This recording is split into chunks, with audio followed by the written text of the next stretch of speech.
Good evening, Merry Christmas Eve. Oh, come on, Marla, stop screaming into the microphone.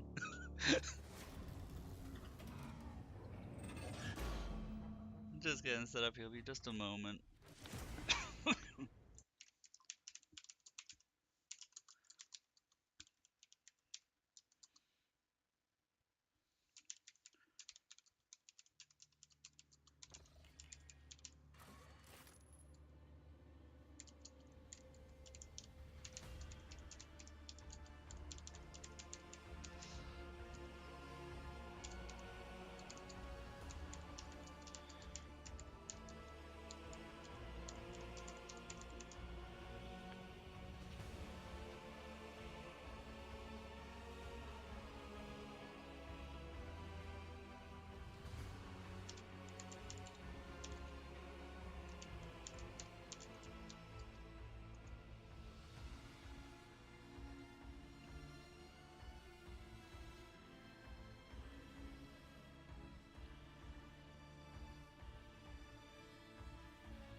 uh, am I expecting viewers on Christmas Eve? Not at all.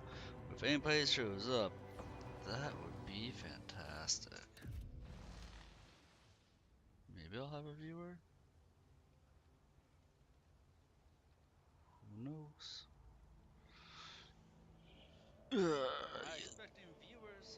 Oh, I am not muted on YouTube.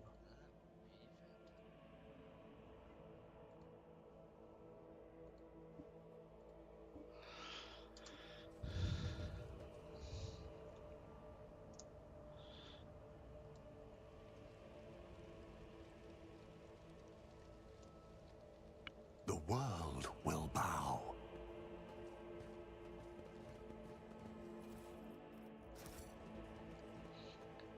Cat, I am not playing a game that you can be on top of me for. I'm sorry. I'm sorry, Merlin.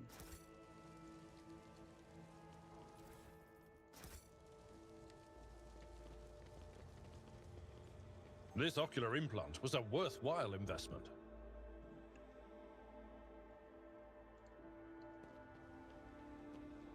Duty prevails. Attention to detail is the key to success. Powers unseen uncover my path.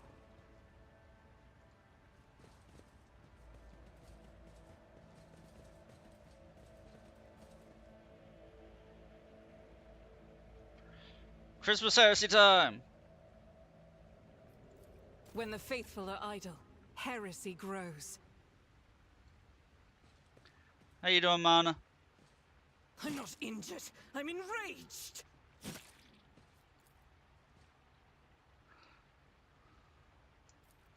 Injuries will not slow me. Blessed be the hand of the healer. Good. Here I am wasting medkits. Embrace true power.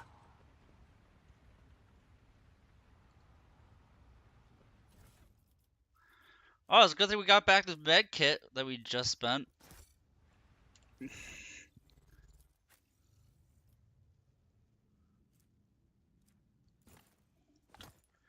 You did not learn your lesson and still find crazy chicks and there is hot.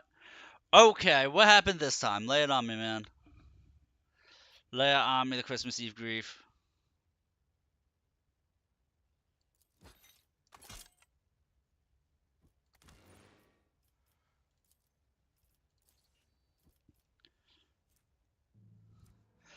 Who do you have the hots for?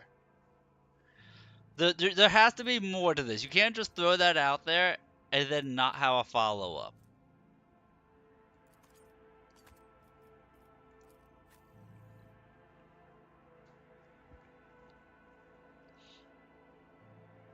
Oh, what game?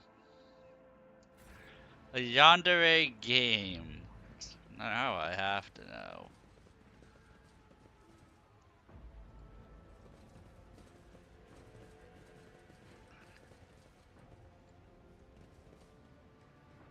Maside. Let's take a look at this yandere game. Is it on Steam, I take it?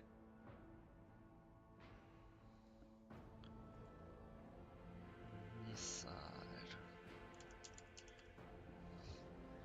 For 15 bucks.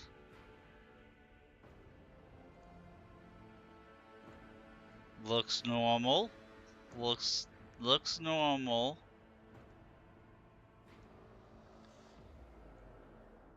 Not really. She's got a katana. Is she like hunting you or something?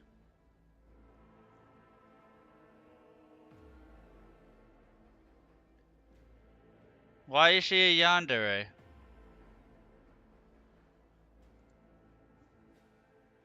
It's a horror game?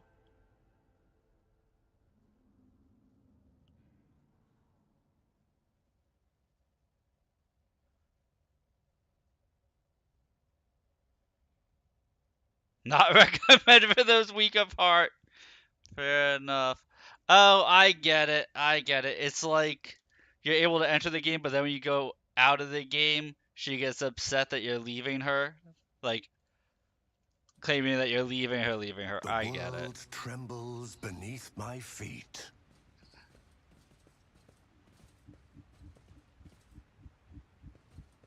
Wait, she tries to kill you and turn you into a cartridge? Oh, I thought it was like you're sucked into the world and then when you go to leave the world, she's like, no, you can't leave. You must be with me forever and ever and ever and ever. Yeah.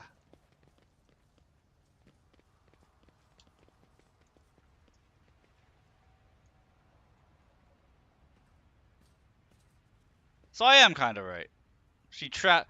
Oh. How fascinating. Okay.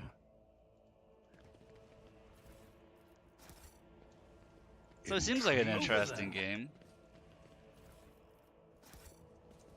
Dude, that seems super interesting. You gotta reboot her. Hmm.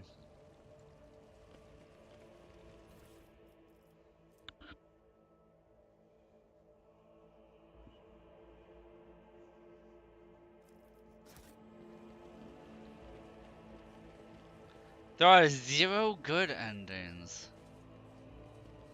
Let's seize the opportunity. So there's people who go, I can fix her.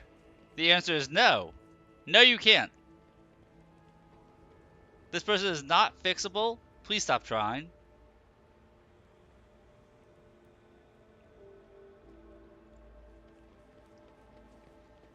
I can I can fix the video game, yes. Exactly.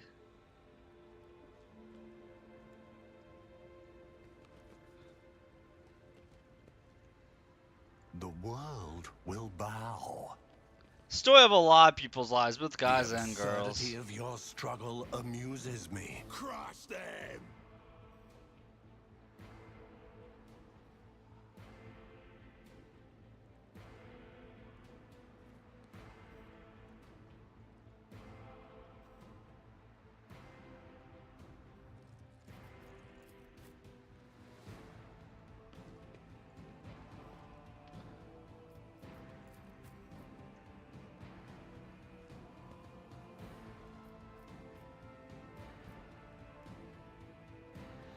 Mmm. Those are the rebel gunners.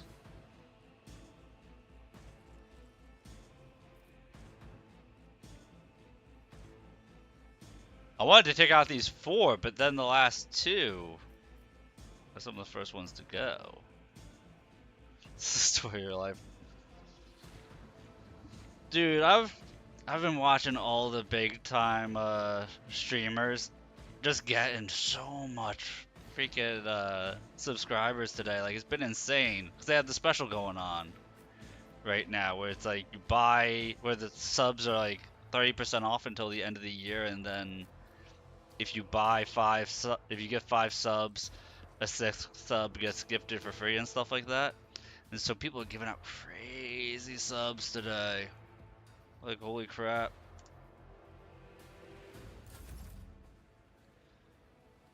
One girl I watch, Ember Paradox, are like hyperventilating from it.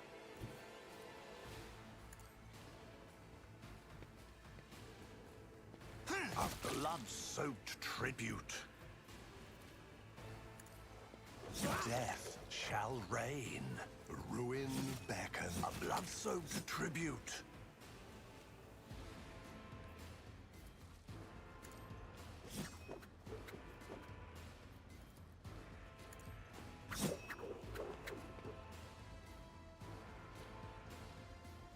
Out of my way. Sometimes right kind of crazy chick.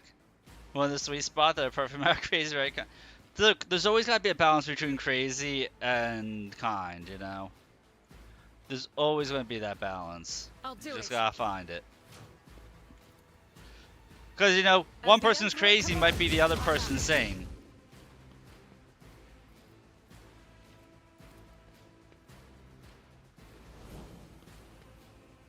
Faith without deeds is worthless.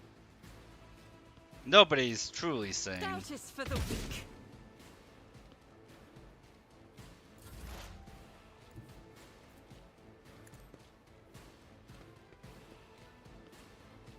Insignificant value. Calculator checkers game today, found no way to win. How did you, like, mid game, or you just stared at the beginning and went, nah, I'm boned. Vow is to serve.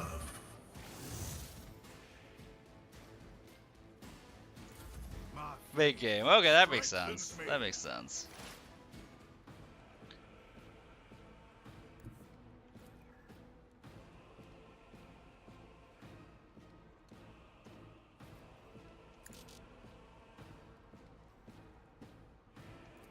They who discern the future on the battlefield. Must move on the other color spots, you can't win at all. Like, if you're partway through the game, yeah, I get what you mean. I get what you mean. At first I thought you meant like, I looked at it, and from the get-go, I was just boned. Anything else?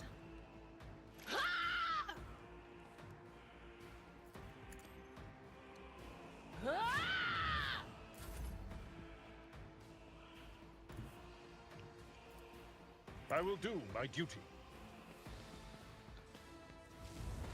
Target well struck. Still, I'm gonna say this, skill issue. At your beck and...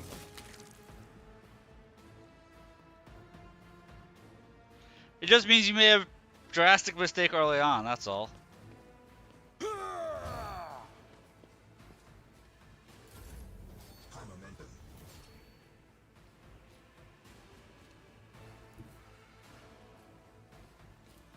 I will triumph.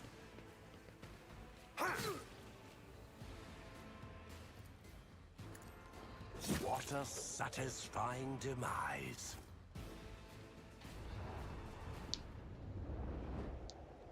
My say is true, my mind is clear. I see death, I see the future. You got the perfect game you can't win because the last piece could be in a corner and you can't. Yeah, but you're not allowed to not move. Checkers is half of a is half mental, dude. Those are a good part of it. That's just reading your opponent.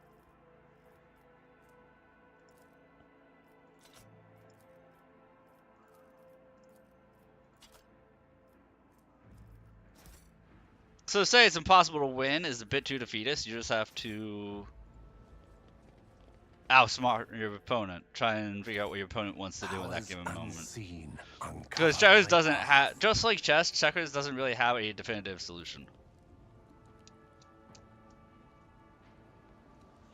Got the piece in the corner, then you gotta move for a different piece.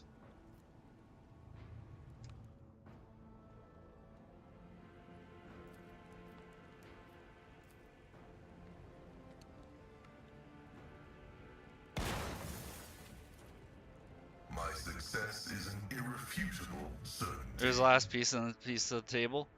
Yeah, but they can't just say I'm not moving it, or they can't move from one corner to another corner in the same turn. So they have to pull out of the corner at some point. You just had to figure out how to maneuver, or it ends in a stalemate. That's one of the two.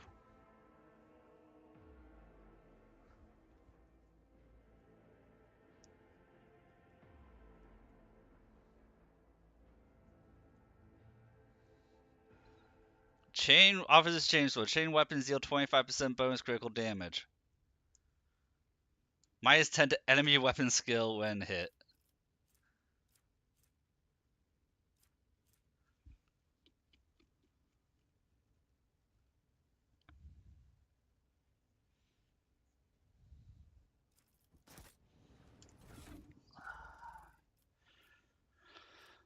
I don't know. I don't recall that always being the case. Oh, it's a heretical piece of gear. That's what I was about to say. Wait, he can't use it. Heretics. But not for me, because it's too heavy for me.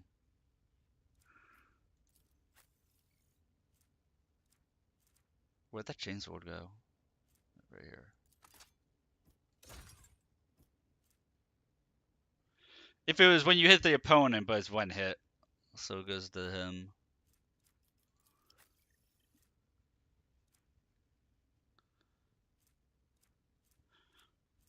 I guess I can't see the board that you're talking about, obviously, so I can't say definitively one way or the other.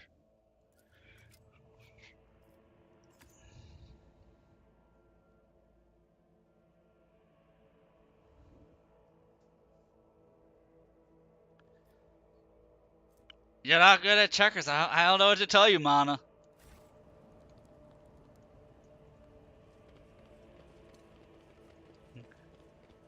I know what game I should be playing you in, I guess.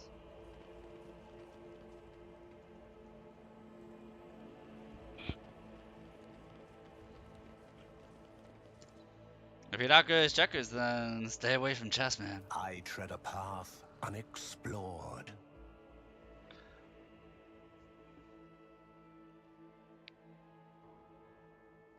You suck at it.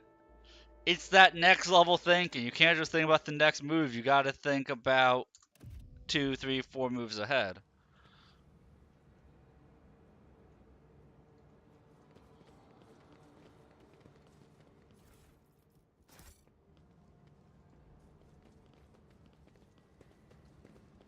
We should deal with this. Sins hidden in the heart turn all to decay. Pay attention. Let's proceed. Cast your eye there.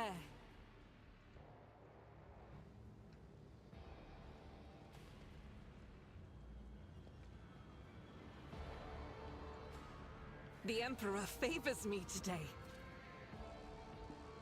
Nothing escapes my sight. I better myself through my service. Dude, look at all these traps!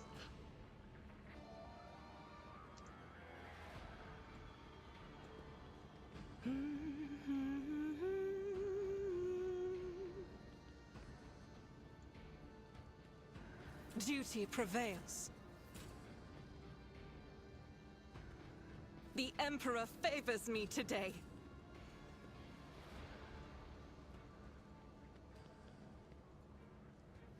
I better myself through my service. So many Embrace traps right true there. Power.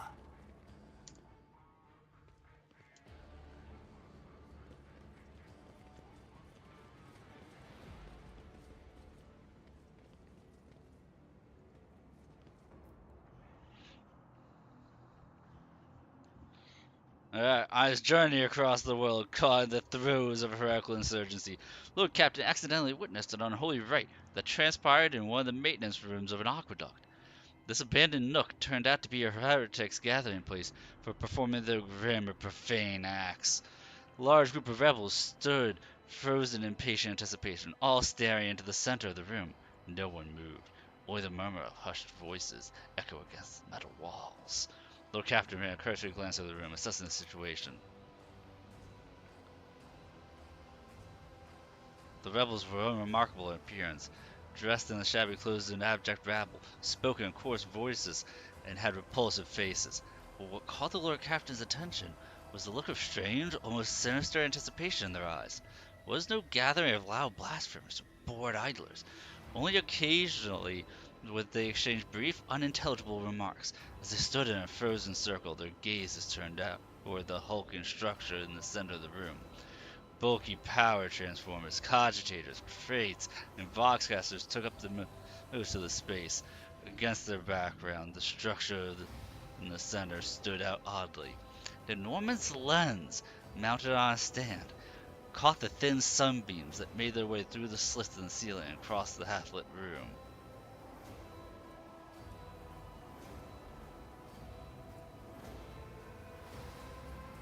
Let's survey the peculiar structure with great anticipation. The enormous mounted lens was doubtlessly imbued with the power of the arch-enemy, inimical to all that is noble and virtuous in the universe. Anyone caught in the corrupted light in the midst will face horrifying consequences. Peer into the darkness. But barely visible behind closed ranks of the insurgents, rusted barrels with evidently flammable contents had not escaped Lord Captain's keen eye. One good shot at those barrels would decimate the number of heretics on Recommenoris. As if commanded by a grim, unseen force, the insurgents fell silent at once, and in a single moment parted. A thick, sticky silence filled the room. Heretics' gazes were turned toward the metal structure with the lens on top of it, standing tall in the middle of a circle of melting candles, piles of books, unholy symbols drawn on the floor. The structure flashed as a single sunray illuminated it. The sound of bare feet broke the sinister silence as a man emerged from the deep shadows. Reeling, he entered the circle and collapsed on his feet, on his knees, in front of the enormous lens. Not a second had passed before many rebel hands ripped the fallen man's shoulders and hair. Remember, comrade, last sunray you behold will be yours only, shared with no one else. Your final dawn, bellowed a lone heretic's voice amid the silent crowd. By the doing of someone's hands, the lens had turned, and its focused ray feasted on the prisoner's eyes. The blinded man's harrowing scream shook the very walls of the place. Consumed by the rite, the rebels had not yet noticed the stranger in their midst. The Lord Captain braced himself and suddenly faltered, as if something had stopped him. Dark shadows danced in the Lord Captain's glazed eyes. Ghosts of the past that had risen at the sight of the warp atrocity and shackled the rogue to his will, breathing heavily. The Lord Captain only rushed blindly into the fray as if trying to escape unseen pursuers. Your existence is naught but ashes. My narration is a W. You gotta put on the show, man. I'm not gonna narrate deadpan. Thank you for approving my narration. Cheers.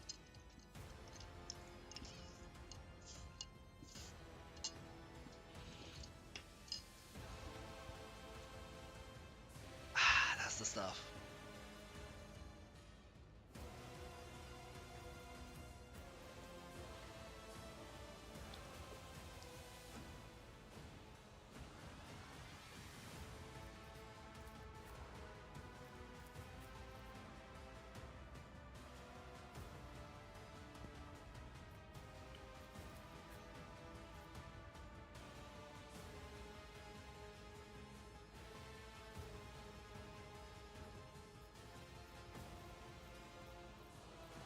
Oh, Argento goes dead last. Merry Kringle. The Donatello. Hey, Ghastly. Nice to see you, Ectoplasma. It's been a hot minute. A merry early Christmas to you. Merry Christmas Eve. Or depending on your time zone, Merry Christmas.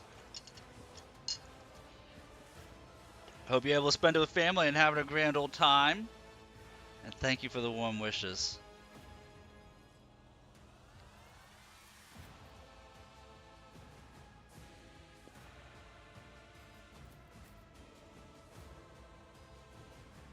Yep, 2 hours for us. I'm having a little drinky drink right here. Get myself in the holiday mood. Death to the weak. Spend some time building the last of the mini I have, and then depending on what I get tomorrow, if I get anything, I might be building stuff tomorrow. Who knows?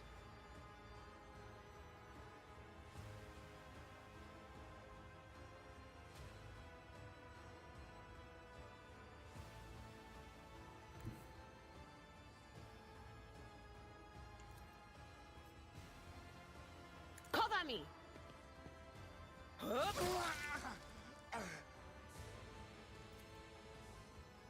But of course, You need water? You ran out? Dude, I have plenty of water. I have my one drink, and then I have plenty of water for the night. Chaos guides me. I am so glad I put on the dodge thing for my character.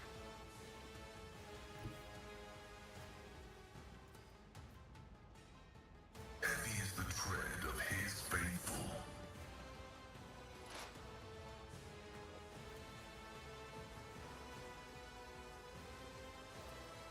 Running binaric override.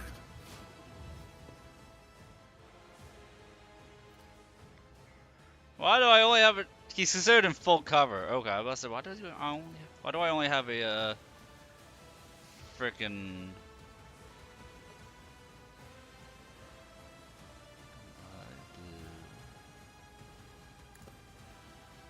gotta do this. The guy is still technically in full cover right here. I can't hit him, Break them around. which is highly unfortunate. bring ruin. I serve the ruinous powers.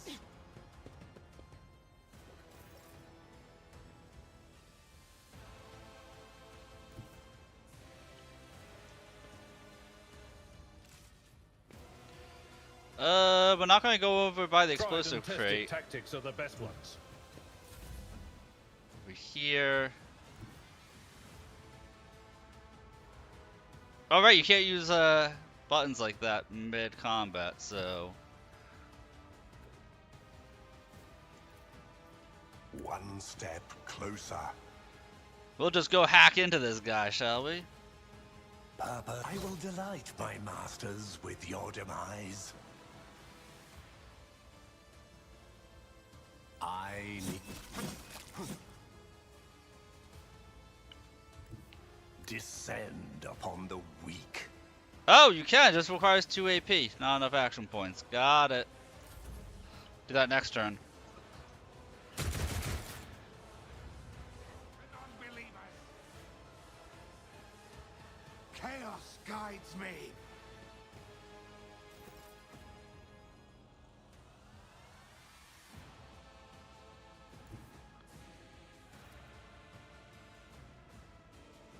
I'll do it.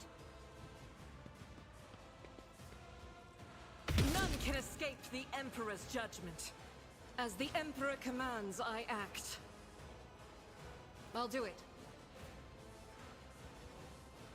Rejoice in battle! Faith without deeds is worthless. It was a 27% chance, but you might as well just send it. You know? The pain is meaningless. Out of Oh, my the way. pain. Okay, so summoning more enemies. I am not in a good spot to be anywhere near them. Like, if I enter from here, I would be in a much better spot to be fighting. But this is also a safer spot, I guess.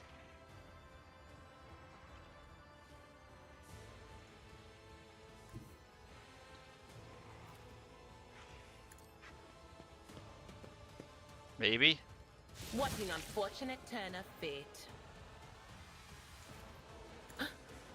Was that you? Or But now we're getting blue horrors, which I think turn into pink horrors, or is it the other way around? Pain cleanses the body.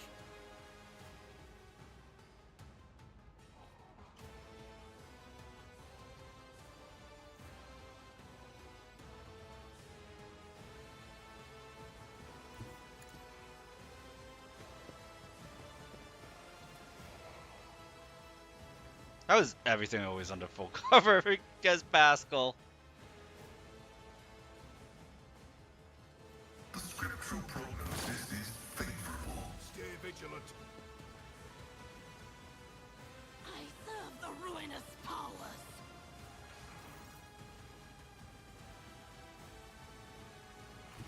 I've seen worse battles than this in my time.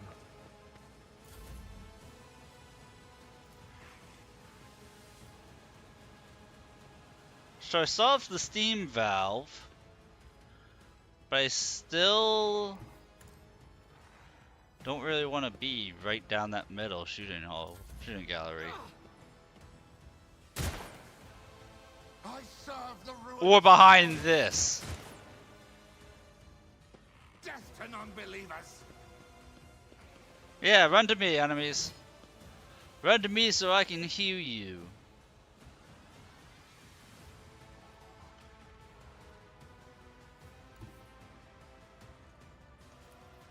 Guided by faith.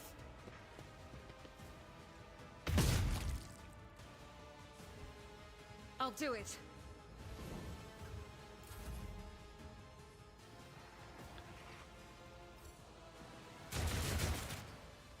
Chaos guides me. I am your doom.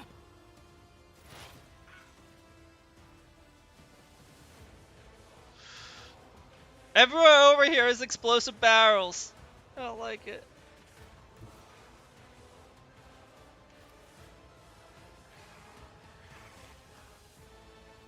There is movement in the Empyrean.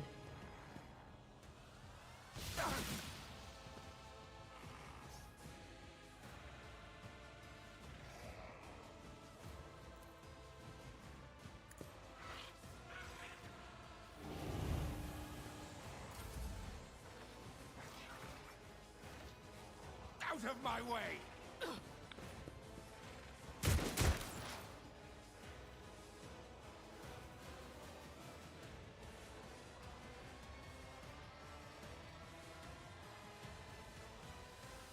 I'm just trying to get to the places where there's no explosives. That's the main goal right now. Explorators know one route. Forward.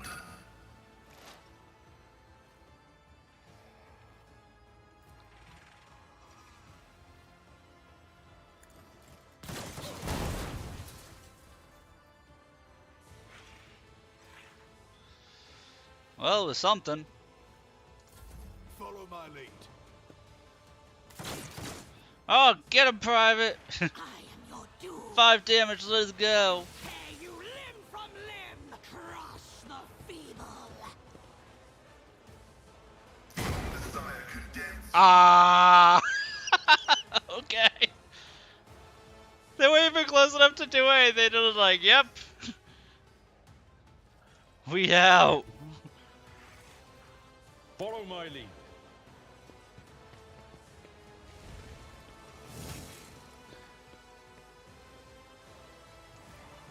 It will be done.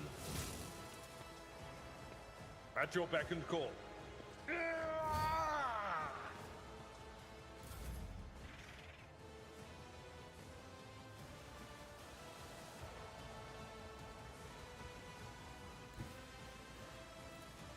Purpose guides me.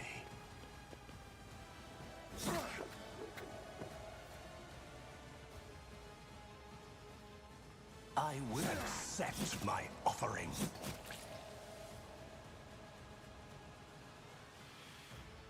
Now if I jump to hit that guy, I'm going to put myself in a world of hurt.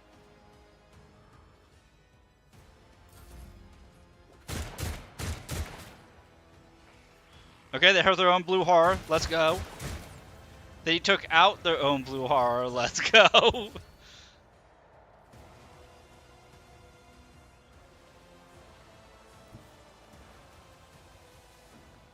Take that all day long.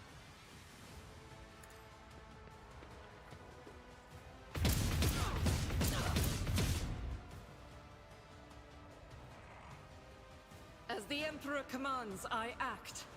Doubt is for the weak.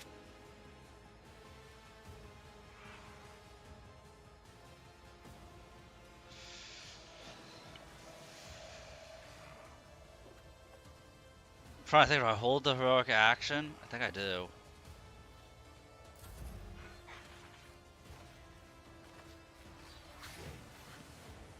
Ooh, and we rolled right up to Pascal.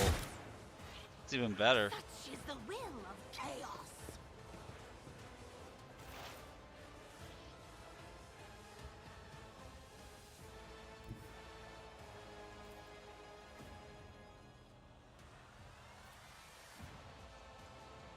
I know what is to come. Just to make sure I wasn't electrocuting myself. And I wasn't.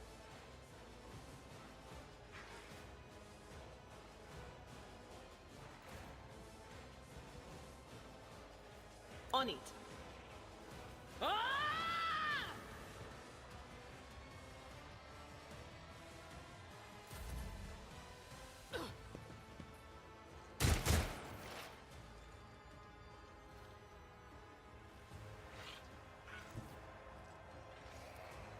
As the tactical imperative dictates. So it's pinks that turn into blues afterwards.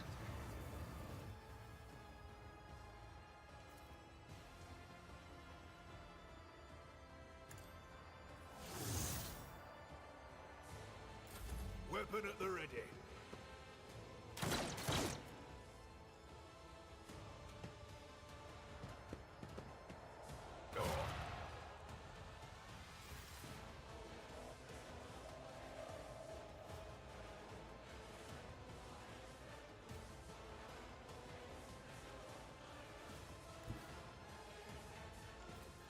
A tactically sound approach.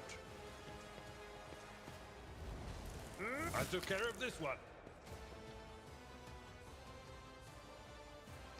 Dude, Abelard's about to go to town here.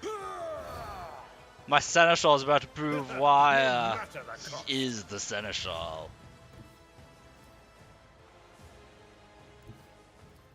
My place is at the fore. Reduced to dust.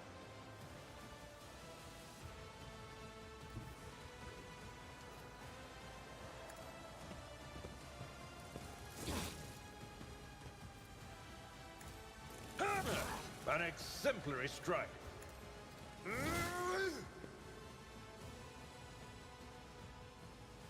Indeed.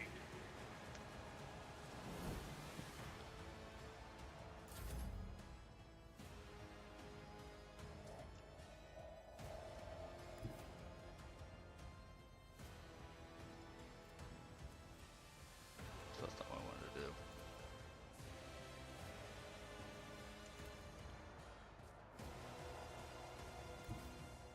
This is beneath me. I reject the very idea. Sow the seeds of discord.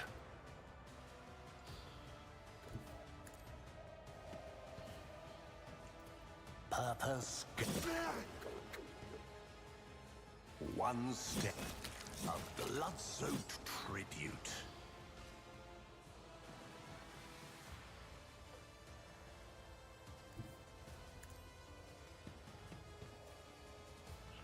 Then I can't jump anywhere, so we will simply do this. Purpose guides me. I serve the ruinous powers. Plus, I don't think anything's going to come after my character, but you know, might as well flourish. So he just parried the bullet. There we go. It worked out.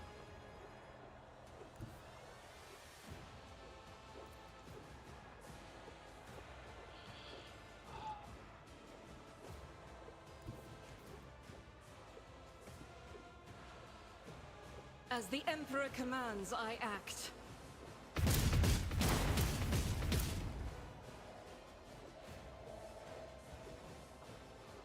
Well, so much for that, Private.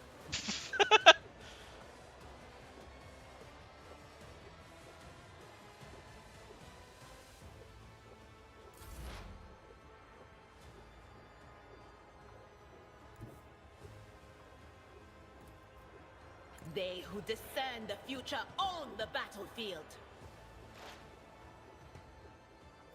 Will do. I wonder if he'll get up or if he's just done.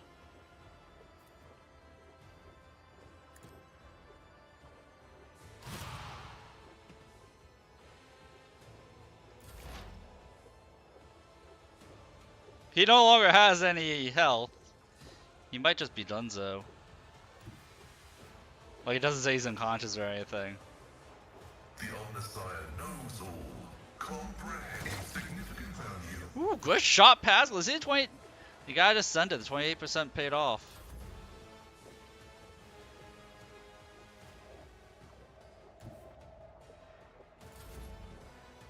And I hit the wrong button.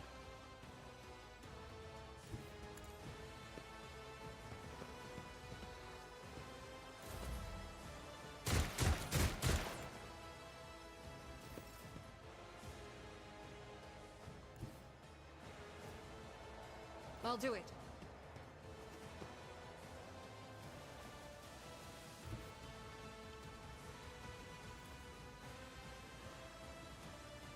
I will bathe this battlefield in righteous fury. As the Emperor commands, I act. It's why I was chosen. Doubt is for the weak. Eradicated. There we go. Nice and easy battle.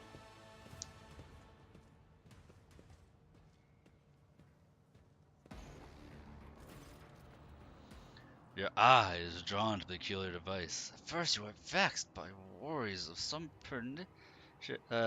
pernicious influence. But the real reason soon becomes apparent. Glass installed in the device shimmers in a unique way. Just the same way as the shards of the unknown broken object you found near Theodore von Valesius' desk. What's the matter, little captain? Why are you so interested in? Abelard trails off when he notices what you're looking at. Instantly makes a connection. By the Imperium Saints, it cannot be! Adira bites her lips. I see it too. Whatever thing our study was made from the same material as this junk. What? What? Abelard is lost for words. Takes a moment to collect himself, and all at once they start pouring out in a hasty sputter. It's a mistake. Slayer meant to blemish the name of a person who is now dead and cannot even defend herself. But those minions of the arch enemy murdered Captain Theodora, and now cannot be tolerated. Will not be tolerated. Come on now, Abelard. Remember what she was like. Adira's smile betrays her grief, but at the same time, strangely knowing. Brazen, assertive. It was like her entire life was a race against fate until fate caught up with her in the end. She would have gone head first into a black hole if she had thought it would put her one step ahead of everyone else out in the expanse. If we could just find out what she was keeping in her desk and why she went to get it during the attack. Sis Argenta's beautiful face is full of grief. How bitter it is to know that you were born from bad blood. Do not let this knowledge drag you into the darkness. The sister's words ring with a genuine, sincere hope that you be blessed with a worthier fate. She does not appear to be shocked by the news of Theodora's possible heresy. Life must be so easy for you sanctimonious preachers. Dubious trinket. You no longer see a person, you see bad blood, an annoying hindrance. Enough venom in Adira's voice to poison an entire regiment. Genta recoils, but the next moment her dark eyes ignite with fury. How dare you admonish me? We are speaking of abetting the archenemy. A person who has tainted themselves thus can never justify their actions. Sure, why go through all the trouble trying to make sense of anything when you can just label them a heretic and call it a day? Except, dear friend, I seem to remember you didn't mind Theodora so much while you were aboard the ship. You didn't leave her side even for a moment. She rescued you, aided you, and your adoration wilted the moment you heard an accusation sullying your memory. You weren't surprised or upset, just gave up and moved on.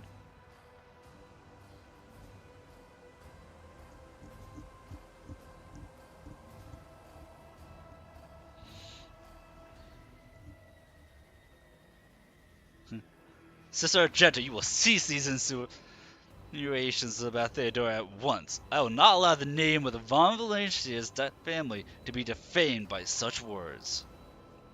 Genta's fiery gaze instantly bores into you. She coolly bites out. The deeds of the rogue trader's predecessor speaks more loudly than any words I could utter.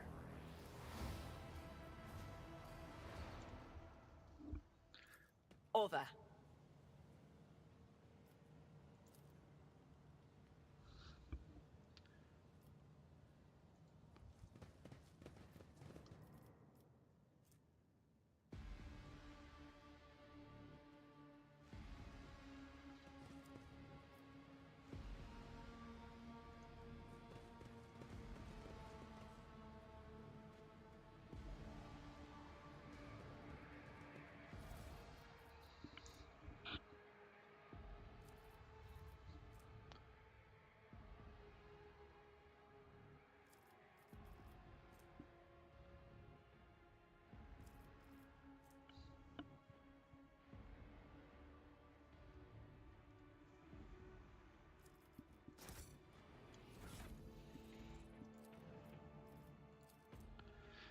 Arbiter reports Brother Twilight and his people were unsuccessful. Dangerous enemy.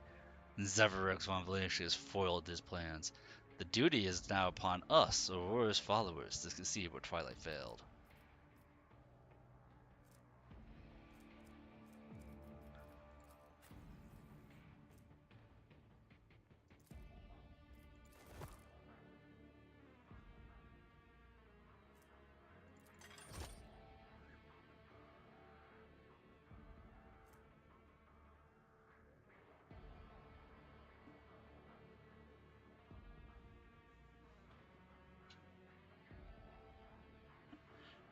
Watching the background of the order, I mean, it's good. It's good intrigue.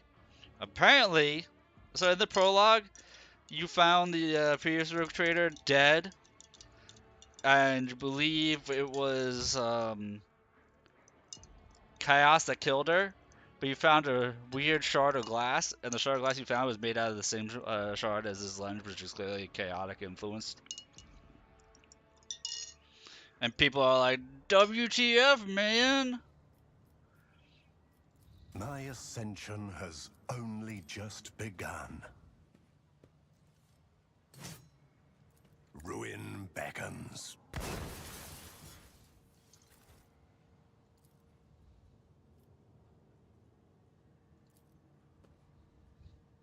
Actually, let's not destroy that. That's why I quick saved right there. But it looks like it's just you and me here this Christmas Eve, Mana.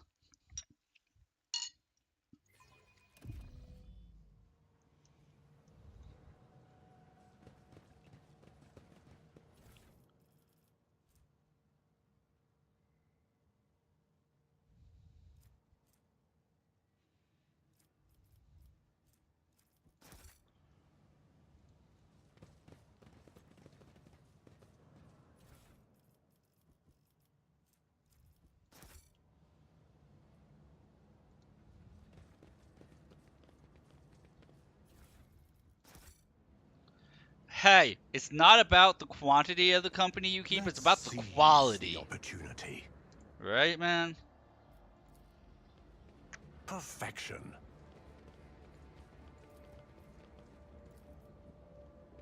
Operation.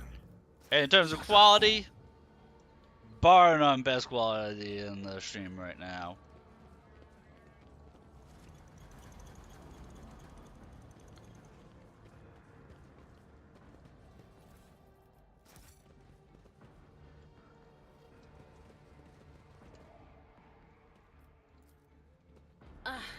damn it. I don't know why I'm feeling that rule now. I want to see if I don't destroy that lens, if something later pops up.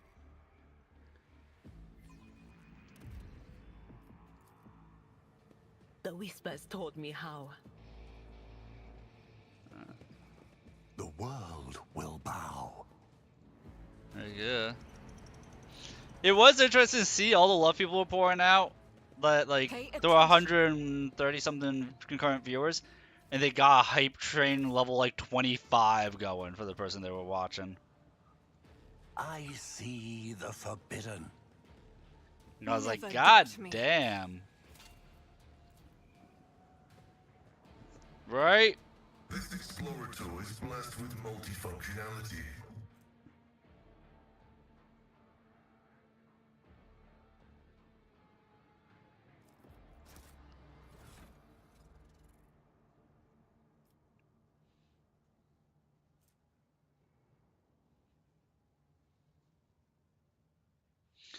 That was one of them. Valorant gave like 240 subs. I don't know what their criteria is for finding people to give out subs, but like, kudos to them.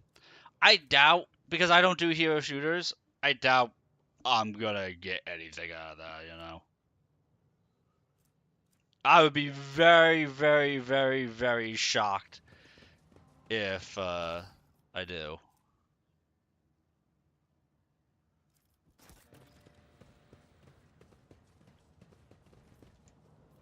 Ruinous favor prevails. Concentrator screen reads, access code required. Breach the defenses. Machine Spirit looks favorably upon you. You overcome the Concentrator's defenses. They get 30 subs to a dude you were watching. Yeah, the person I was watching, Ember, she wasn't playing a hero shooter either. I don't know if she does or not. But it gave her over 200 subs. Like, the thing was, like, anytime somebody gifted any amount of subs, Valorant would beat those subs. Yeah, the thing is, the Valorant bot is going around just out subbing any viewer gifted subs.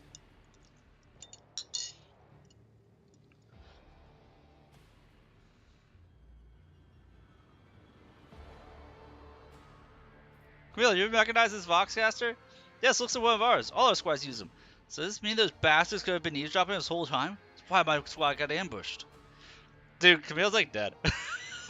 Camille, corpse. Tell me about this.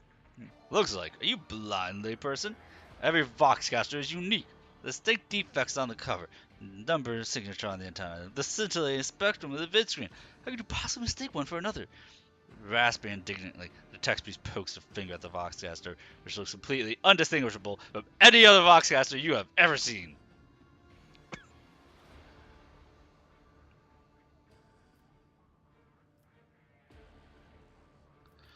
Those who allow the Voxcaster to end up in the wrong hands are guilty of criminal negligence.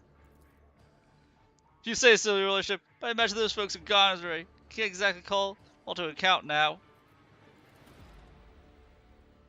It says error speaker because he's dead. It just listen to Camille's error speaker because he's dead. New missive. He the words of the harbinger of war. Let it be known that the prophesied hour is nigh. The faithful must triple their efforts. Those who stand in the way of our salvation must be swept away. Let it be revealed to you. The enemy is about to receive reinforcements. Remember the name, Zavrex von Valentius. His ship has already entered the system. We should expect this enemy to appear near our positions. Whoever rids our comrades of this threat will be granted Aurora's special blessing, a chance to stand at the prophet's side when the hour comes. Be vigilant. Let the final dawn come. Tell the harbingers we intercepted a convoy of the governor's underlings who were supposed to meet that von Valencia's bloke. Only one of the whole convoy got away. But he's not law for this world. No one's making it to the governor's hole. Not that youngster or the one he's supposed to meet. Comrades have got their hands on our Foxcaster. These fools have no clue we can hear all their comms. We know their every movement, and we're going to throw them a fine welcome party, where we must have no doubts that we'll do whatever it takes to stop our enemies. Let the final dawn come.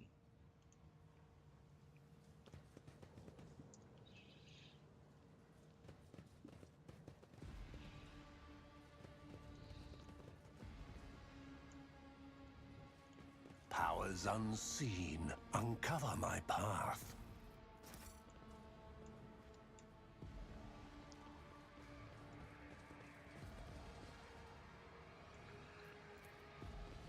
I think I know where this lets out.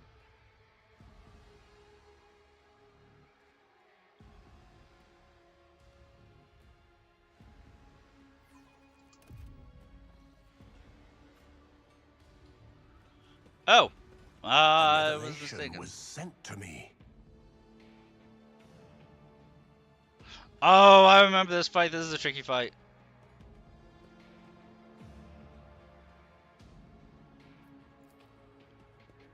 That wasn't so difficult.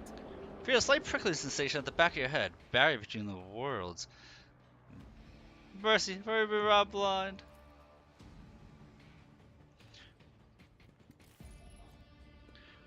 Yeah, barrier between worlds has grown so thin here, you can feel a breeze coming from the other side. The world trembles beneath my feet. Our prayers are different, but I notice similarity in our attitudes towards ministry. It unites us. You are right.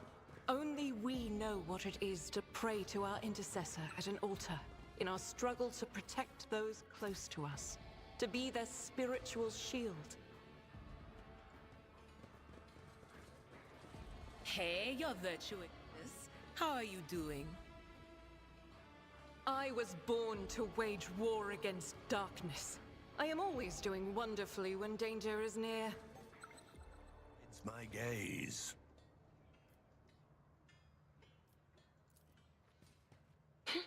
The premonition runs true. Your doom has been foretold. There's our hidden boss. The Herald of Zeech. Look at this thing. It's a pig horror with a crescent moon for a face.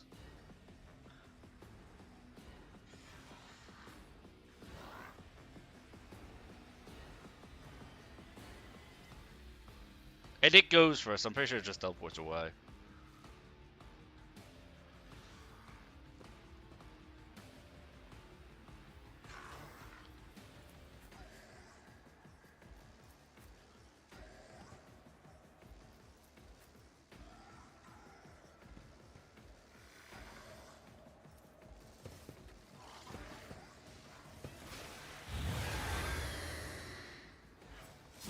Pain and duty go hand in hand.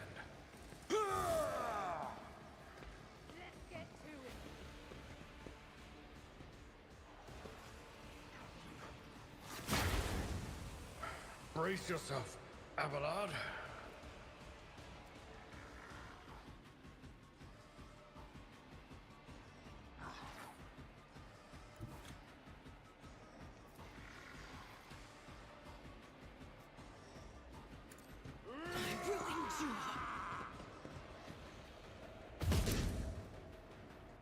Faith without deeds is worthless.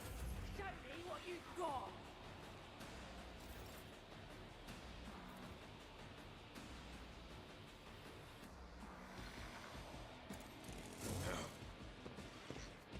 These guys are stronger than I was going to give them credit for. At your beck and call.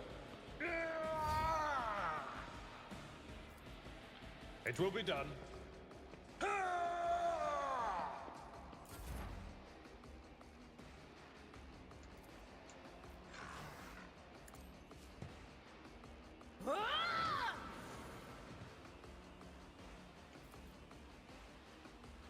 But of course,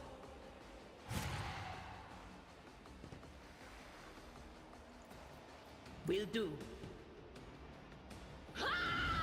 I mean, the veil is already... So you see how the level, the higher this veil degradation goes, you can see the effects of the warp seeping into reality. And the level actually change, the map actually changing.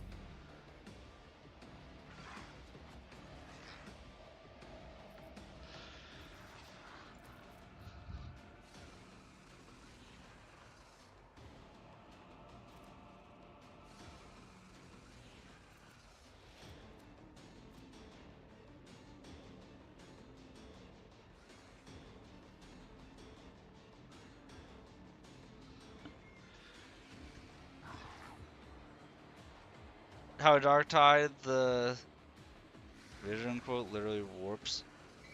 Vision quote?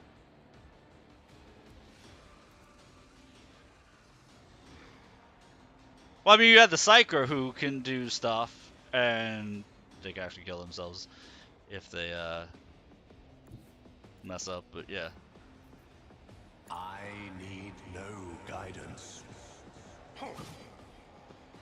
Purpose guides me. What a satisfying demise. Here we go. Oh, yeah. Vision quite literally warps. Yes, exactly.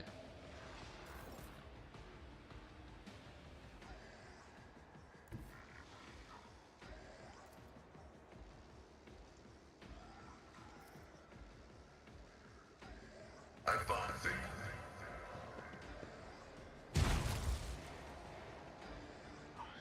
You would.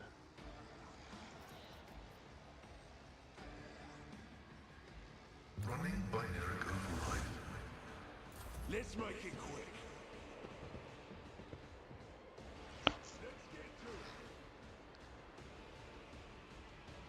Hold on. You have like mouths and eyes in the walls, and the walls are bleeding and shit. Yeah. I've suffered worse. Let's get to it.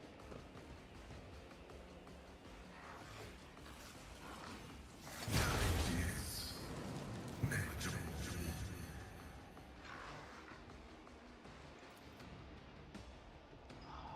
As the Emperor commands, strike is a prayer.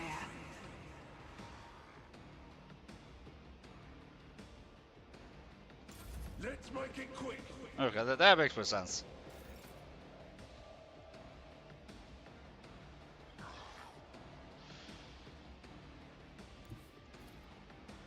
I will do my duty.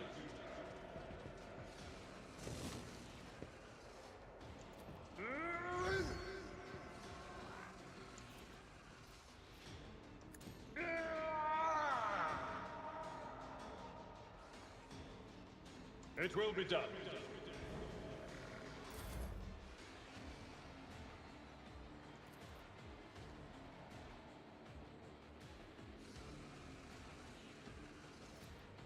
On it. Will do.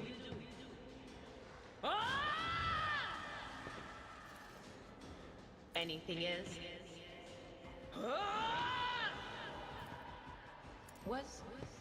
Was that you? Farewell. Discharge of motive force filled the air. She got reciprocal damage. Yeah, so when casting spells, like I said, you can cast an infinite number of spells in this game.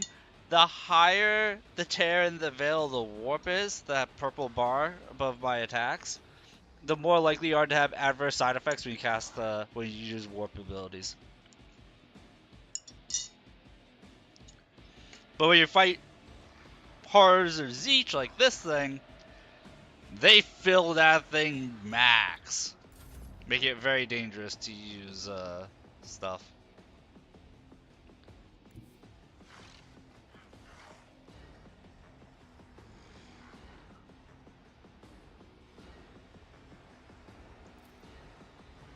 Through chaos, I stride.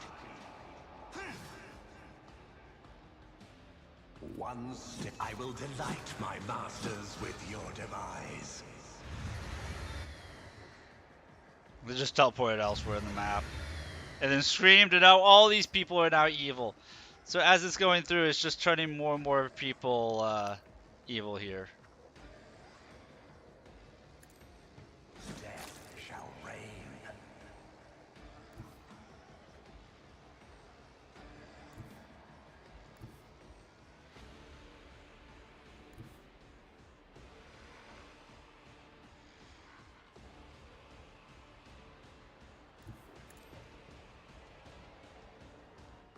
Time to slaughter someone.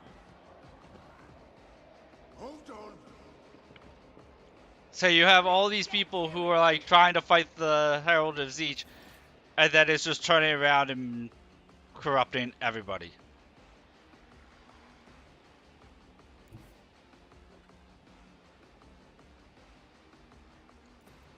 Because that's what Zeech does. Vulnerability analysis successful. Let's get to it.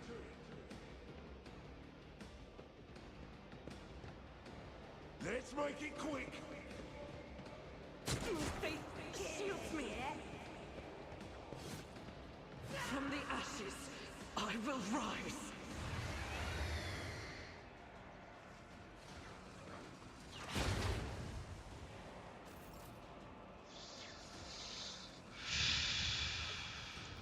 Ministration is a holy task. The enemies of the Emperor will be undone.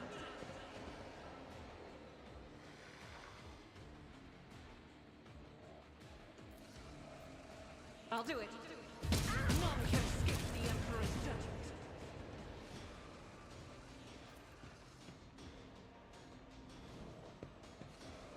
Let's get to it.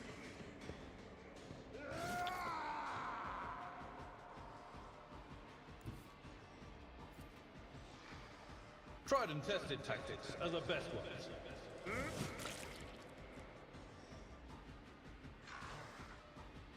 At your beck and call. It will be done.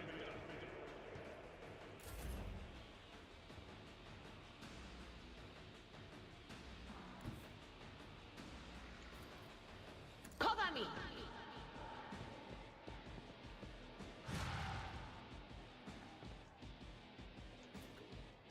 On it.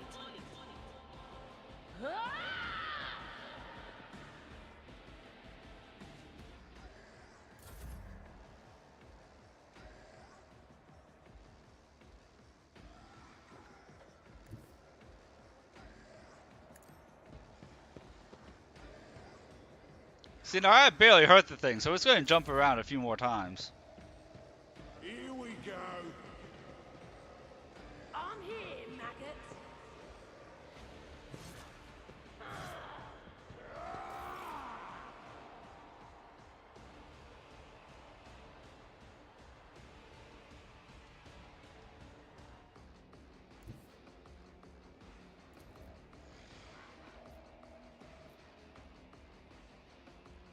Heavy is the tread of his faithful.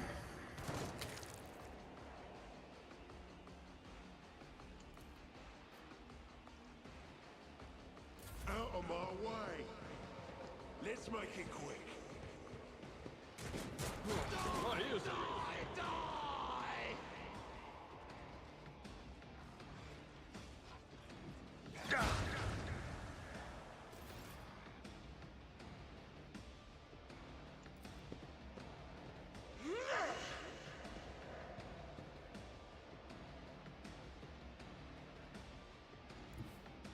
God Emperor, move through me. Be the fire in my heart.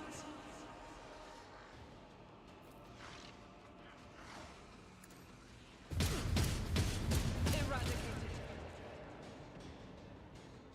As the Emperor commands, I act.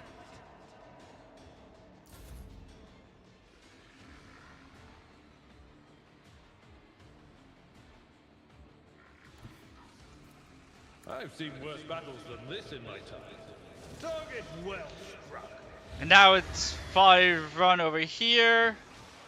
It's going to turn those guys evil, maybe. It didn't? And then it's going to probably bounce over to this corner or something last.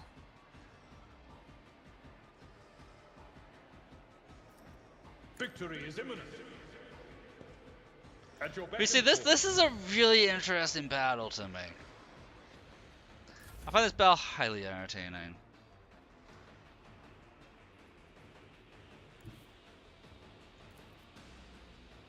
What is this foreboding? What an unfortunate turn of fate.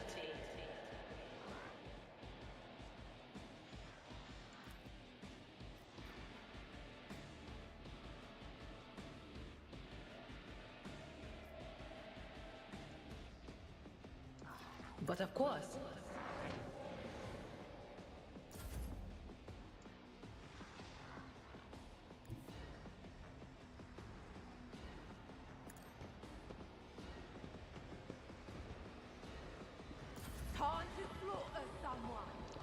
So, I mean, they're running up, and now it's going to start attacking them or something. Let's get to it.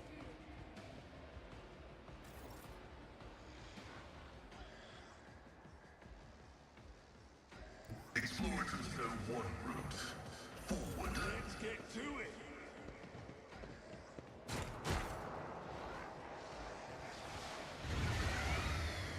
There you go. Now turn them evil.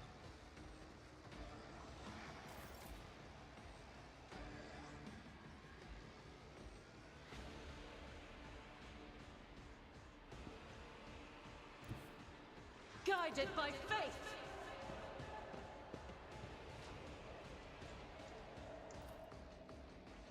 I will not.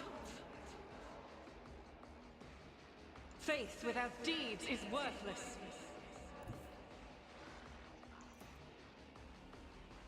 As the Emperor commands, I act. None can escape the Emperor's judgment.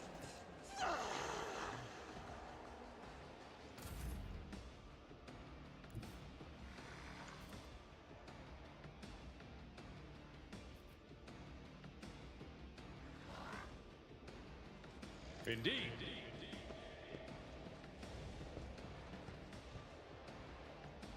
At your beck and call.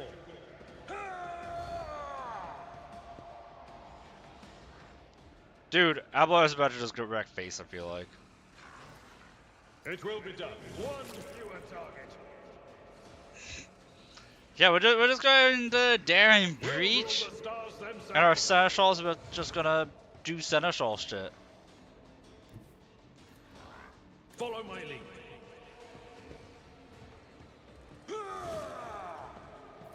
Victory is reduced to dust.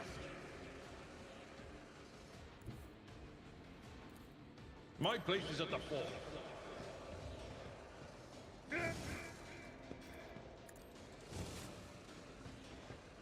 Didn't quite make it retreat, but he came close. There is movement in the Empyrean.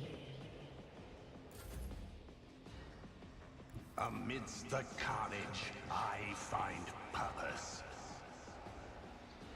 Let's make it quick.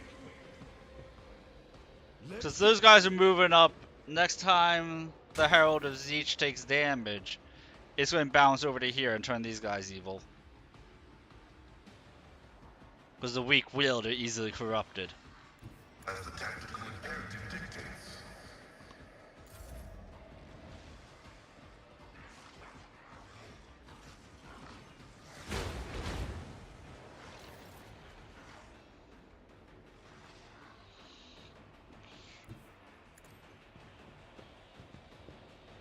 Doubt is for the weak.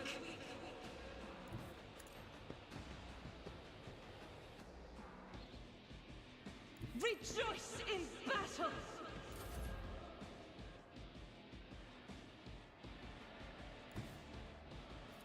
See, my Seneschal is just hunting it down at this point.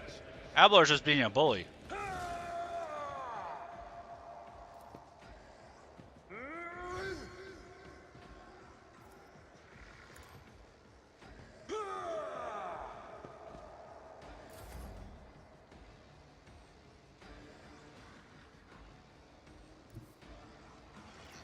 I know what is to come.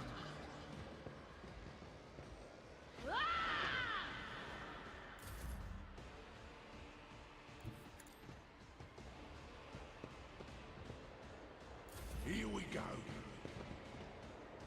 Scared yet?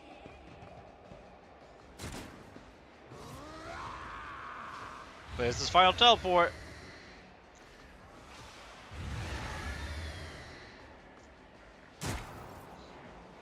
But it failed to convert them. Request approved. Dude, I think Pascal can just warm up in 19 to 24. Yeah. Yeah, I think that's the play.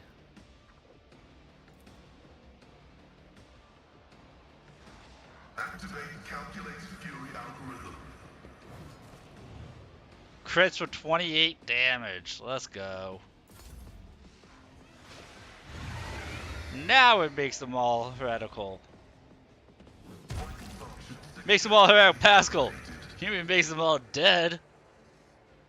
That's what happens to non-believers of the Empire, of the Imperium. I will bathe this battlefield in righteous fury. Each strike is a prayer. As the Emperor commands, I act.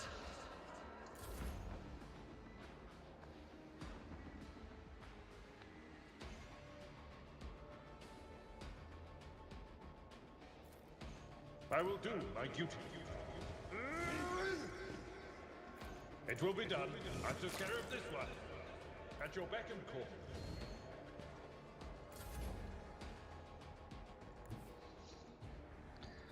Gonna quick save right here because there's a chance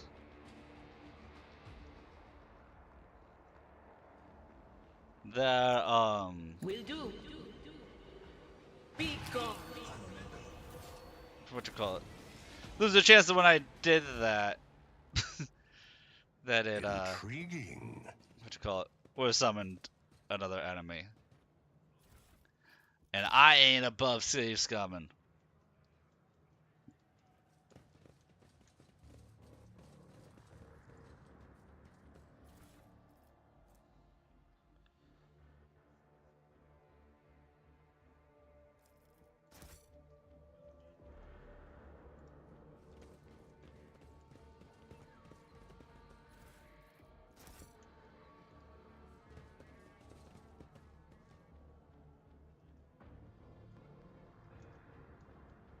Oh, I was like, what is that thing? And it's this person's head. Yep, it was that person's I tread head. a path unexplored.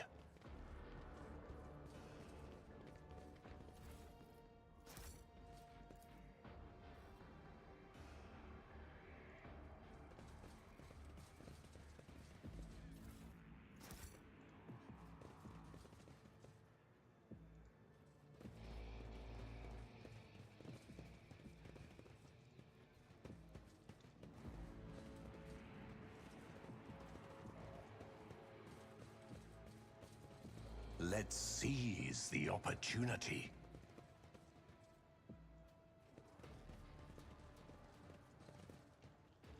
I see the forbidden.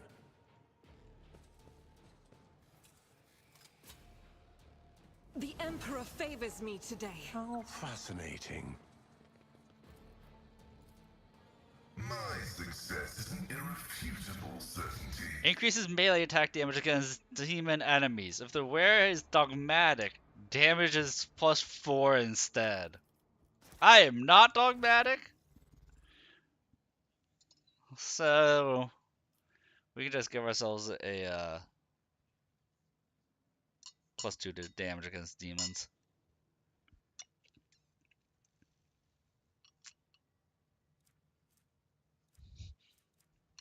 Dogmatic us? Depends what you mean by dogmatic.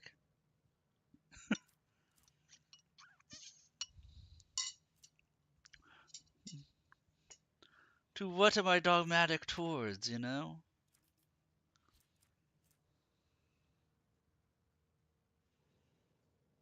Because while I like the Von Valentius cloak, I don't believe it's going to be incredible for me. I think it's still better than the Blessed Cape for when I am at full health. Kind of.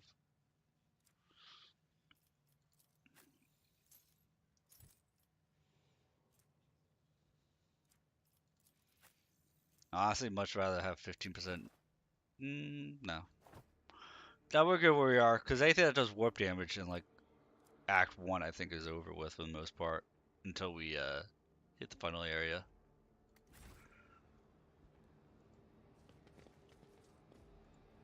The world will bow.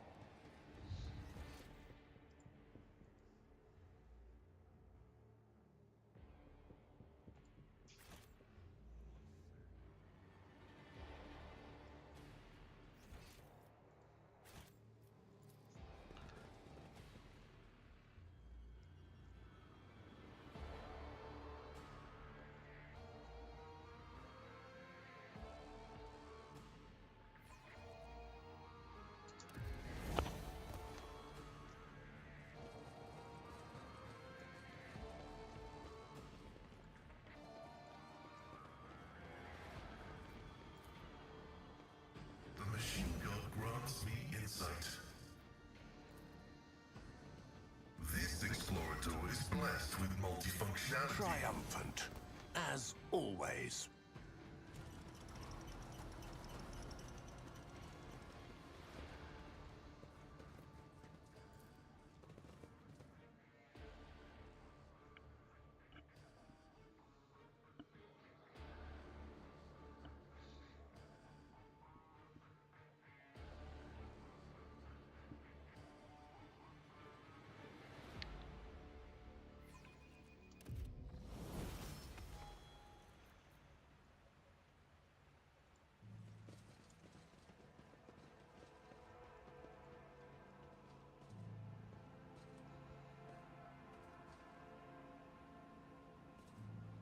I better myself through my service.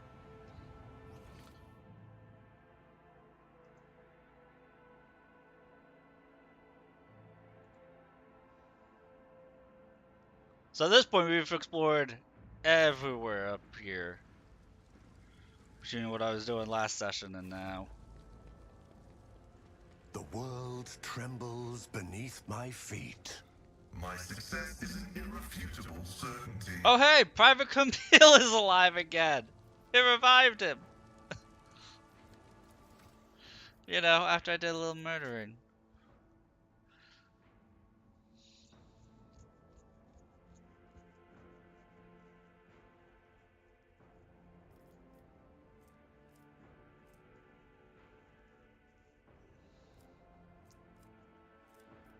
I forget this one of the talents lets you use your Medicaid as if it's based on something else.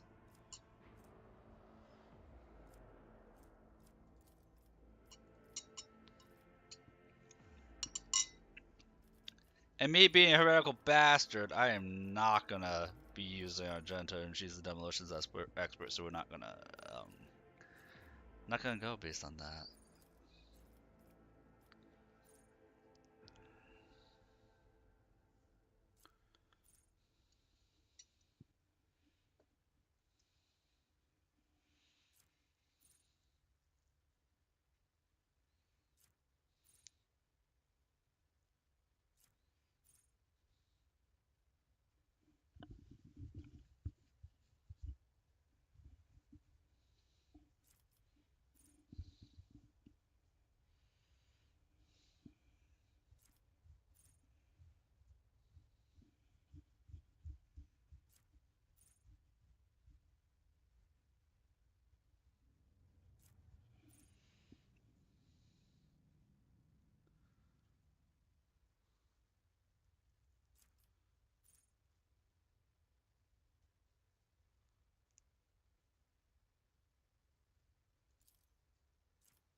Okay, so you can't increase agility. I was thinking if I could increase agility here.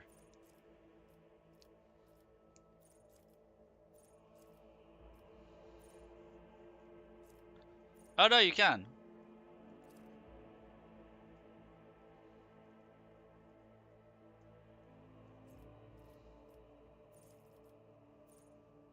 Or give myself +2 movement. I feel like giving myself +2 movement early on is huge.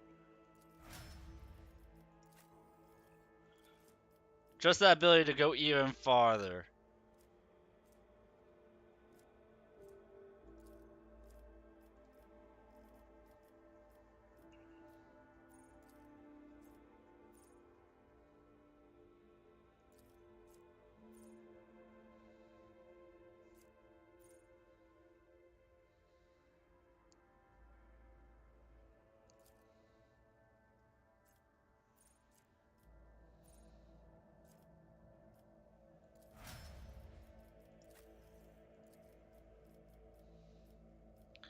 And while I'm leveling up, if you want me to explain anything about my decisions or what I'm doing here during the level up screen, I will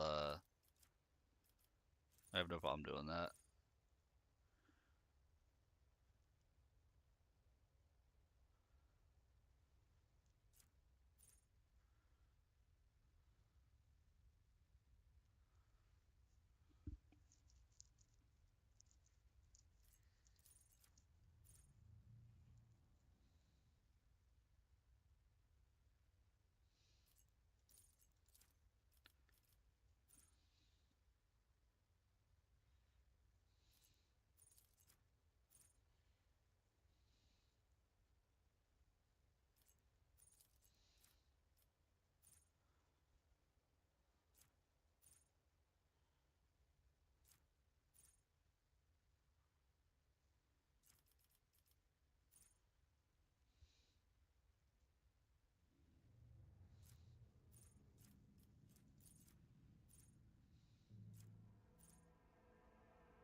I'm favoring everything because all these abilities are just so good. It's just which one is good for the exact moment we're in.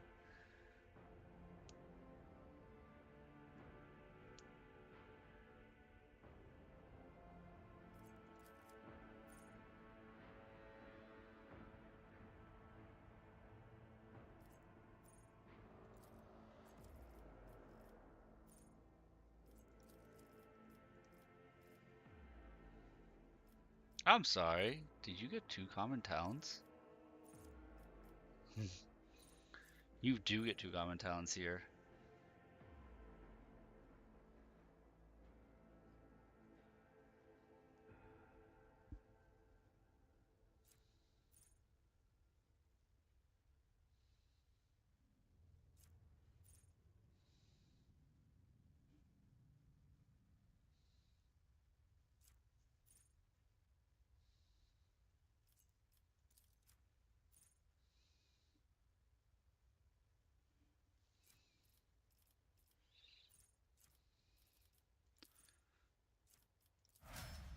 So, we just increased the range of all her abilities by 5 units. And then if we're attacking from 6 or more squares away, we deal additional damage with her.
Whenever a soldier successfully dodges or uses cover against an enemy's attack, they gain an auto crit against that enemy.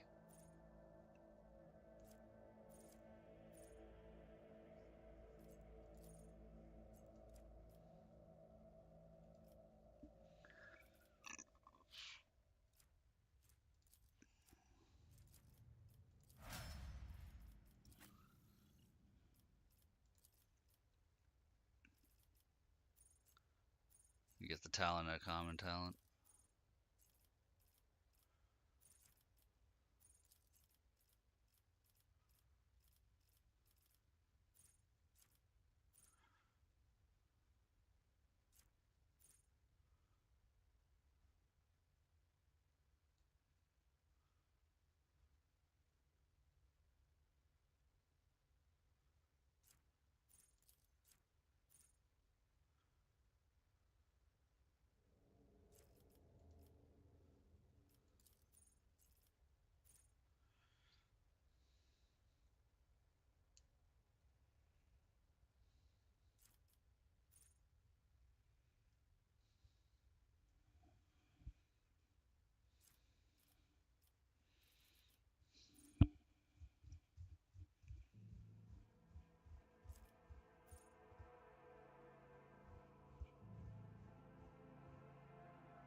You're gonna pass out because you stayed up till 3 a.m. yesterday?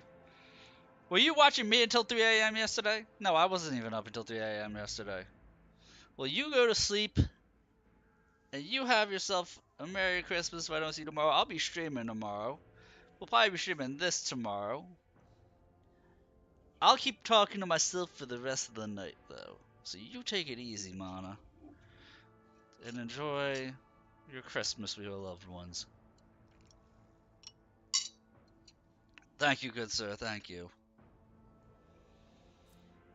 Hey, who knows? Maybe someone else will enter the stream. Yeah, you have a good night, man.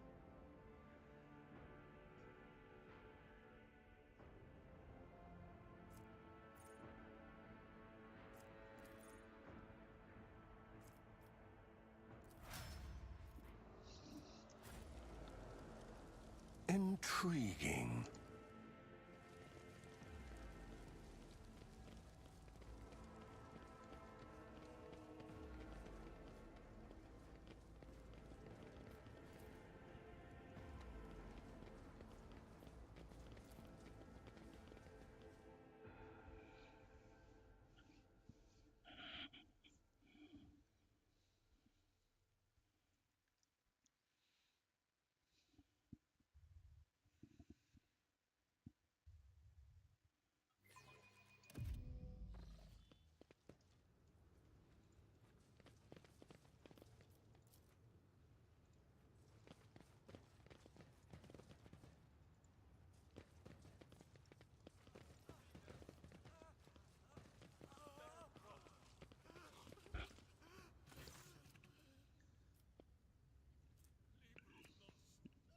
Some ten people, children among them, are huddling together in fear.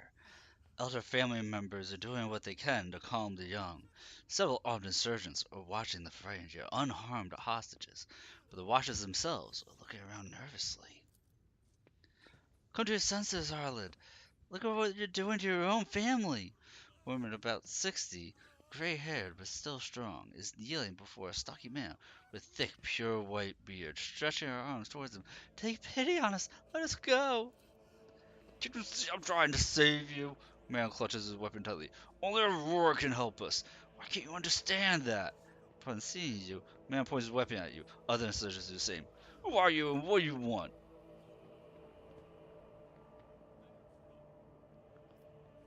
Are these people your family? All of my adopted and blood children are here. I raised them all as my own, and now I must protect them, help them see. Pascal Voxis is furiously. Layperson, cognition is not your primary function. You are saving your kin by holding them at gunpoint, and believe that burning their eyes will grant them sight. It is evident that the author of the demagogic teaching that confused you, meant to make a mockery of your deplorable intellect. His face turns deep red. To cast your own children into the thrall of heresy, to drown your own progeny in this filth with your own hands. Who are you trying to save them from? At Aurora's behest! Aurora is a great prophet and a great warrior. Their face is shrouded, but their gaze pierces the veil of time and sees into the future. I always knew the governor's dogs were hiding the truth from us, and now the day has come. Prophet has come to Rickard Minoris and opened our eyes. The end of the world is coming, final dawn, and only those who accept Aurora's truth will survive it. What are you doing, these people? I'm the chief. My former name, Harold, is meaningless now. I'm a father leading his children to deliverance from woes, to salvation. Aurora has opened my eyes to the truth, and my children will see it. Harold, spare us, spare your children. You've been torturing your own family in order to save them? You've been blinding them so they can see the truth? What? Those who lack faith cannot grasp the truth and will not be saved. Old man is obstinate, but you sense that his confidence in his voice is diminished.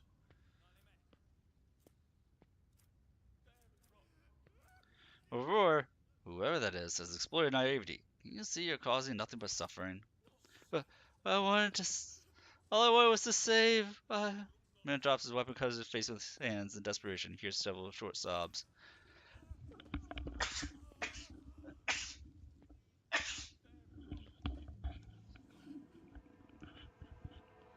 The old woman rises from her knees and approaches her husband.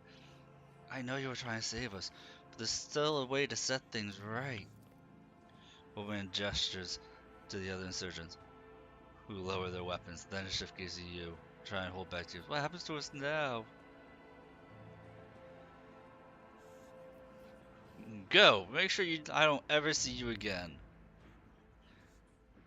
Hostages begin to leave, and soon the group disappears around one of the bends. The old man looks away from them and walks in the opposite direction. His shoulders shake with sobs every now and then.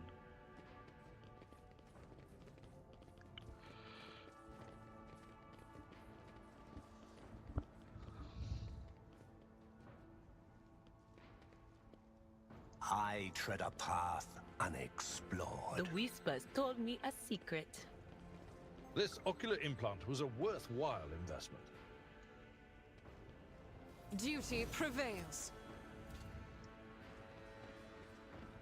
Didn't even do combat. And we leveled up again. Let's go. Nope. No. Join me in prayer. See, right there.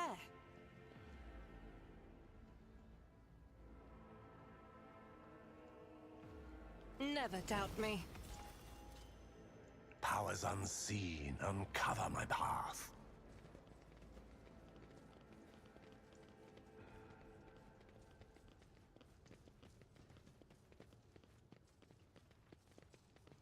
I'm pretty sure down there is a combat encounter.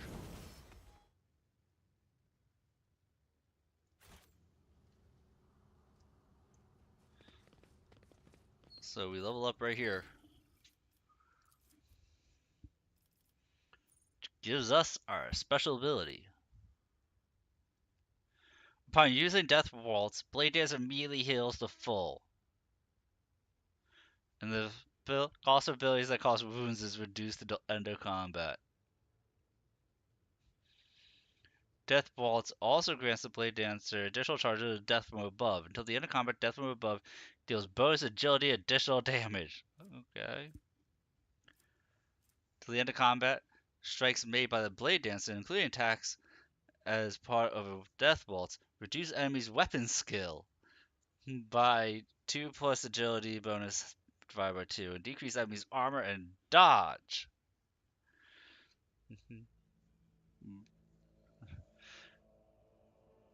Oh, these penalties stack!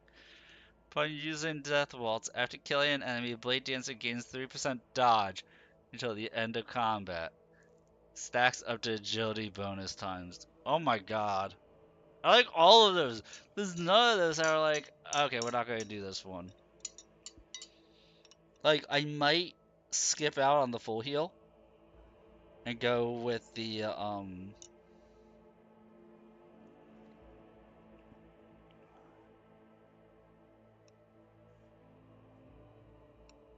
after killing an enemy, Blade Dancer gains 3% dodge until end of combat.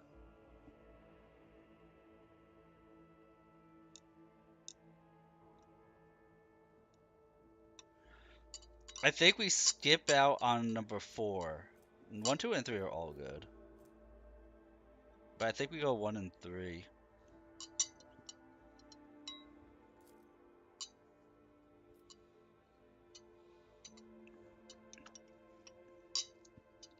Because you can absolutely shred armor and dodge to 0 pretty easily.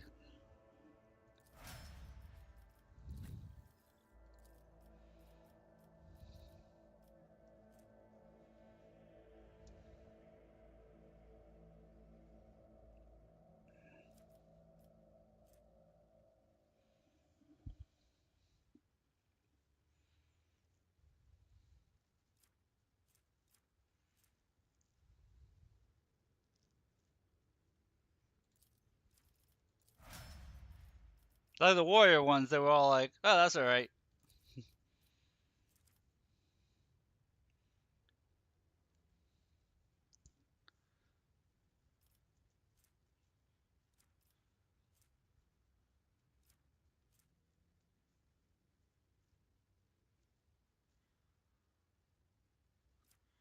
Reduce weapon skill and ballistic skill by 30 until end of combat, then you take the dodge and armor reduction.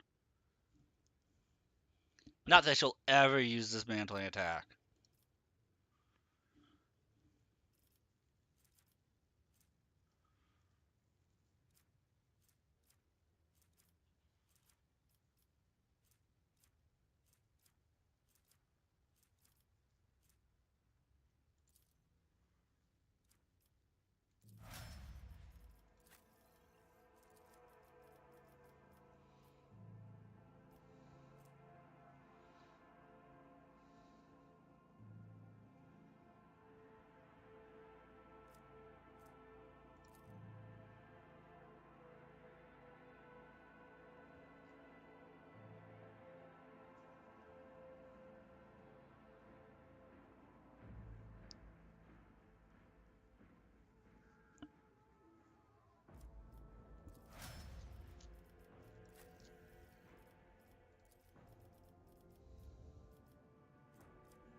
He'll take the same thing, but he'll actually be using his.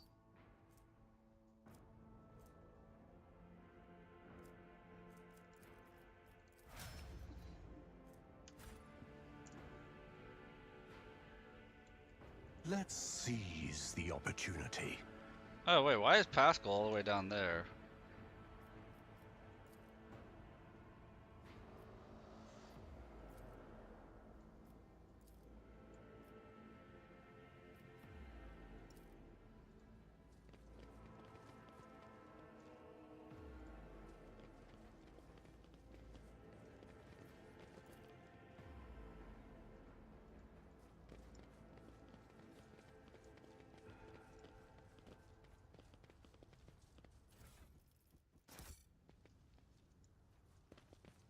The world will bow.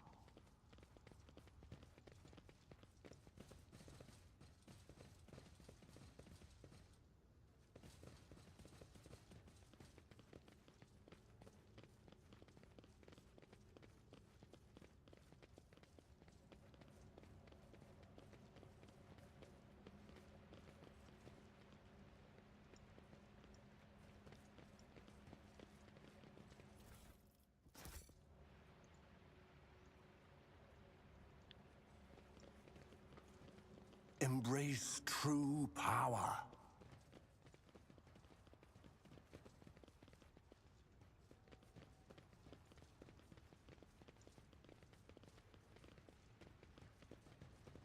Nothing escapes my sight. Pay attention. The Emperor favors me today. So many traps. I better myself through my service. Never doubt me. Man, this is someone who was really trying to survive. The Emperor favors me today.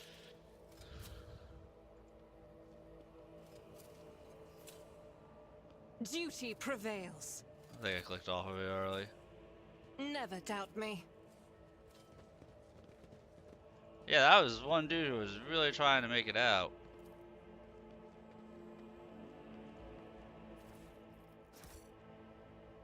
I tread a path unexplored.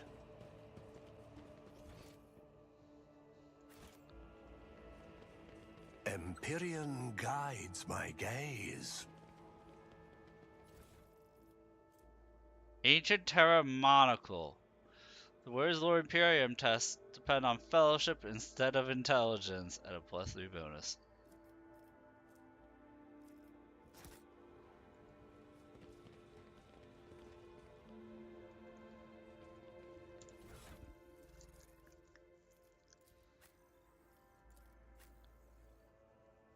Man, they're the same for me, but it would give me a +3.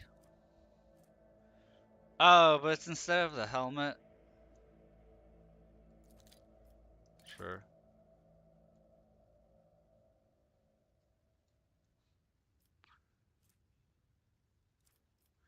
Why not?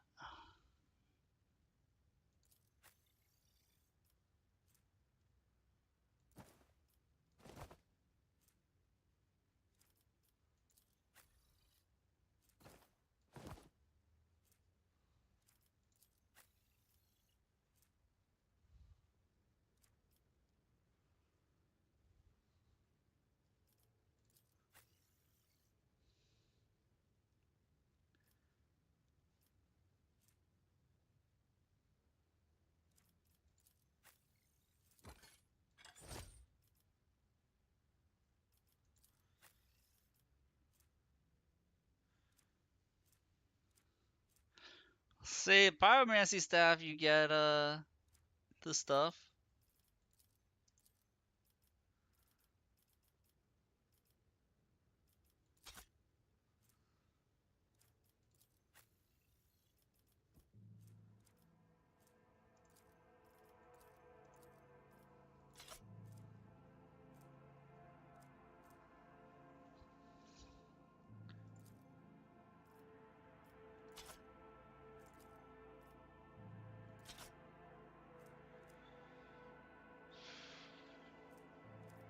I think he's using heavy leather armor. He is not. He is using his trusted carapace. Wait, I thought. Oh, I reloaded afterwards. There we go.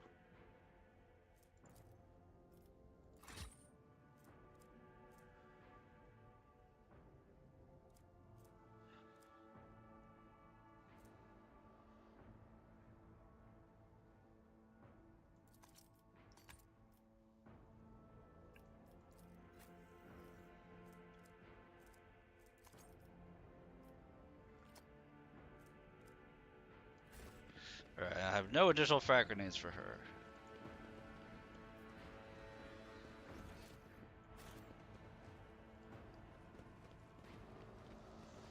Intriguing.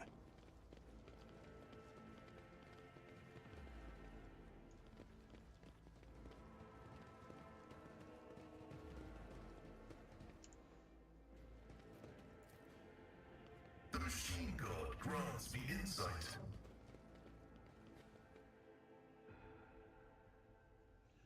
Is this going to be back to where I was before? I think it is.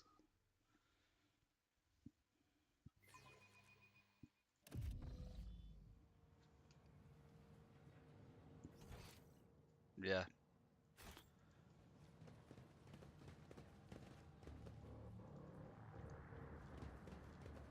Powers unseen uncover my path.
The world trembles beneath my feet.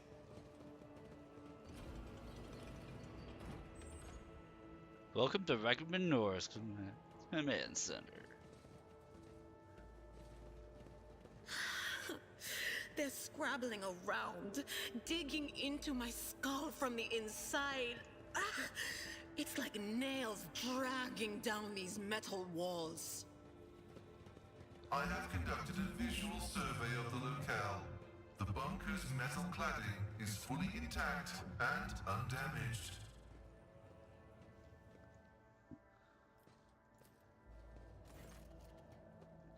This cogitator looks a lot older and more worn than the ones next to it.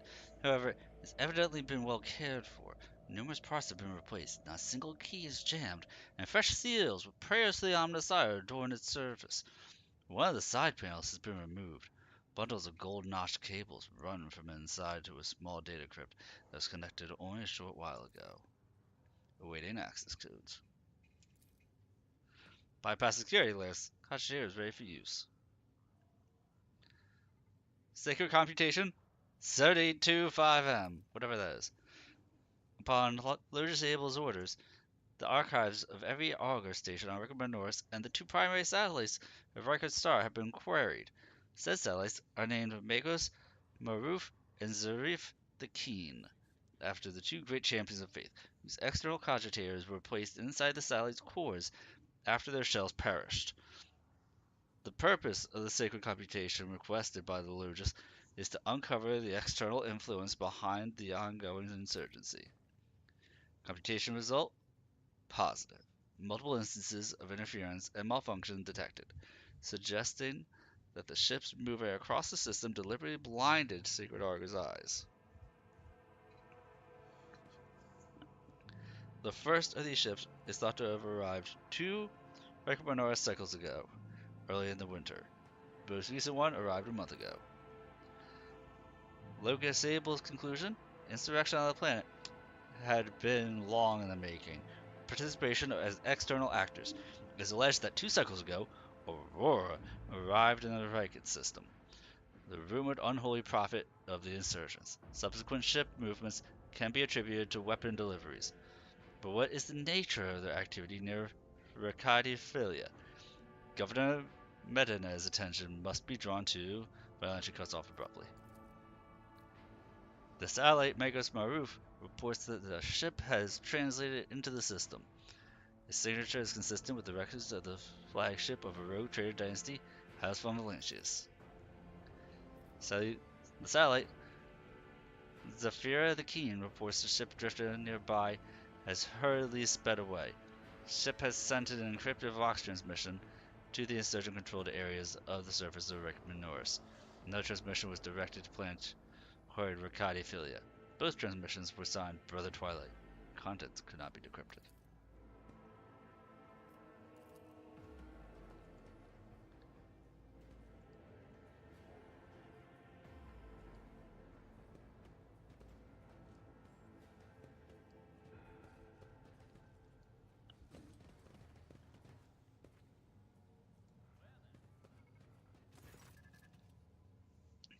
Painfully thin tech priest turns sharply towards you.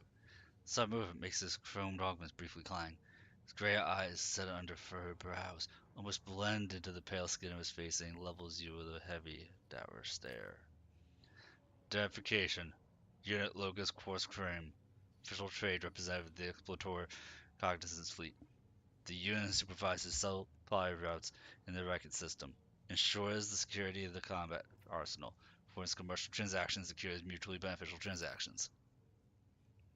When the tech priest notices Pascal, his eyes widen.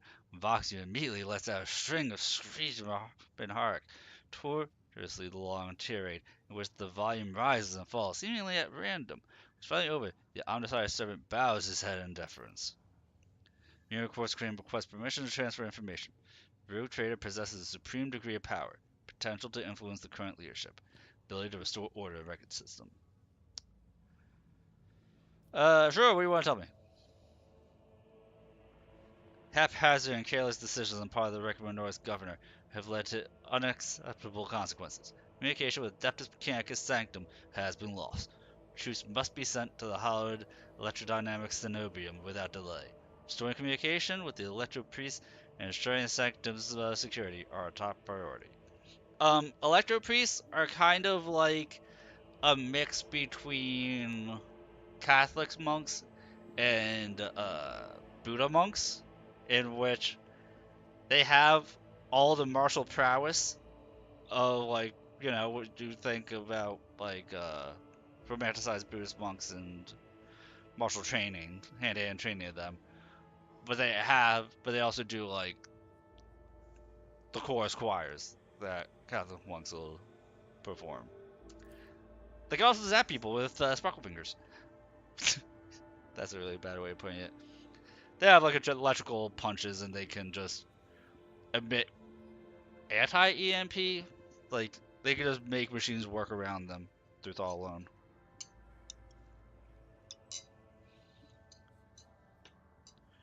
You're the head of the Rogue Trader Dynasty. Your position enables you to exert influence. Techby pauses for a moment, and pressure on the subjects of the Imperium. Unit Course Crane requests assistance. No, I'm always looking down. I just noticed. What if I moved my camera a bit while I have no viewers? I made it like this. Because now what I'm looking at, I'm looking directly at it.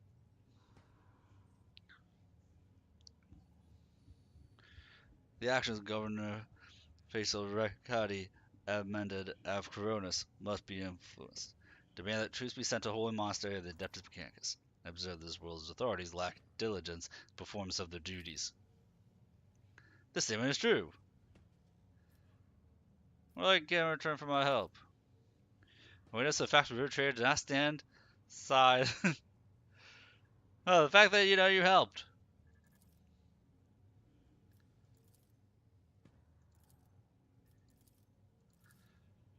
This is all. What's the Adeptus Mechanicus doing here? Doing Adeptus Mechanicus stuff.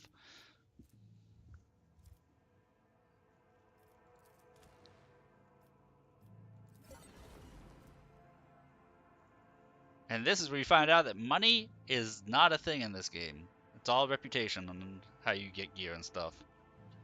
100% reputation.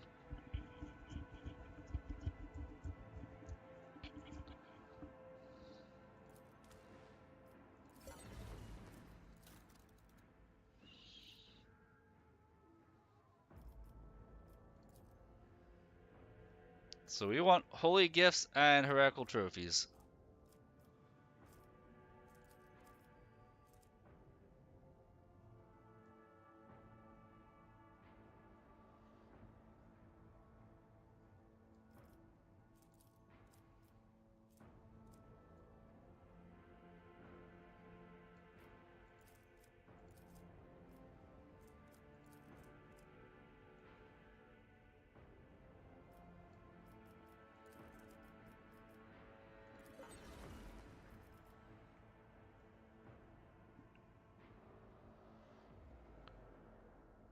I guess we could do ship components, mechanics, creations.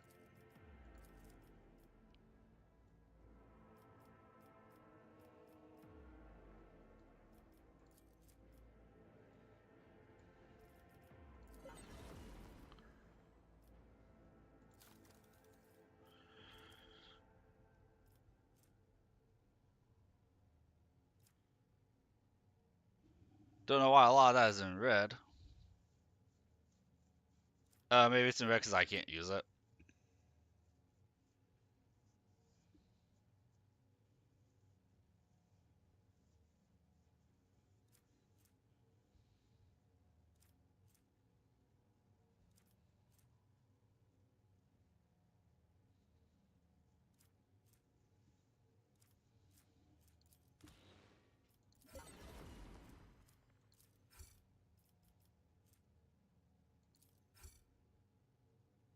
Ah, my profit factor is too low. That's why it's in red.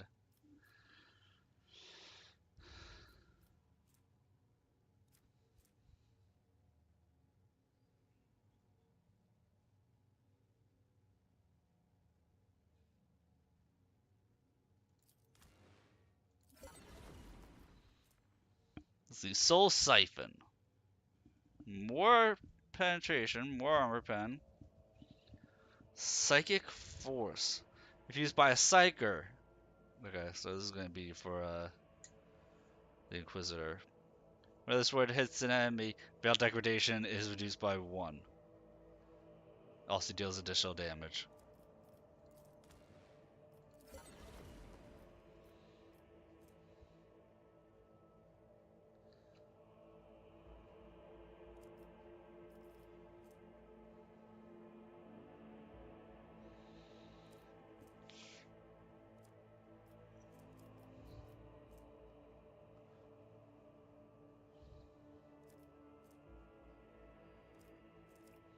So no plasma pistol, unfortunately.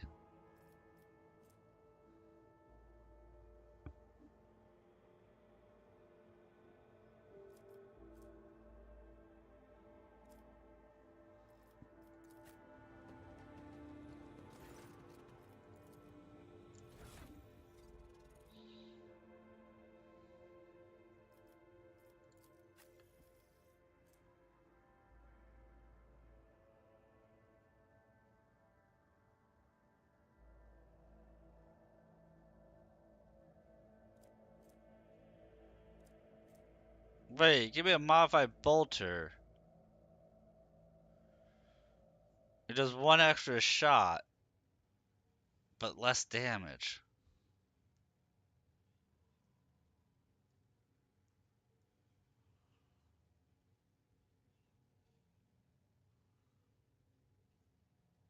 I think it is better.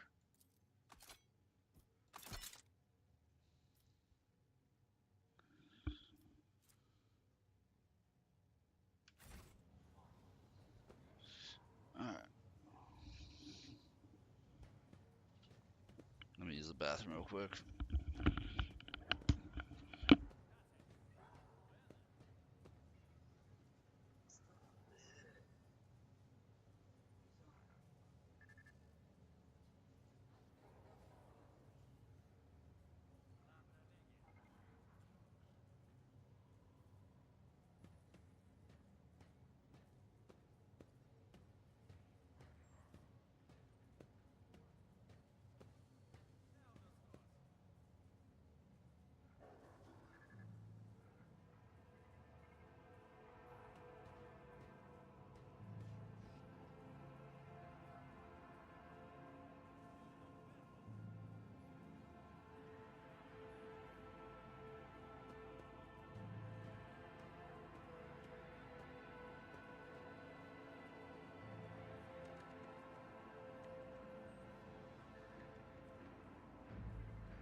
Right.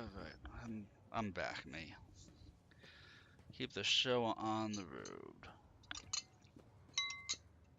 Why do I have a message in Discord?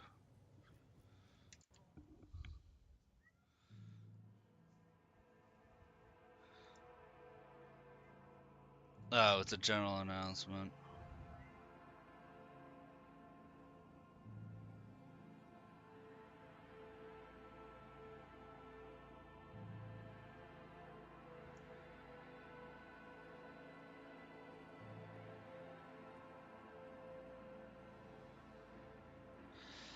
Of course, nobody messages me. Okay, keep going.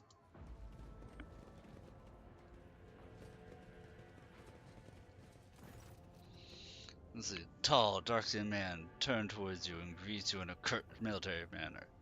Vasil Kabi of the Medina of Coronis, governor of the star system.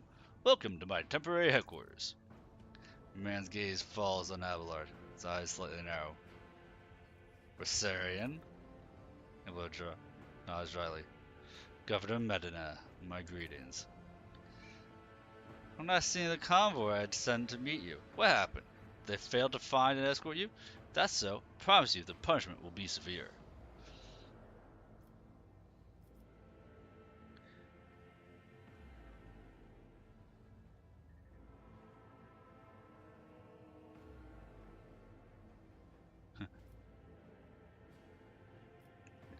Convoy was ambushed, no survivors except for one private. Commend his extraordinary loyalty and resilience. Only one good soldier, a whole convoy. Pathetic. Head to the barracks, private, and await new orders. My lordship, before we proceed with discussing the matters that are of interest to you, there is a question I feel compelled to ask. It was only recently that Lady Theodora was head of House Valesius. No word of her demise. How is it that you would now the rogue traitor?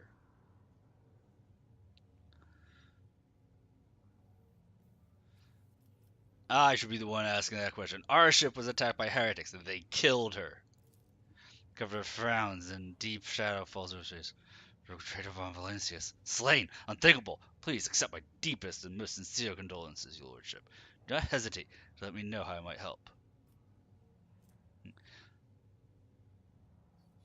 I need fresh crew to replace those killed on the attacking ship, and I need material compensation.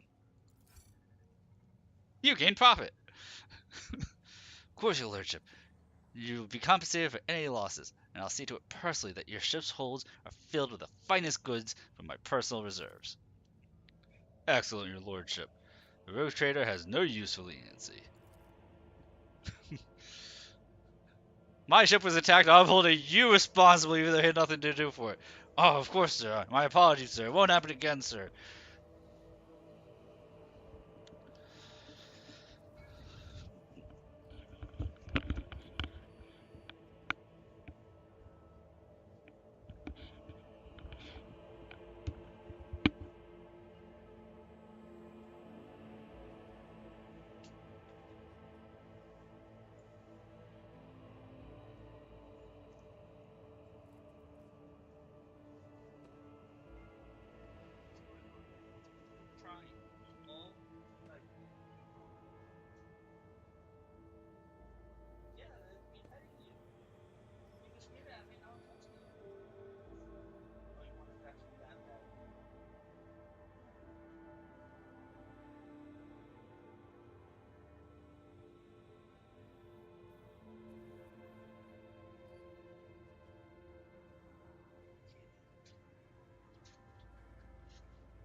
For several thousand fine obedient servants. However, sad to inform you, I won't be able to do it until we've dealt with the insurgency on the planet.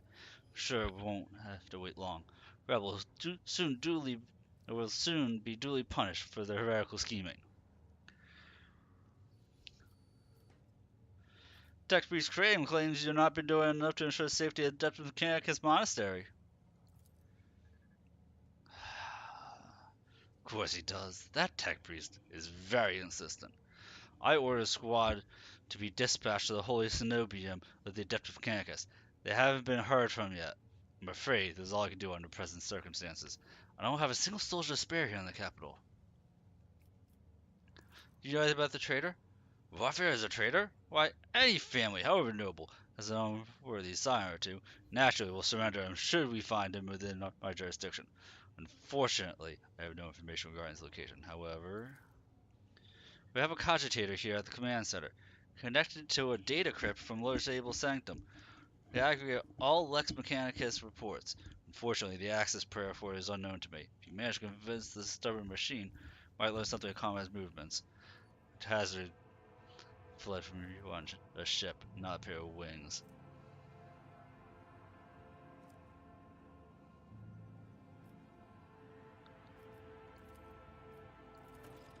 Alright, and the Inquisitor was supposed to find is with he's with the Electro Priest.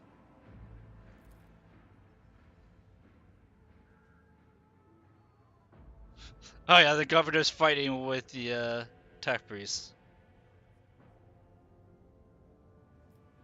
This man is part of my retinue. You have no right to give him orders. You mistake me for a fool. I know he arrived separately from you, and I would bet my life that no. He's about to throw hands. Go's voice dies down in the low growl of a Julian Beckhandrite. A step is directed straight at the bridge of his nose. Metanet clears his throat and grumbles stubbornly. So this is the negotiation technique you would resort to. Do you think this is the first time I've been threatened with a weapon? No, but this could be your last. Pascal's voice is akin to the sound produced by his drilling implement. Steady and calm, but ready to explode at a moment's notice with the crunching bone and squelching flesh of tearing flesh. I am heading to the monastery because I must. Is that clear? Absolutely so. Abundantly so. Magos.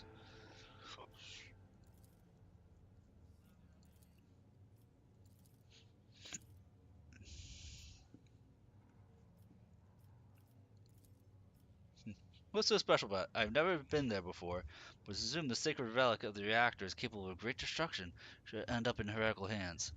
The fury of the freed machine spirits, once released from the sacred circuit, will destroy everything around them. Degree of damage inflicted may render the world of Manoris uninhabitable. Heresy must be purged from those blessed halls. I declare any desecrator who defiles the relic's power a Category 3 blasphemer, deserving of immediate execution.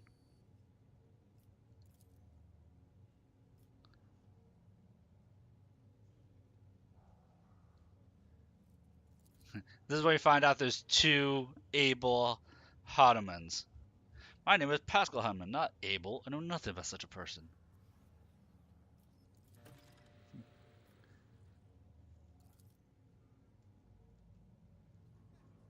The name may have been used as a signal, intelligible only to its intended recipient. In that case, its bearer might be Archmagos Amaranat, initiating investigation and data collection procedure. Adair tenses up and listens, then turns around sharply to face Pascal. I can hear my friend snide whispers through the door. Be careful on your search, Magos. If you stare into a shattered mirror for too long, you might see yourself in it. In every shard at once. Mending it that much more of a tainted affair then. The new reflection is deathlike. You know anything about this Abel? Never met in person. Esteemed Logus supervised the work of Recommend Norris as a Lex Mechanicus for many years. However, he rarely left his cyber chapel. And I never had the honor to make his acquaintance. A true anchorite.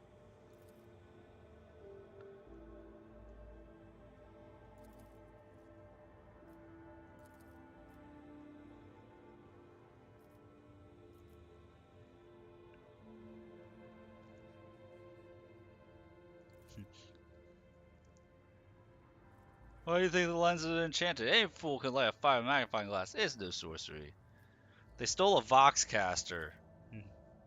Not much to something. I'll order auto of our equipment and see to our communication channels more closely monitored going forward. However, it was only the accidental success of an otherwise disorganized mob of heretics who have no understanding of the art of war. It's headed by. It does have a figurehead.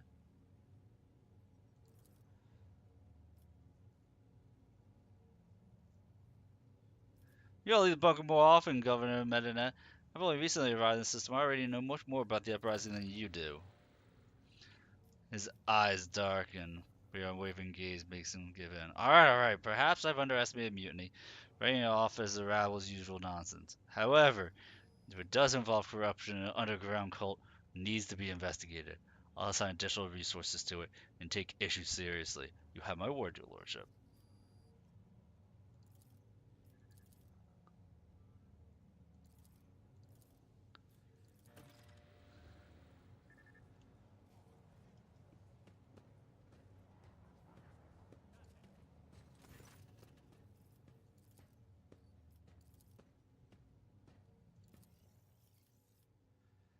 And now I can take this psychic body glove, which is not for me.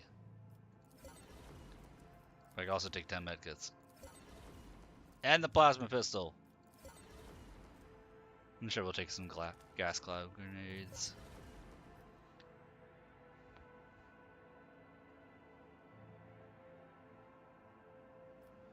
What's the metronome do? The wearer does not spend MP during their turn. They gain plus 10 to all characteristics until next turn. So if you hunker down, you get a plus 10 to everything.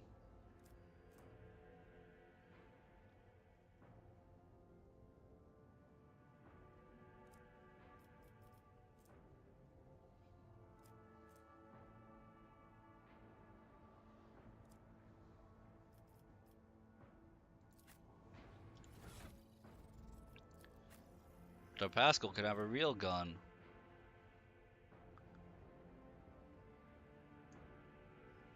A plasma gun, which I already have a bonus for plasma weapons, so that's good.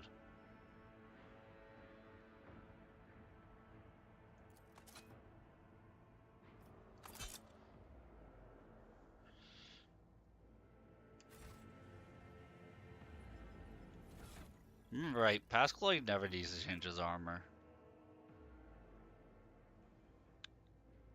Yeah, because the scale's based on his intelligence.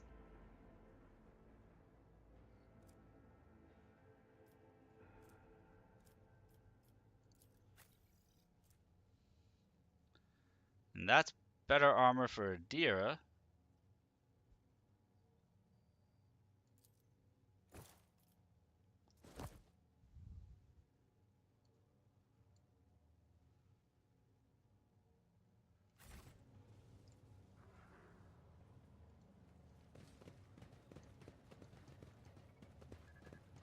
The world will bow.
Let's see, permission report, Lord Captain.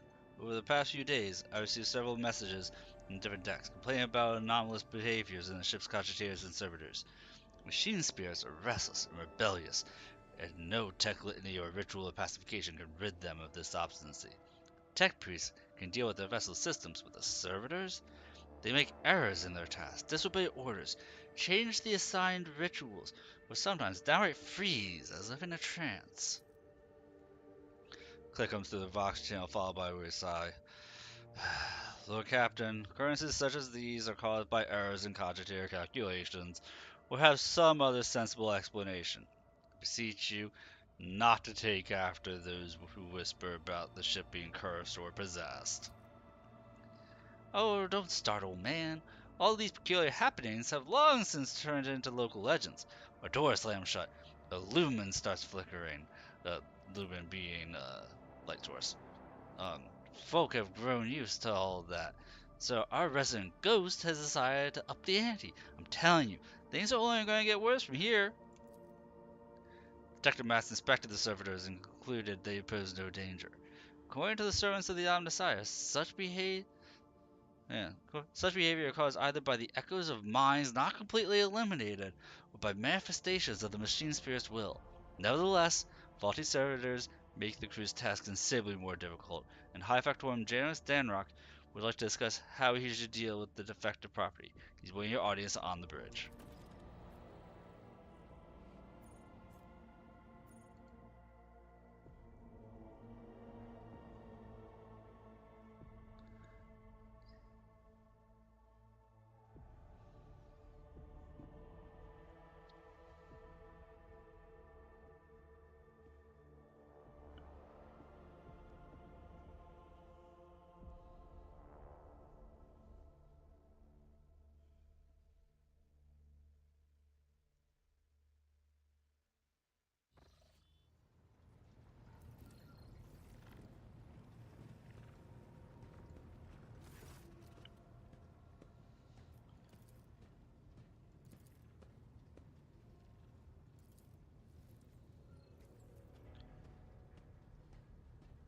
Let me take a look at these servitors. Pascal, come with me. When his lordship arrived at the scene, he found the servitors in the same position they assumed after they had been corralled into the bay, all standing in long spiraling line and facing the center of their strange formation. The moment his lordship crossed the threshold of the bay gate, their bodies jerked into motion. All as one, as if obeying command, the servitors turned to face the Lord Captain. Technomath tasked with overseeing the defective units even reached for their weapons, but the servitors went still just as abruptly, staring at his lordship with vacant eyes. All present held their breath, disturbed by this sight. We had waited for the Lord Captain to speak. His Lordship von Valentius.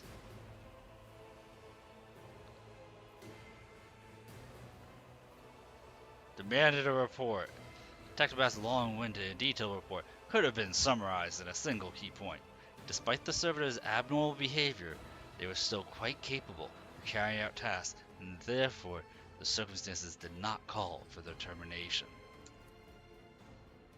Oh, I just realized I'm putting the camera directly into the light above me. My bad.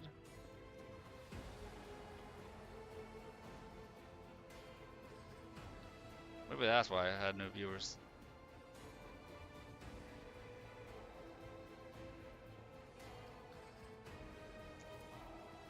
The engine's air prime slowly waded into the motionless ranks of the servitors, peering into their faces and checking their readings. There was no haste in Pascal's actions. With mesmerizing diligence, he inspected every single unit in his path, and Ben-Harak prayers were his companions in this investigation. Examination confirmed the Technomath's initial hypothesis. Servitors' souls, rather the souls of the people they once were, had awakened. Not fully conscious of their past and present, these half-machines could nonetheless feel primitive emotions and sensations such as fear and pain. This undesirable consequence of shoddy performed lobotomy is most rarely observed, and yet for some unknown reason it occurred in every single one of the servitors gathered in the bay.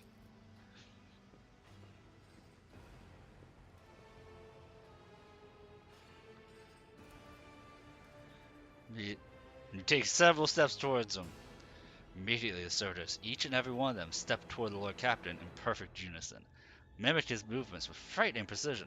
Rotator halted in place, and, after a moment's thought, waved his hand, and the servitors, just as synchronously, repeated the gesture as well. The Lord Captain turned quizzically to the Technomaths, so did the servitors, as if mocking him. Whatever the Lord Captain did, be it an incline of the head, a wave of the hand, or a step to the side, the defective units repeated it without a moment's delay or hesitation, like grotesque marionettes controlled by an unseen puppeteer. We observed this mime unfolded in distressed bafflement for nearly a minute until the servitors finally came to a stop. Not sensing any threat from them, Ruche approached with confidence and observed the servitors. As High Factorum, it was I who had prompted that entire inspection, and thus it was my duty to follow Lord Captain. As we stepped closer, we noticed a fascinating irregularity. Servitors' pupils, normally still, were shaking wildly. Bulging veins were pulsating under their copper collars, inscribed with their past offenses. It was as if those mindless half-machines were locked in a perpetual state of extreme tension. A visibly shaken technomat behind us proposed that the human souls had awakened within the servitors' bodies after a long slumber deep within the lobotomized brains.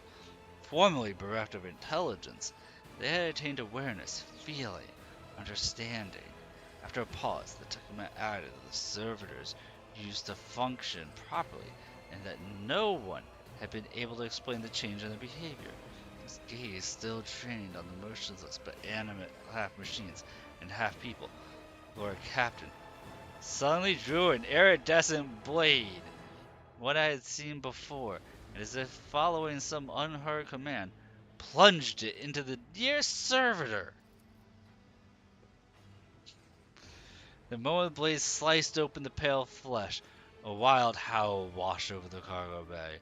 I heard the screeching and crackling of the servo motors. As if having regained the ability to feel pain, the wounded servitor struggled to open its sewn mouth, but all it could muster was a stifled moan of horror. The Lord Captain's victim fell to the metal deck, and all the other servitors came crashing down with it. We all felt the grip of an otherworldly, bone-chilling cold. As I met the technomat's fearful gaze, I realized that none of those present had any explanation for what had just transpired. Engine Seer Prime proceeded to the center of the spire of the servitors' bodies, stood over them grimly, studying their lifeless faces, and spoke thus. The tech phenomenon warranted comprehensive study. Further investigation has been rendered impossible. Perhaps it was a trick of my imagination, but I thought I caught a semblance of sorrow in his gaze in that moment. The Lord Captain, seemingly not attaching any importance to the situation, sheathed the blade and left the cargo bay without a word.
Sorry to disturb you. Pandemonium outside the bridge gate. One of the officers seems to be demanding an audience with you in person. I think I hear Master Asarian's voice. In any case, I warned you in advance.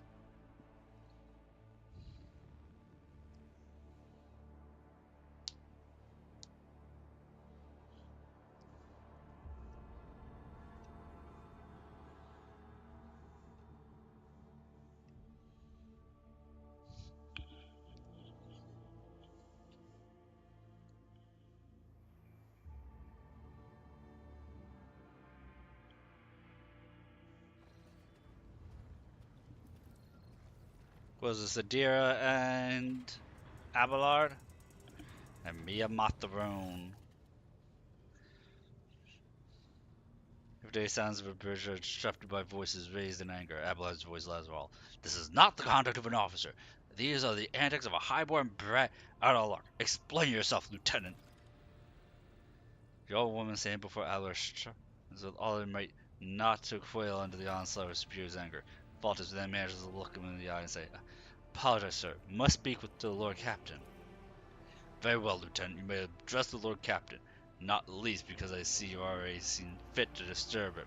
Your unauthorized appearance on the bridge, display of belligerence toward a higher ranking officer will be logged on your personal file without delay.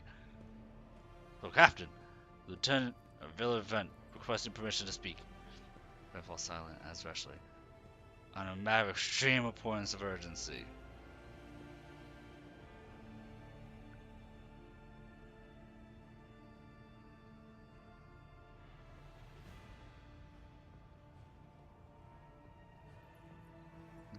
I will not tolerate this kind of conduct on my ship. Abelard, take care of it with the appropriate punishment. Lieutenant, you have 1 minute to state your business. Yes, Lord Captain. Listen to my report and punish me as you wish. But all that matters is you hear me out. This matter cannot wait. Any minute now, an assault unit will be dispatched to the lower decks in order to crush the workers' strike by any means necessary. But I'm convinced that this step is unwarranted. The crisis itself was provoked by the actions of one of the senior officers. Abelard in no hurry to intervene. The skeptical glances at Sarah Back, who is standing not far from him. She maintains a stony expression. Oh, Captain, I urge you to investigate the actions of Seneschal Viserion and to intervene in what was happening on the lower decks. Because very soon we'll have a mutiny or massacre on our hands. Brent reels off the last words as though she knows them by heart. She's clearly been preparing to say them for some time. Finishes. When she's finished, she casts an anxious glance at Abelard and then at you. Wait, does an insurrection in no ways come to inform me? I would not deem it a problem worthy of the rogue trader's attention. Lower decks, as it so happens, are in revolt. 30-some years ago, we even had a revolutionary leader rise up who dared to establish workers' rule across the entire ship. It took a month to restore order. Even 8 years later, we're still battling rumors that the hero had survived his execution, was on the verge of gathering people to fight against tyranny once more. This is to say, the rumors were baseless. As for the current situation, we have sufficient forces to deal with it. But on this ship, the word of the Lord Captain carries more weight than a salvo from 100 bolters. I'm sure if the rogue trader addresses the malcontents directly, he will quell the unrest. I dread to think what problem will disturb the rogue trader with next. Perhaps he'll ask the Lord Captain to break up brawls in the mess room. I've already given you the means to resolve this problem. You simply need to use them. If I may, your lordship, sending a hit squad to crush the rebellion is a means of ignoring the problem, not solving it. Viserion? Where does this all come from? I shall explain. But you hurry, time is running out. I will not hurry. Since my competence is under scrutiny, I shall speak for as long as I see fit. There is an established order to the ways things are done on this ship, and one of the pillars of the system is that the rogue trader's attention is not distracted by trivial matters. It's the Seneschal's role to ensure that. I've always handled internal problems myself, so, of course, when I received information about cultists hiding on the lower decks, I took the matter in hand. So long as I live, not one of the vermin who murdered Theodore von Valancius will find refuge on her ship. You are far too heavy-handed, Seneschal Viserion. Arrests, interrogations, mass punishments for entire sectors. It has driven the people to the brink. Now there's a strike on the lower decks, in Depot 4 to be precise. 3 workers' clans are involved, but many more passively supporting them. The situation could degenerate into an all-out insurrection, but when I reported my concerns, the only response I received was an order to dispatch an assault unit and crush the strike with maximum force.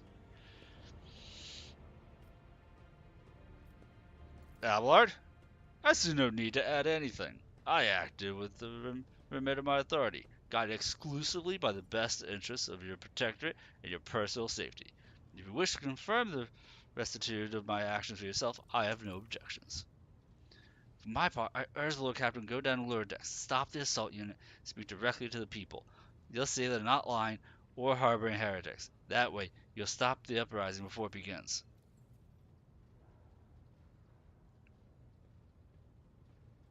What is Depot 4? It's one of the poorest sections of the lower decks. It's home to clans of general laborers. They're not as valuable as the families who have served as specialized systems for generations.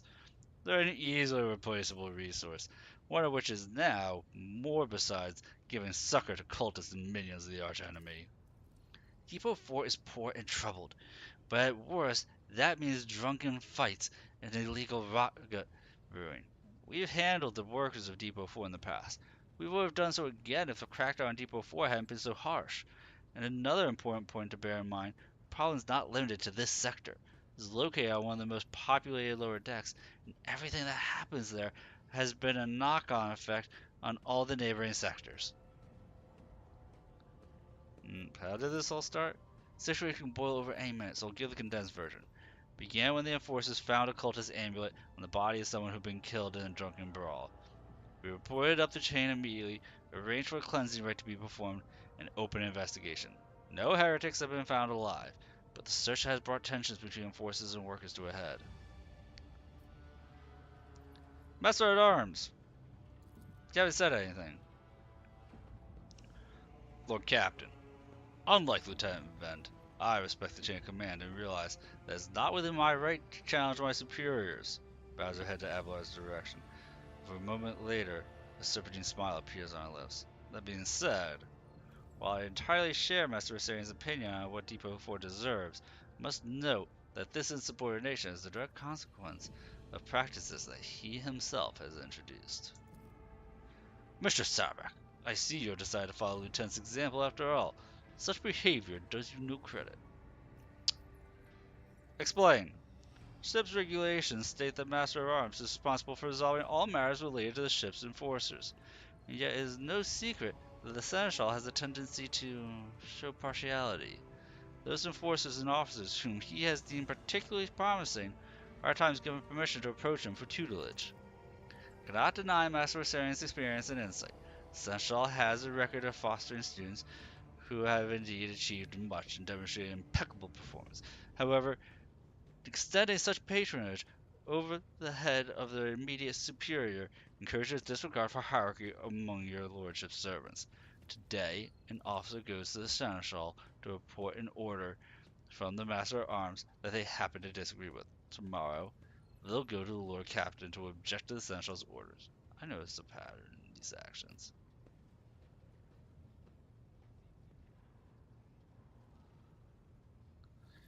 Abelard? Richard Sarback, you recall an occasion where I would encourage an officer to disobey the superior, or one where I would overrule their order, or show favoritism to those who merited one? None, Seneschal, for there have been no such cases in the entire time I have served aboard the ship. If anyone were to claim otherwise, I would have them pay for insulting your honor with blood. Your conduct in this regard have always been spotless. Nevertheless, given your eminent position, a simple show of attention on your part is enough to erode the propriety of junior officers, inflate their sense of self-importance, and undermine discipline. That you distinguish some of them and know them by name is tantamount to walking around the officer's deck handing out gifts to officers who have caught your eye. It feels those you set apart with ambition and audacity makes them stand out among the rest. Enforcers are meant to be faceless servants, fighters ready to die, their fate entrusted to their commander and no one else. That is the sole foundation of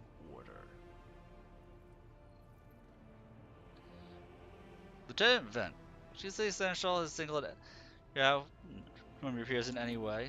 Well, Captain, I swear the Seneschal Wistaria has never granted me any privileges, never once advocated for me, nor facilitated my promotions, although he is the man who convinced me to become an officer in the first place. He has offered me extensive guidance in my service, which I am grateful to him, and while not all my fellows receive such attention, I know of at least a dozen fine officers whom the Seneschal keeps in his sights to ensure that they continue to strive. To prepare the new generations of the diocese servants, to instruct them, and separate those potential from those who have exhausted it. That is my duty as Seneschal. Ship has ship bays worth of pilots, enforcers, officers, technicians, and stewards whom I have raised personally. By the throne, every third person standing on that bridge right now was my student at one point. I see. Evidently, my officers are anything but a shining example of unity and adherence today. Fully myself to blame.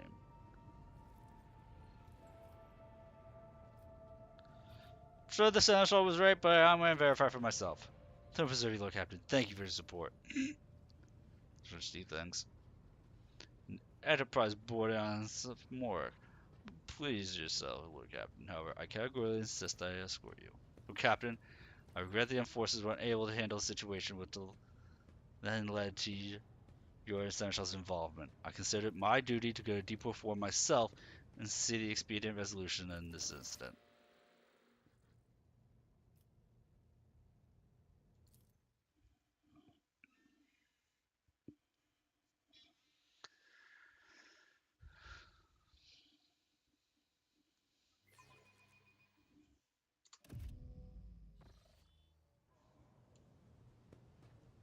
Let's seize the opportunity.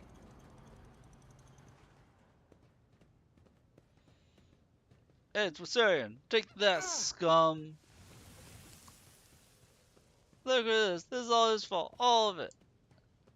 Lulz. Abel reflexively wipes the sweat from his brow, stalling human gesture. And I tell one, a rare moment where he allows his age and wariness to show through his armor-like veneer of self-assurance. Lord Decks are a source of endless problems. Sometimes I daily regret we cannot replace all the locals with servitors. People dare disrespect a senior officer. Wouldn't have the chance to express such disrespect if we were not here. The situation would be dealt with by relevant officers. It's a junior officer's worst failing. Pass problems up the chain of command. Never been able to abide it. I shall say it again. It's a mistake to come here on Lieutenant Ven's whim, Lord Commander. Must admit, Lieutenant by no means the worst material for an officer. But in the name of terror, the girl is the same age as my eldest great-granddaughter. She had the gall to tell me how to manage lower decks and hunt down cultists. Be another 20 years at least before she can be trusted to act without oversight.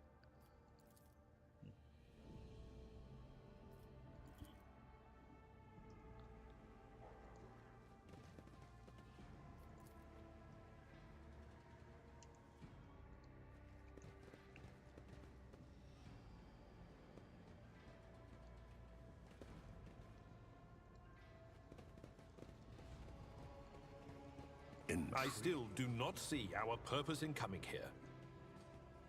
Relax, old man. Going for a stroll on the lower decks every once in a while is good for you. Lets you see how the simple folk live.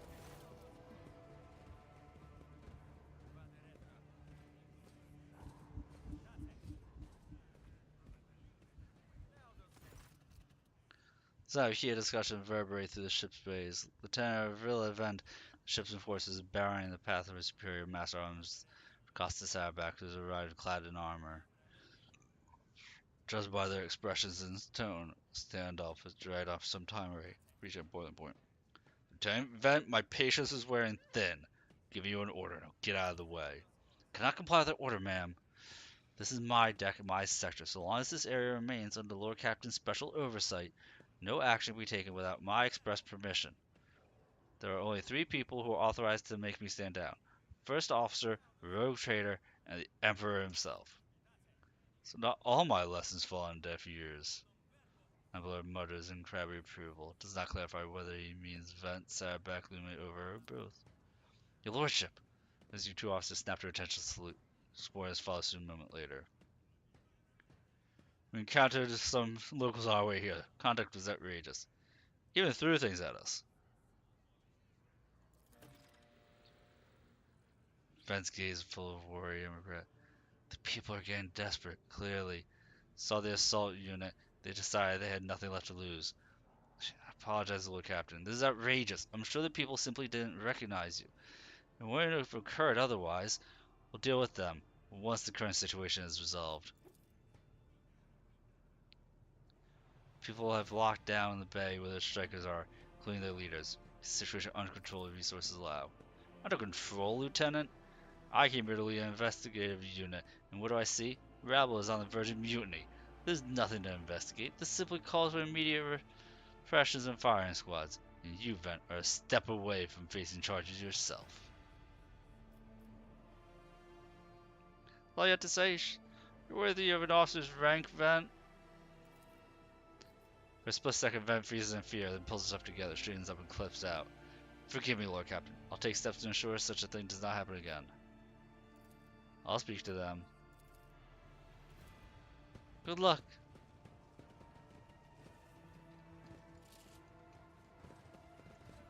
Powers unseen, uncover my path.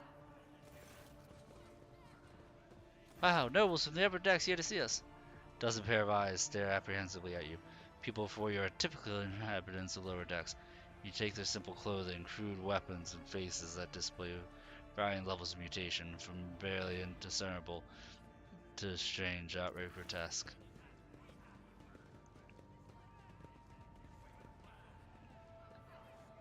Force their torment long enough. A whisper passes through the crowd, and you detect a mixture of fear, astonishment, and joy in the reactions. Finally, 3 people break away from the crowd. Elderly woman and 2 men. These must be the leaders. They bow clumsily before you. Look, Captain, come down to us. We attacked on your way here. How do you explain this? Here's an explanation for you. People have been pushed to the limit. Now they're lashing out.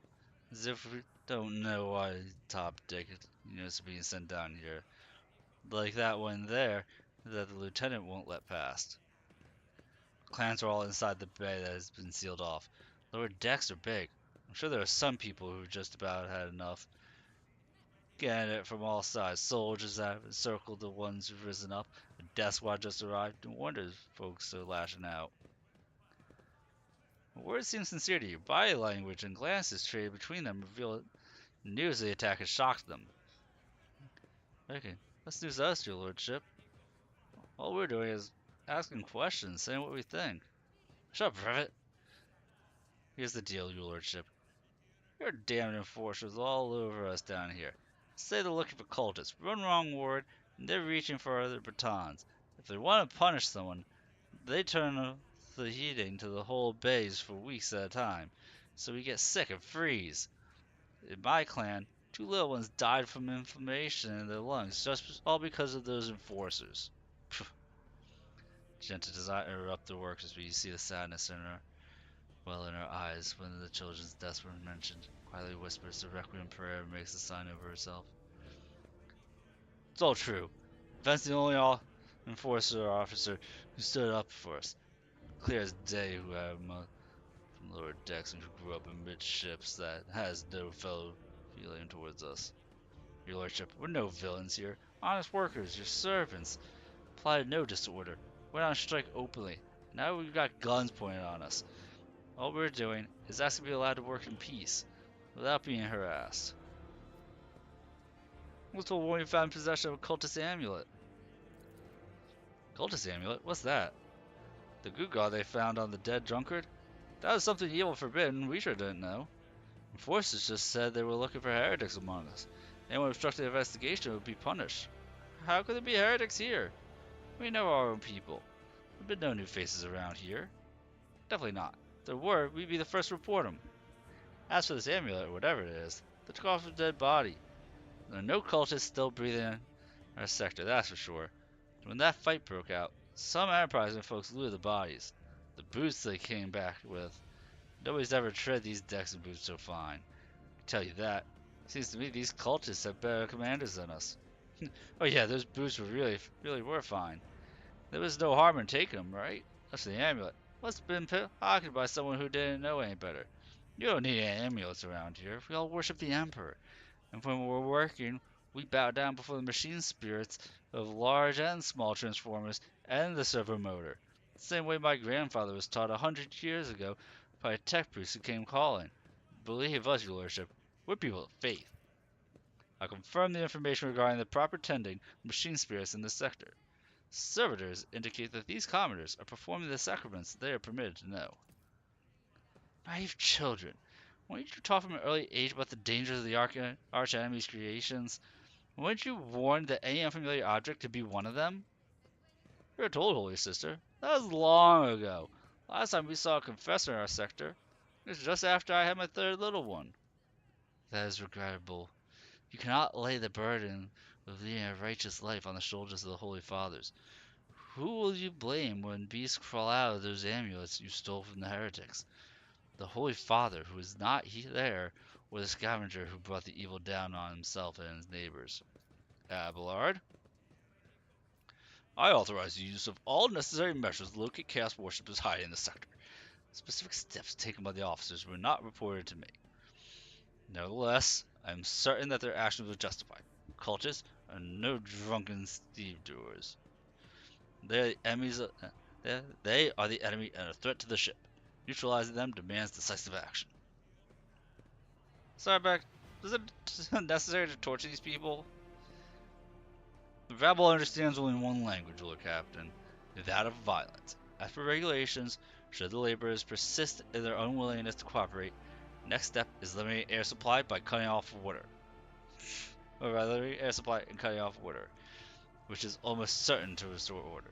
Peasants can grumble all they want, but in the end, they are the source of their own misery, and they all have to do is bow their heads and fall in line, and the need for punitive measures will disappear. What change you guys want? Look at this! Because all the Lord Captain himself is asking us to build you as we want. Well, here's what. When you raid at your damn forces, quit turning off the heat and stop battering everything that moves. That's not it. We want the enforcers gone. We want to be armed. Give us arms. We'll govern ourselves, defend ourselves. The cultists do show their faces. I've been the leader of my clan for 20 years now. Get rid of these club-wielding thugs who only improve things around here. Not too far, old man. Don't let the mags on lower decks live without the enforcers breathing down their necks. Probably even insist on forces on the upper decks, too. As for weapons, what do we need them for? Before the day is out, we'll have someone shooting their neighbor out of stupidity or drunkenness. We don't need that. If the enforcers stop hassling us, that'll be enough.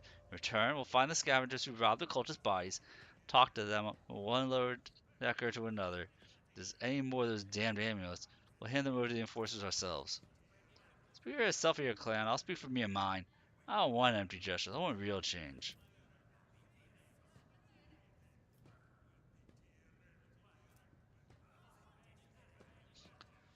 Tall works his eyes dart between the two arguing leaders. Every few seconds, he opens his mouth, as if planning to agree, several sides making no approval.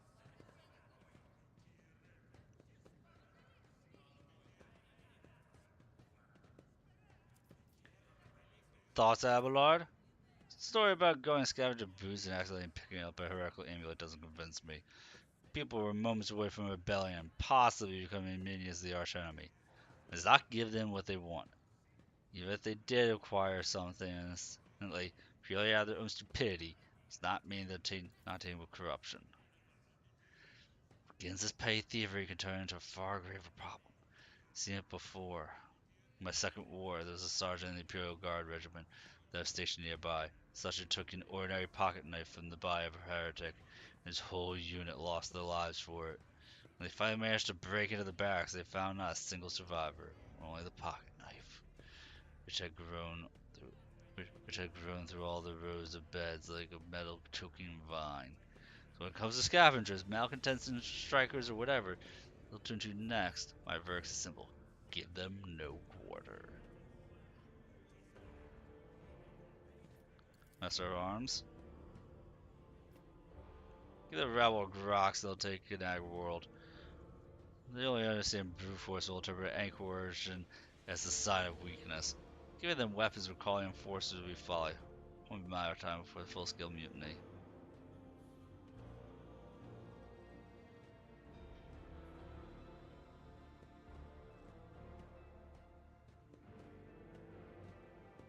Spraying anarchy on the ship is the first step towards embracing chaos.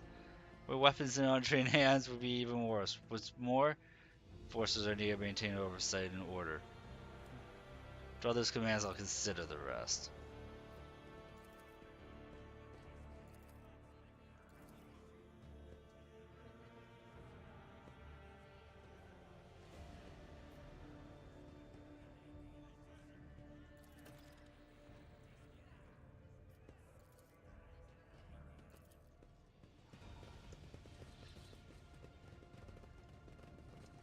And there's no fighting needed.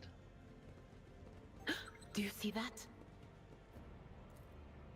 Operation successful.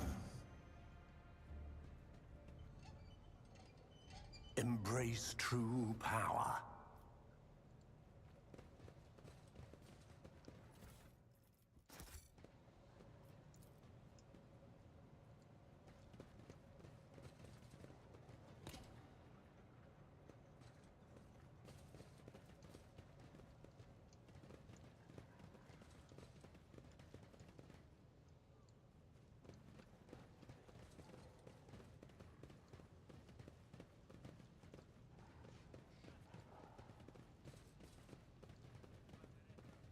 The world will bow.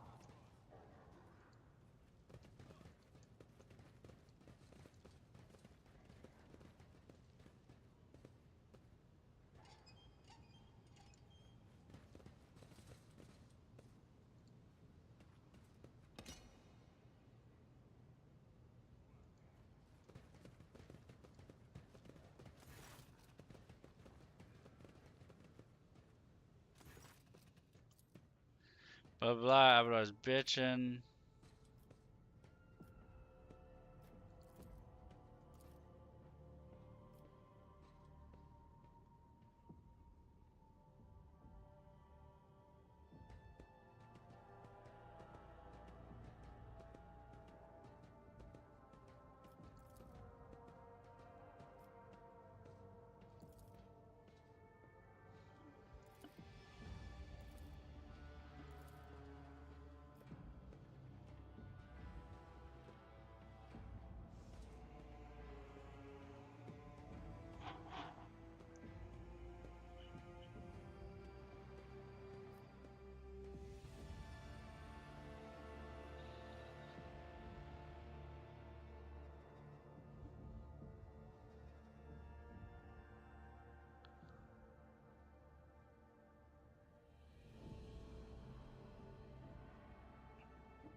Oh, how I address things going forward.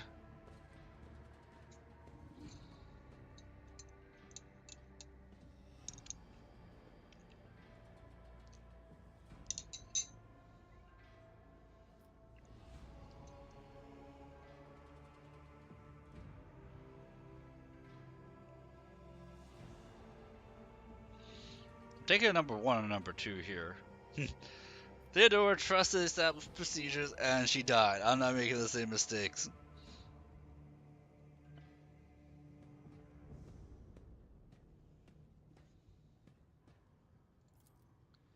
Yes, Lord Captain. Your resolve is admirable and demonstrates a strong leadership. I remember this moment.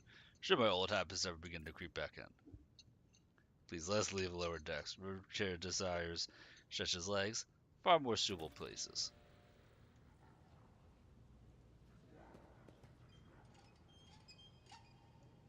The world trembles beneath my feet.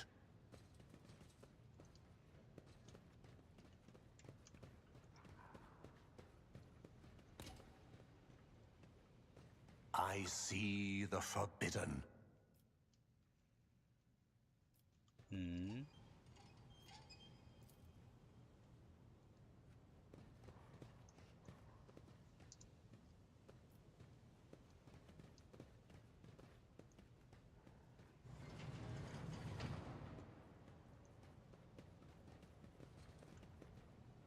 Let's seize the opportunity.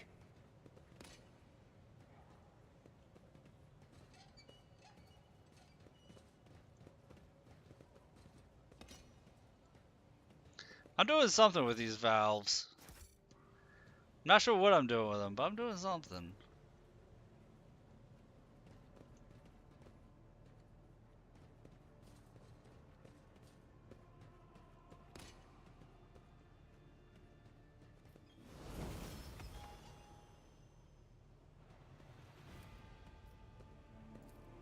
Predictable.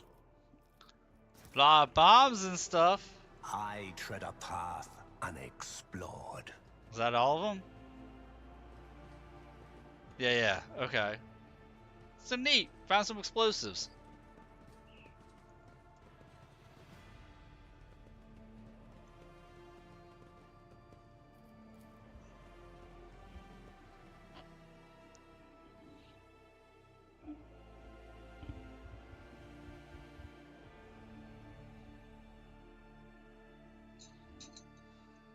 I think I found that on my first time through.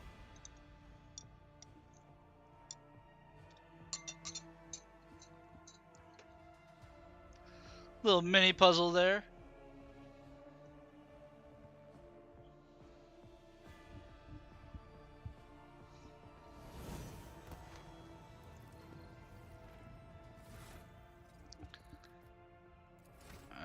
I think it's gonna be time to go get the astropath.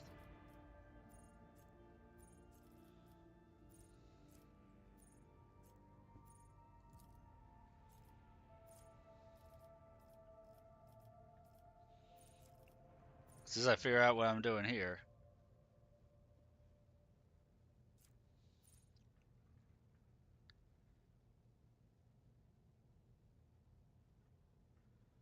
Whenever you parry, number of attacks made by next blade dance is increased by 1. Stacks up to your agility bonus.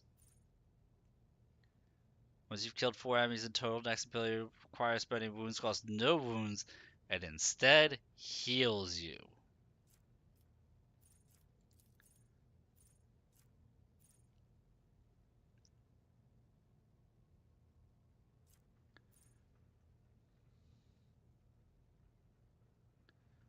Last strike deals double damage if all attacks are made against the same target.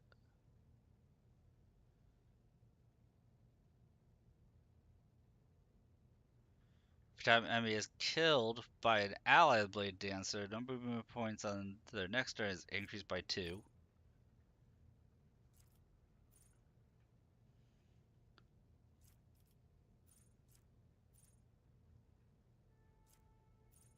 Whenever they use an ability that costs wounds, they gain half the wounds as a shield.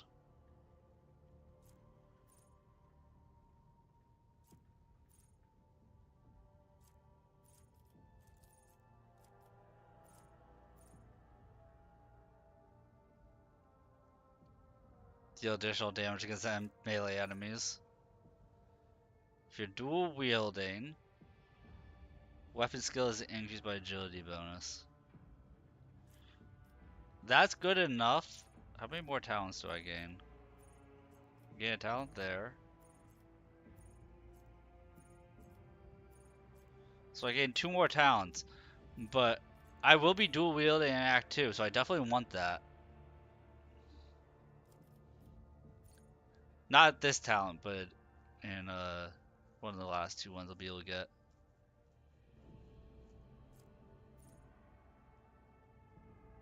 Whenever you kill an enemy, your resolve increases by 1.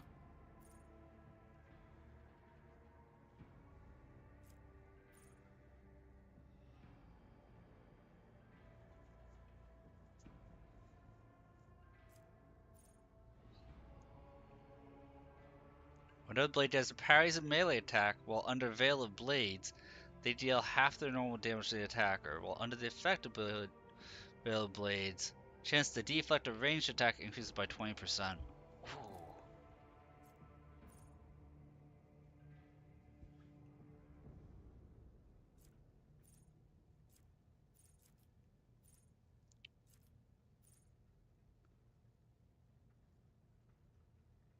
Each attack made by the Blade Dancer increases the rest of their attacks made this turn by 5%. Area attacks consider single attacks.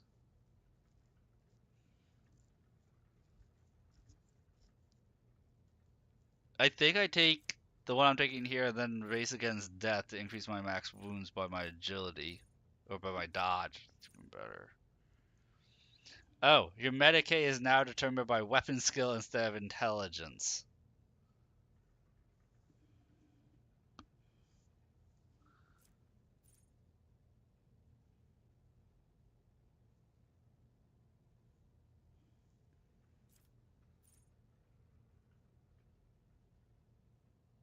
Yeah, I think we do race against death, and then I know what my next two will be.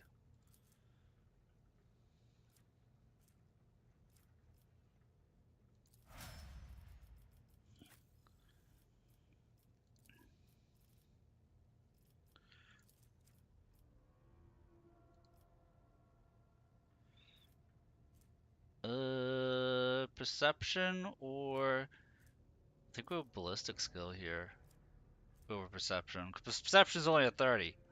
Yeah, we go. Actually, we make this a weapon skill. Make it a weapon skill. We make it a even +6.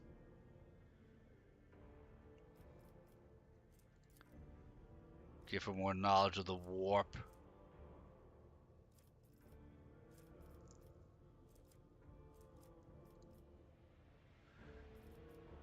And then give her willpower, because of course we will. Of course we're gonna give her psychic willpower. That's we want to do more magic, make our magic stronger.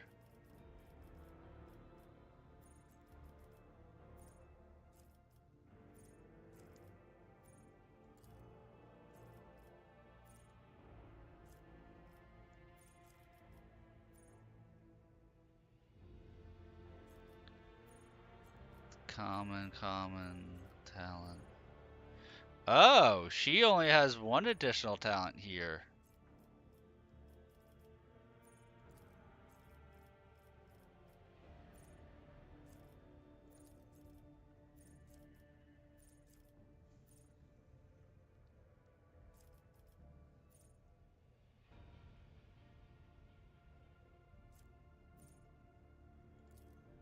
Rapid fire no longer reduces damage. That sounds amazing.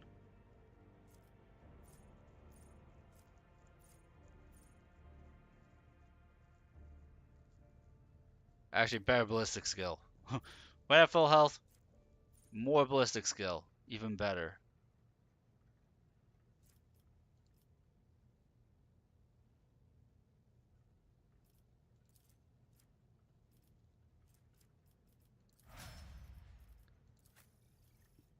And the next time she gets it, she needs heavy weapon proficiency. Did I not favor any talents for Abelard? I was an idiot, apparently.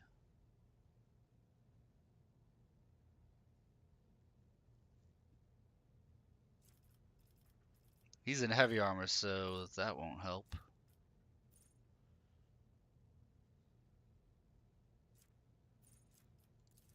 That could be good.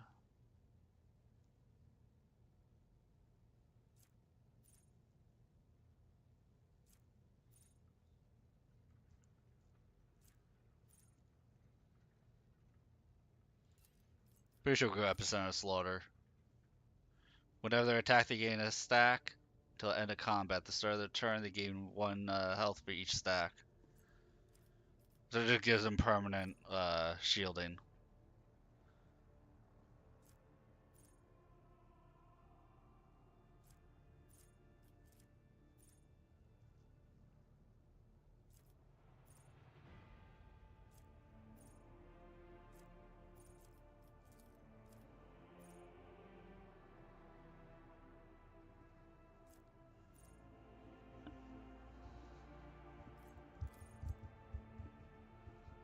If they have an attack, they gain 22% additional armor. That's also fantastic.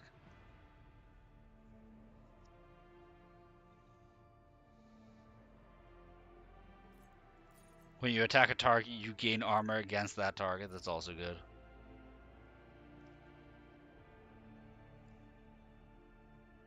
So is hardened scars.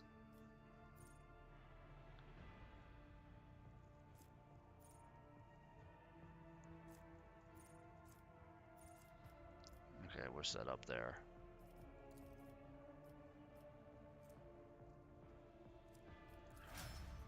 Alright, we're good there. Now we can go and recruit our astropath. So we're not, like, held up by anything else.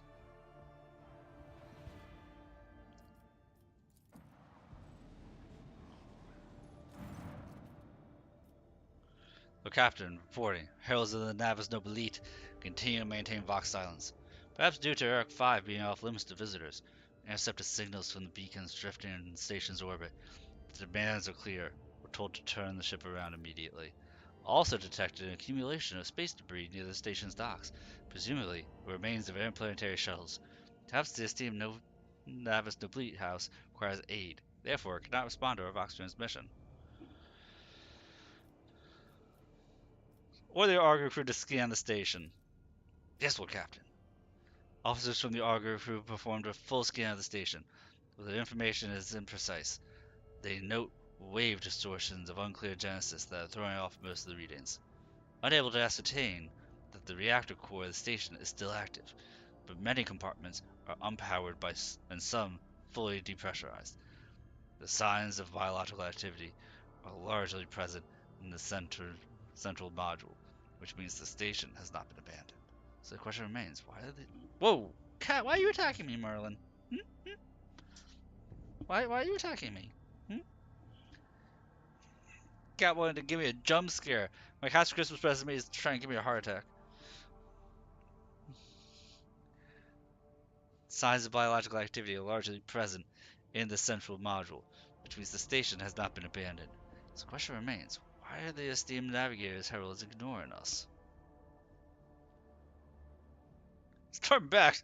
Nobody tells me what to do! No, Captain, of course not. Contact them again. Sorry, Captain. Station does not reply even after official greeting by rogue trader. Declaration of your intent. Negotiate in person. We're going in. Alright. God Emperor protect you. Damn right he's gonna protect me. I'm going in. I need an astropath. I'm not gonna let these astropaths tell me no.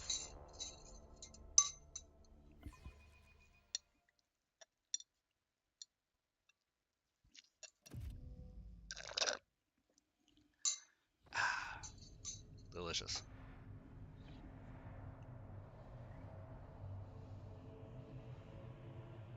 Merlin, we can play later. Pathetic worm. You dare to argue with your master? It was not you whom I swore to serve within these walls. My lips are sealed. Confess. What was the old man's last command? What are you planning? Give up, Keeper. You have lost this battle. Again. We're getting nowhere with these ones, sir. Permission to execute them.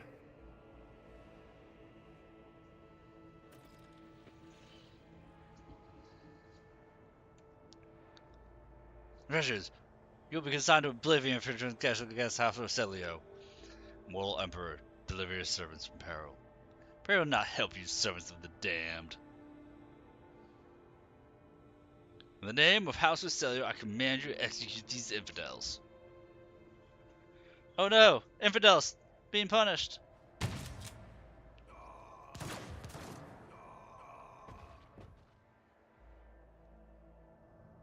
Not a step further. Master, we have some strange guests on the station.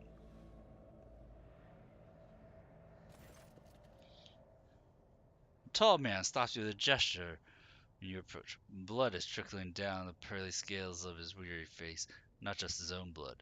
Two jet black and blinking eyes are watching your every move, and a third one, marking the navigator's fate, is menacingly pulsing behind the lowered lid in the middle of his forehead. Step back, or I'll unleash all the horrors of the Sea of Souls upon you. Emperor, be my witness. Sea of Souls is another word for the warp. The Immaterium, the Warp, the Sea of Souls, the Ether, it's all the same thing. Answer in High Gothic. I am Rogue Trader von Valence. Wait. Abelard, introduce me. Before you stands his lordship, the rogue traitor von Valencius, heir to the greatest protectorate in the Coronis experience and bearer of the sacred water trade. Allow me to point out that noble-like custom requires the Lord Navigator to introduce himself first. Given the unusual circumstances on the station, his lordship, the rogue trader, is willing to turn a blind eye to your hostility, but just this once. In this case, I shall turn a blind eye to your unceremonious invasion. Just this once. Very well, allow me to introduce myself. Before you stands fella Christoph August, keeper of this place. So you did not arrive to offer support to the traders? This is great news. Having said that, you must understand that Iraq 5 is a holy sanctum for House Roselio, and the path to it is only revealed to a select few. Pains me to say, you're not on the guest list. Navigator looks at his guards and winces. The soldiers are quivering as if their tormented flesh were being flayed, yet keep clutching their weapons.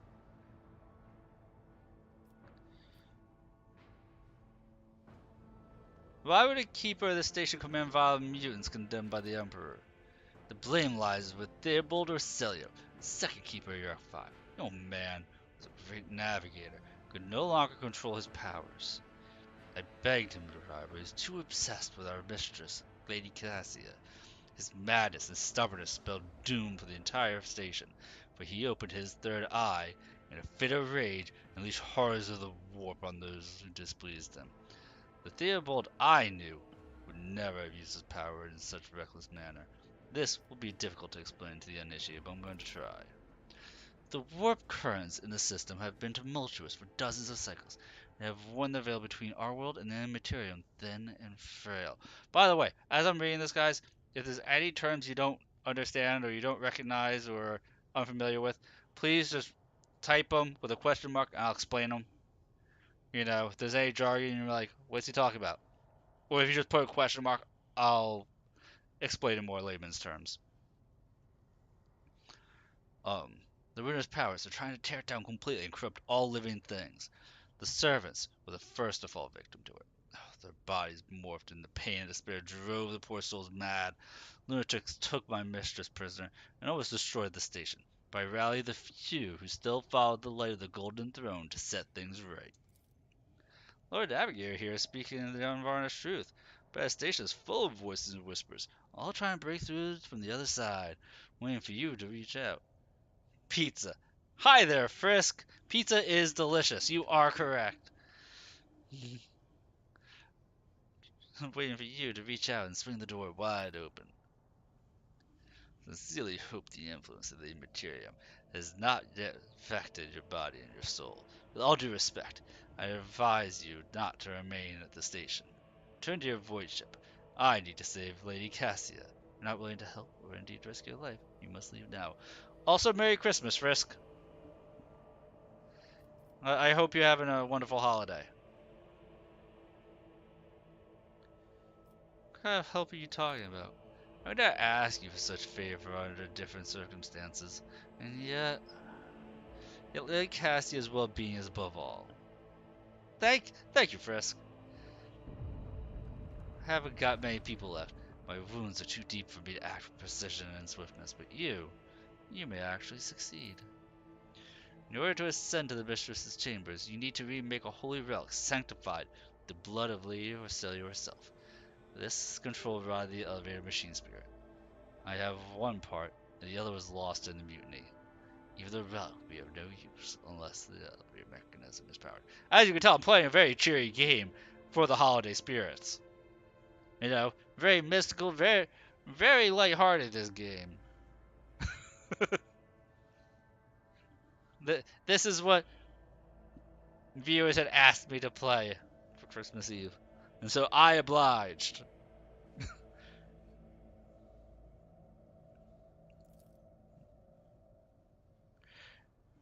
It's a very fun game. If you like games that have like dark, gritty stories and you like the sci-fi aspect to it, it is an incredibly fun game. Makes you think because it's turn-based, and so you need to have the strategy portion of it down. You got to use your brain in this game, but really good story. It's a really good story.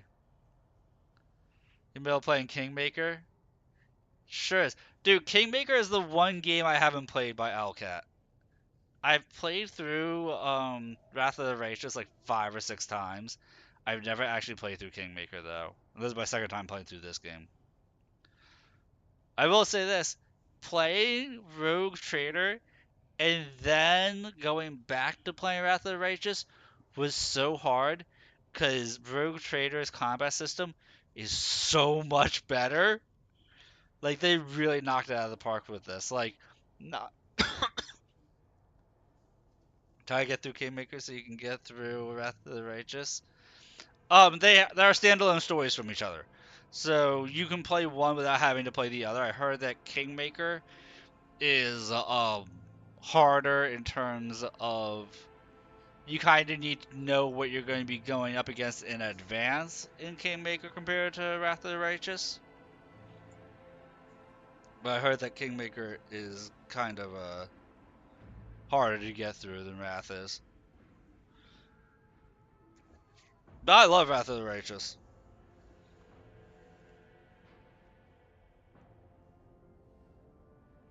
Hard to play Kingmaker after Wrath of the Righteous. That's because Owlcat does such a good job at evolving.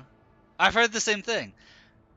And the thing is that Owlcat does such a good job at evolving their combat system from game to game to the point where if you try and go from a more recent game to an older game, you're like, oh god, this is so much worse. But if you go through them in an order of release, you're like, oh wow, this is a whole lot nicer. But then it's hard to go back. You know? Like I played through my first playthrough of Rogue Trader last year, and then I went and played Wrath of the Righteous afterwards. And yeah, it wasn't that it's harder gameplay, it's that it's better gameplay in Rogue Trader than Wrath of the Righteous. And I think part of that is not having the mix of real time with pause and turn based, not doing a hybrid system, just going purely turn based. That they could tailor the encounters to just turn based encounters, and which lets them make more engaging encounters that way. But oh my god. And and with Owlcat, they do a really good job of letting you like have the jargon highlighted to see it. So you gotta remake the run. Like they do such a good job with this game, Frisk, that even if you know nothing about Warhammer 40k, you can play this game without getting lost.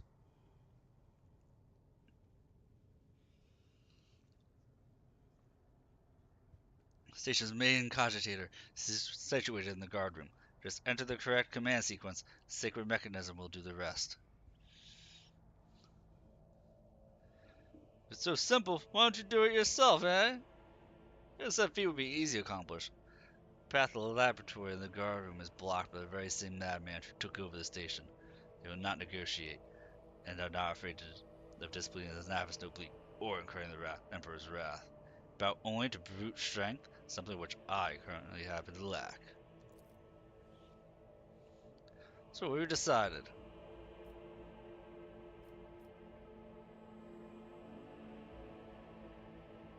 Rogue's aid will cost House Ucelio. We should rejoice, for your mistress will live. So be it. Hurry, the mistress's safety is all that matters. Should you fail, our arrangement is finished.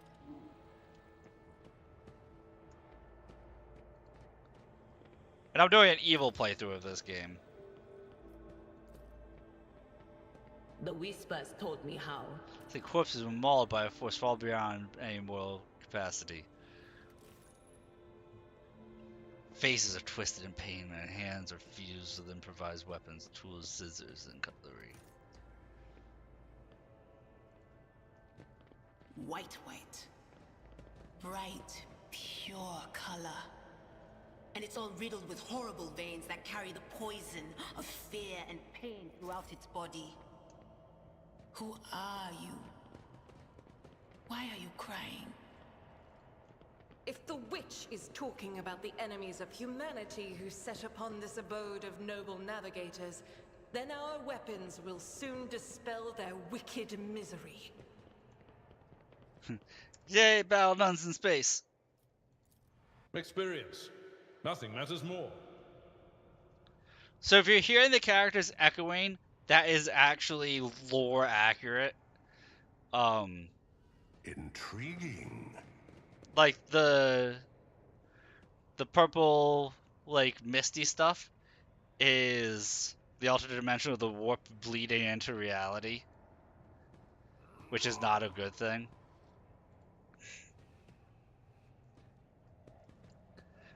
Just like you have infinite spells in this game. If you are a spellcaster, you don't have to worry about spell slots. My success is an irrefutable certainty. But you also degrade the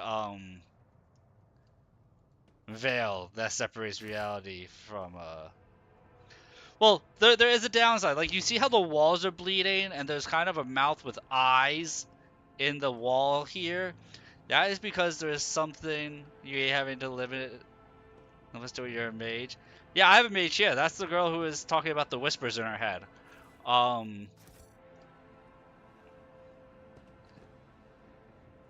Yeah, so I'll show you when combat starts what the limitation in spells is.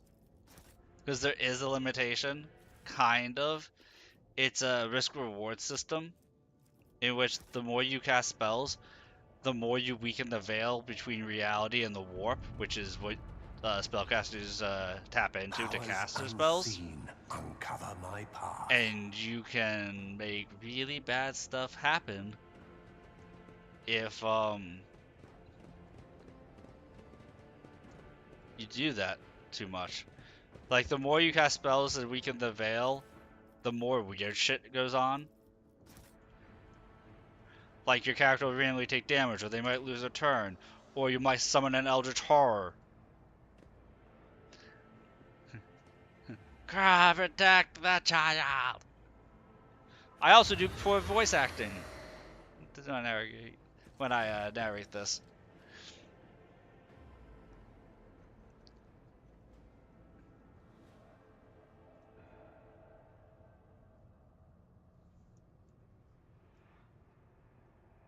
Blood and mayhem shall be our anthem. Yeah!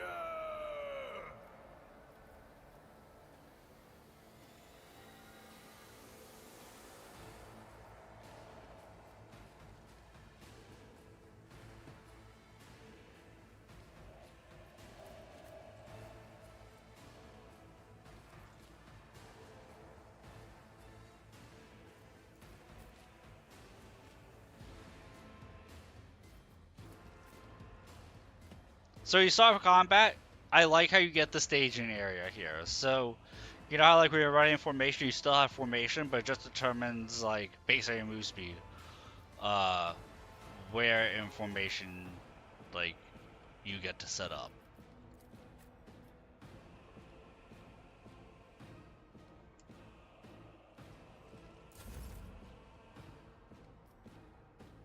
Oh, I did get to go first.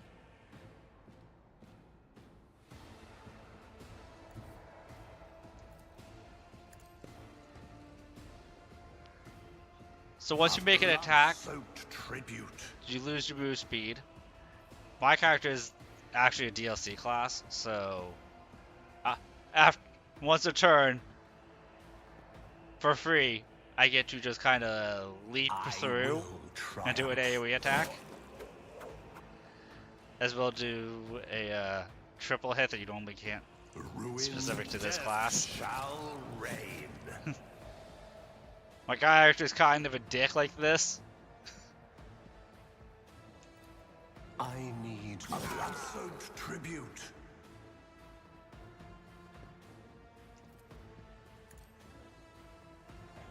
death shall reign. But every class is really customizable. I really like how they do it in this game.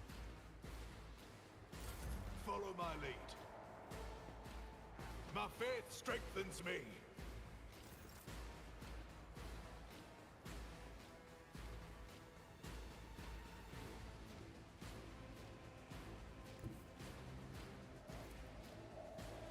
Ooh. That character actually has a lot of health. God Emperor, move through me! Be the fire in my heart! I'll do it.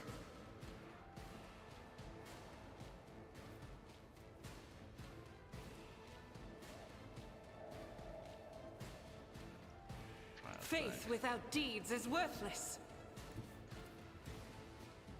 As the Emperor commands, I act.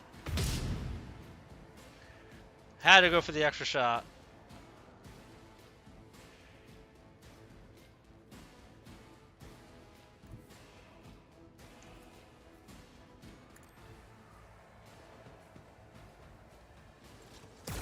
But yeah, you see, typically you get to do a move and then one attack. Later on, there's other ways to increase it. For the most part, it's this. I must not falter. Stay vigilant. Awaiting damage to bulk. Moving out. Follow my lead.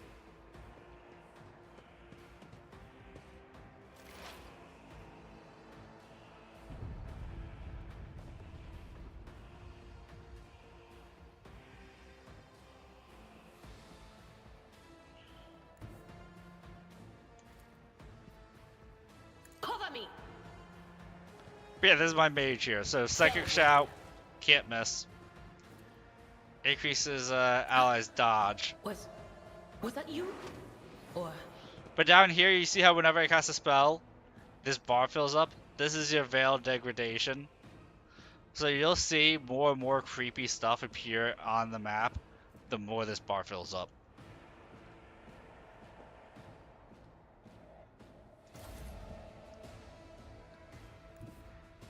And the more that bar fills up, the more likely you are to encounter negative effects when you cast spells.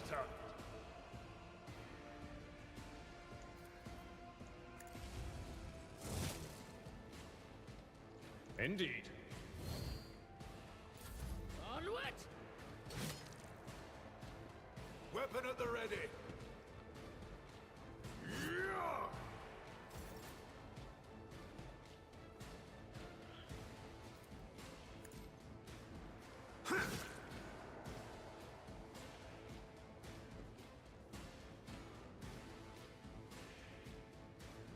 Purpose guides me.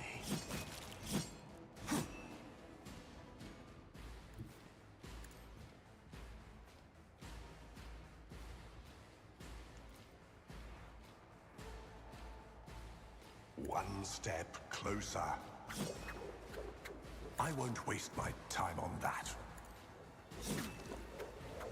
Oh, I thought I was going to get the kill there. Follow my lead. I really thought that guy wasn't going to parry me. My faith strengthens me. This is a little awkward.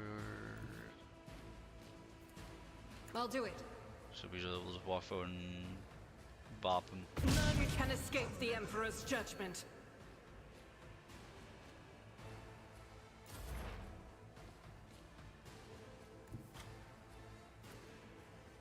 Heavy is the tread of his faithful.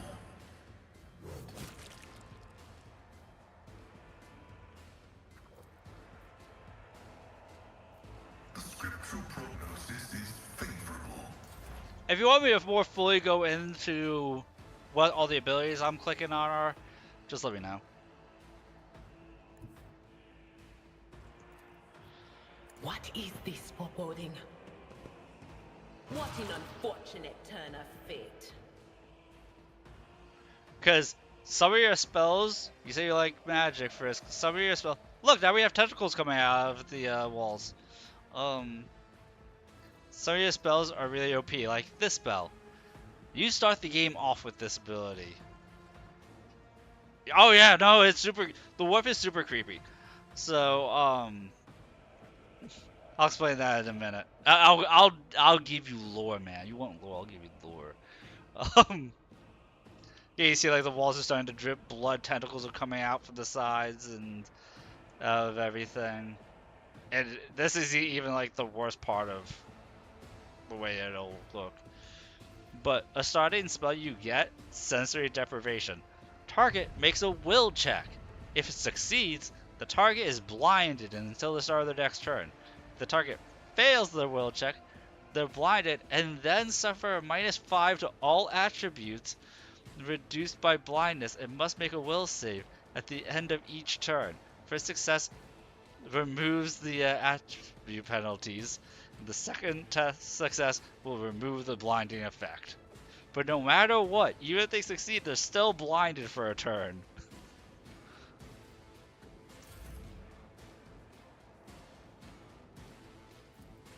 At your beck and reduced to dust.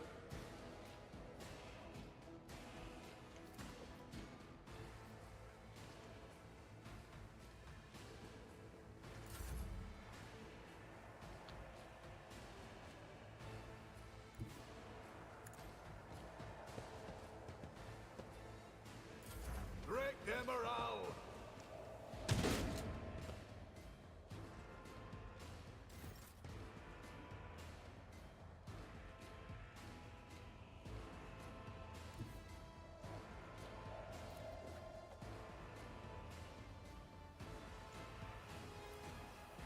Doubt is for the weak.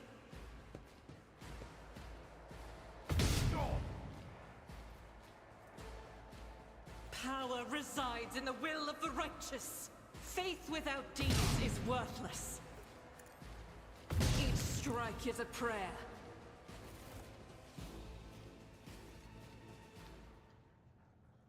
That was an easier encounter, but that was the gist of Act 1 encounter in this game. The world trembles beneath my feet. Damn warp. If we'd been in real space, I'd have. Idira, stop castigating yourself. Your soothsayings have always been vague. Even if you had her, who among us would have realized that it was Lady Theodora who was in peril?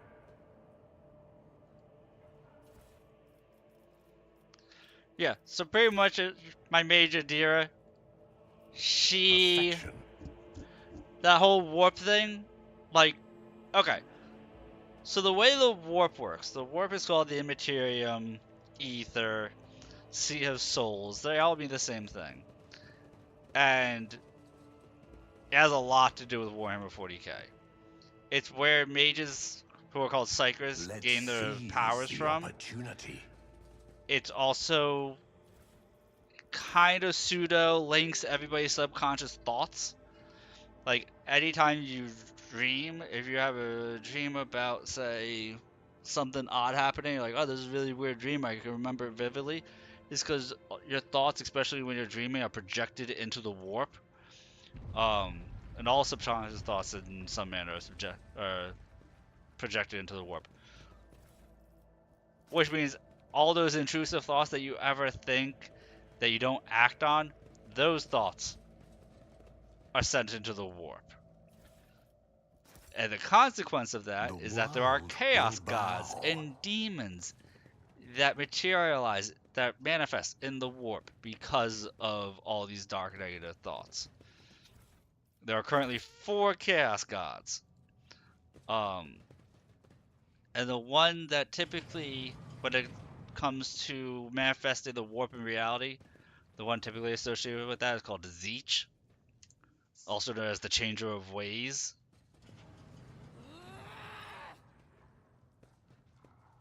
Yeah. Oh no, it's really cool. Also, the warp is how people travel through space. Whenever you're traveling from one solar system to a different solar system, you pretty much enter the warp and travel through enter the warp in one spot and exit in another. But also, time is all time across reality, all points in time. There's no semblance of time in the warp, so past, present, and future technically all exist in the same moment within the warp. Also, so you can do like a 3-day travel, and sometimes you appear a little bit in the past, and sometimes you appear hundreds of years later than you were supposed to. With multifunctionality. Embrace true power.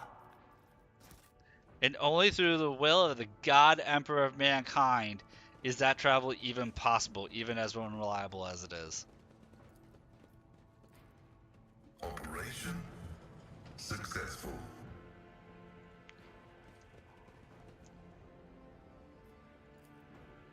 Nothing's impossible for this old officer.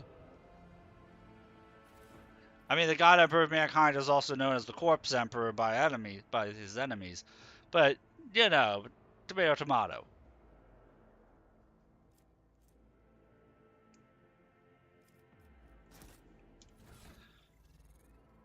Because the God Emperor is a rotting carcass who sits upon a golden throne.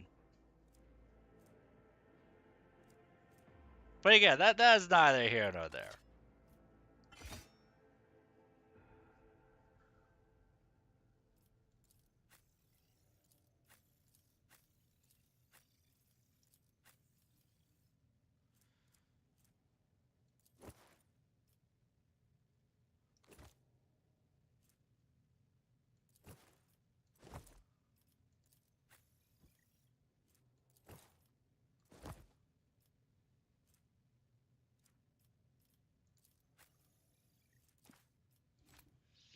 But anyway, the warp. So, yeah. Intriguing. Because everything exists in the warp and demons come from the warp, whenever you kill a demon, demons are nearly impossible to truly die because you kill them, you're just destroying their physical body, and so they just re-manifest in the warp to attack again at a later time.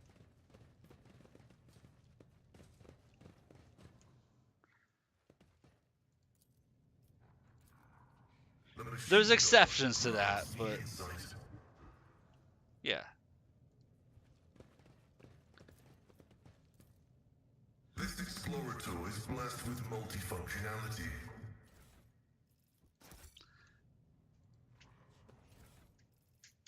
Cat, I hear you. Yeah, I didn't put the pillow back there. I heard you, Cat. You're trying to be a poltergeist.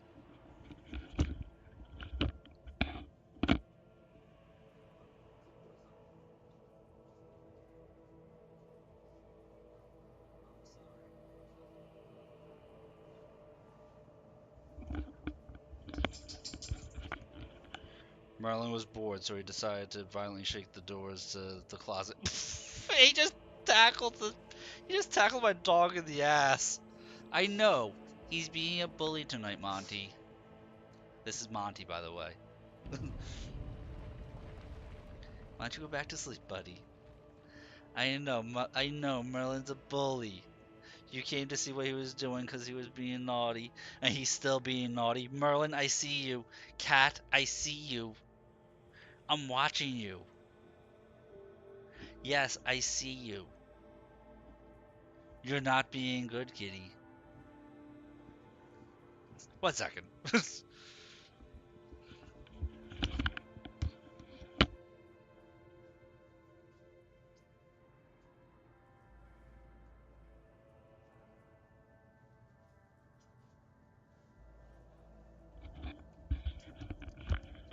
My dog came to check out what the cat was doing because the cat was making noise, and the cat's response was to dive into the dog's ass and bite him in the butt. And now he's looking at me like, I'm tired. I want to go to sleep. Why did the cat just try to maul me? The cat's still trying to get into the closet after waking up the dogs. Okay, Monty, you go back to sleep. Look, he's stalking. He is stalking the dog.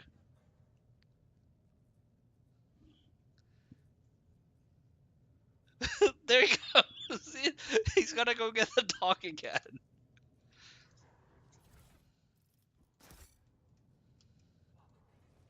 Oh, they love each other.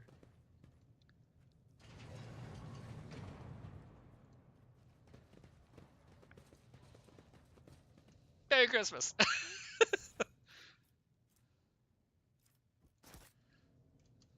Powers unseen, uncover my path. So anyway, about the warp. Am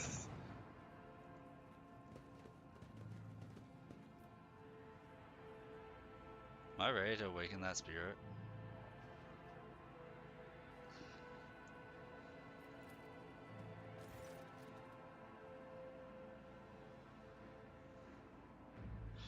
Let's see. Cogitator is computer, by the way. It's the type of computer. That's what they call computers in 40k for humans. Vid screen is covered in cracks and stained with dry blood. Buttons, switches, and levers were ripped out of the control panel with exceptional cruelty and scattered around the sacred mechanism that now sparks and hisses in agony, still refusing to perish. By the way, there's also a group, this guy, Pascal, he is called a tech priest. They pray and revere all machines and everything mechanical. So they think like Shinto, but for mechanical stuff. Every single machine, every single piece of equipment, all has living spirits inside of them that they pray to. And they're right about it. The tech priest Vox system emits a Benhart trill, and his mechadendrite, like Doc Ock arm. Mechadendrites are a thing about like Doc Ock arms. Some of them have drills, some of them have syringes, some of them have clamps and claws. Mechadendrites furiously lashing at the air.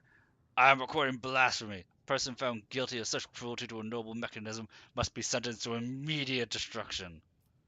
Awaken the cogitator. Turn a few of the remaining dials and pull the activation lever. Cracked vid screen of the sacred engine flickers. Cogitator's insides emit creaks and groans, and the lumens oscillate at random. It takes a while, but eventually the machine spirits do grant you permission to the cogitator systems. Cat!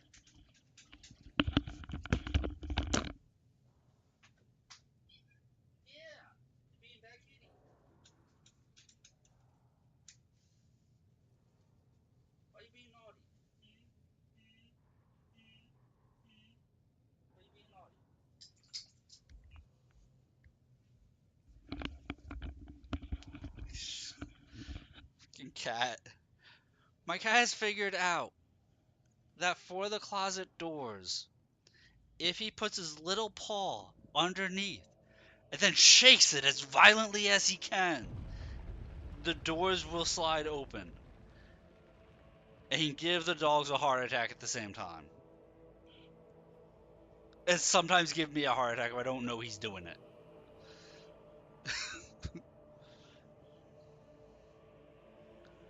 Little poltergeist of a cat.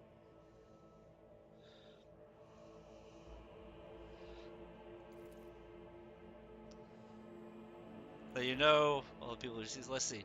The child, location, upper chambers. Biometric parameters, rapid heartbeat, elevated body temperature. Stress levels exceed permissible limit. Status, unknown error. Attention, common procedures advised. Attention, upper chamber is inaccessible. Error, control rod is not present. If the rod has been misplaced, immediately contact a station keeper or the Navis Laboratorium custodian. Call recruitment orders for help. System cannot carry out the command despite the eager compliance of the machine spirits. One thing is certain, problem does not lie in the cogitator's mechanisms. View different reports.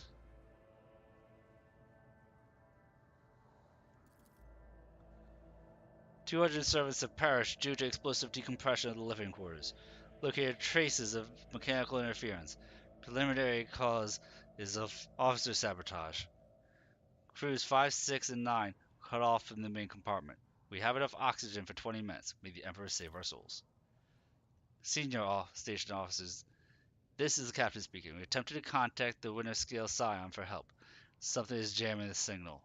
Never received a reply. Cannot be sure it was even sent in the first place. Rescue team's not coming. We're on our own, so remain vigilant. Anyone could be a traitor. Hear me? Anyone. If you are in doubt, shoot to kill. The following recordings are too badly distorted to make out even a single word. Servants close to the children have started butchering one another again. An order came from above to have the remains reprocessed. Okay, when it says have the remains reprocessed, they're turning the people into food. Because that's the thing in this universe. Negotiations with the Winter Scales were a success. New batch of servants will arrive in 10 moons. Escort them to the laboratory at once. It's imperative that we increase the new retainer's resistance to the child's powers. Data expunged. Identity confirmed. Region Rancho Orcelio. Data visit classified. Reasons for visit classified. Data departure classified. Guy came. He's really high up there. Not allowed to know anything else. Not allowed to know anything else. Nobody's allowed to know anything about this guy. People are allowed to follow the stream though if they're liking it.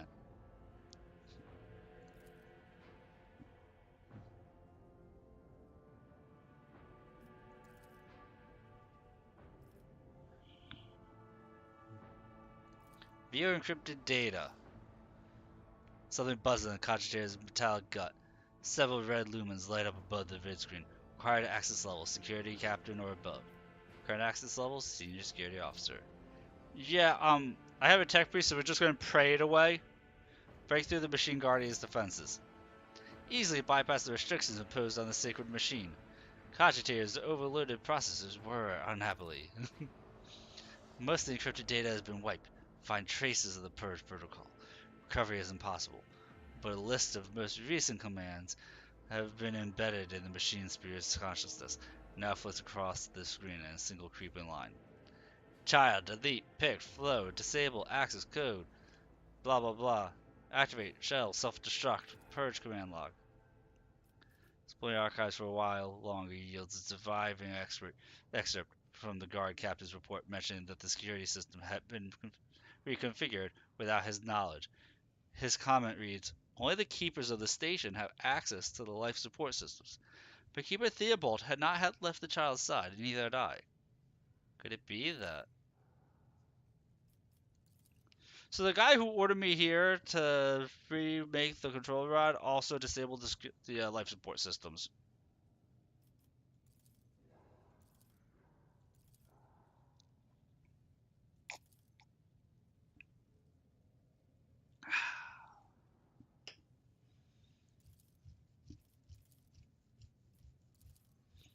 We're gonna open up all the doors to all the rooms. Open up all the doors. We have the main computer.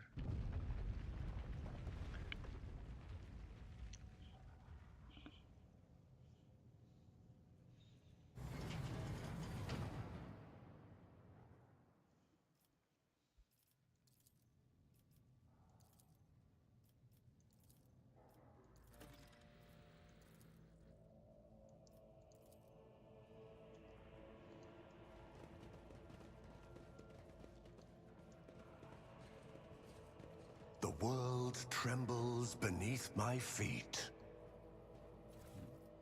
I thought I had looted this. Oh look, I leveled up. Gains willpower bonus to lore. We'll give her the fancy goggles.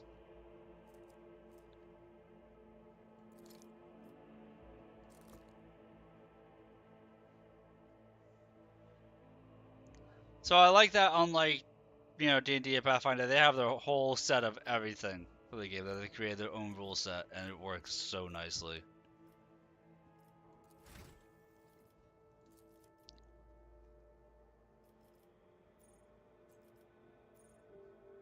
And we got an ad starting in a minute. So while the ad runs, I'm going to use the bathroom real quick. If you guys leave during the ad, that's fine. I just hope that you've been in... What's in your mouth? Hmm? Dust? Okay, thank you. But I'll be back in a couple minutes. I gotta use the bathroom and stuff while the ads run. Hope you're enjoying it, the stream so far, and I'll be back in a minute.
Uh,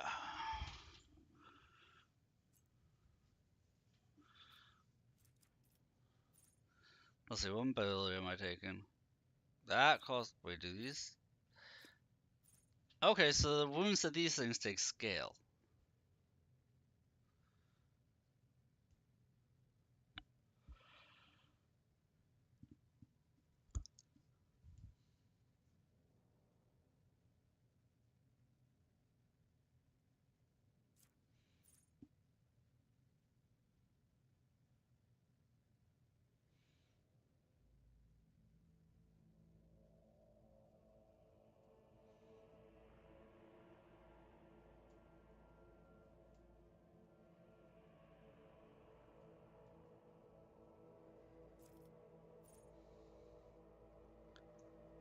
Ah, next attack inflicts bleeding on all targets. Attacks must pass the toughness test with a -20 or become immobilized.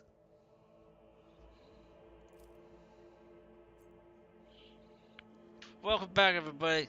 I'm just starting to doing the level up thing now. My character is gaining an ability that if I use one ability point, my next attack inflicts bleeding on all targets hit. and then they have to pass a endurance test. If they fail, then they're all rooted for a turn, which gives me full cover. The guy was being full cover when I do it.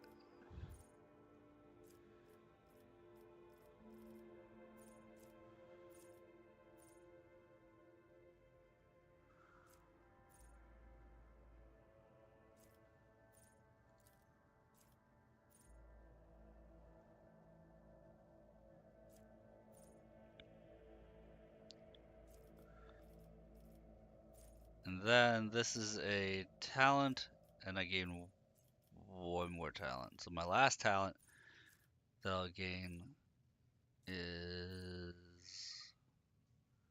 the dual wield one.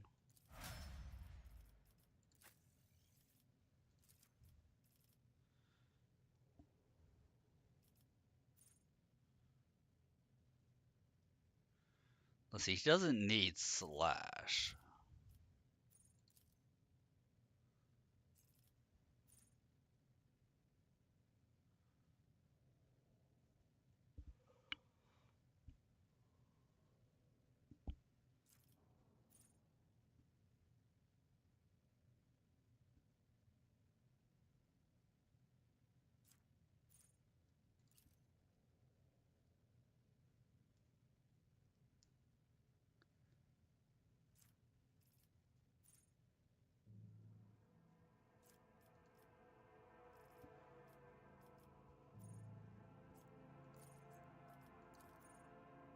Oh, you're a common talent, aren't you?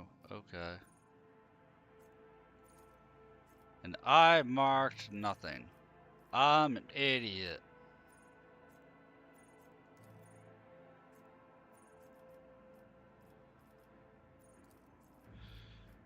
Okay, what am I going to give him? I already gave him increased health, plus 2 movement speed.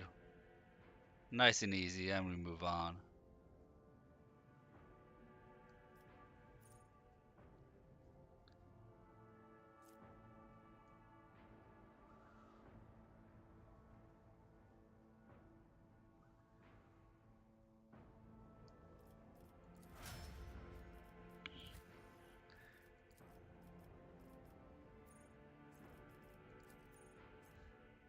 Choose a talent. You mean choose a spell? This is even choose a spell.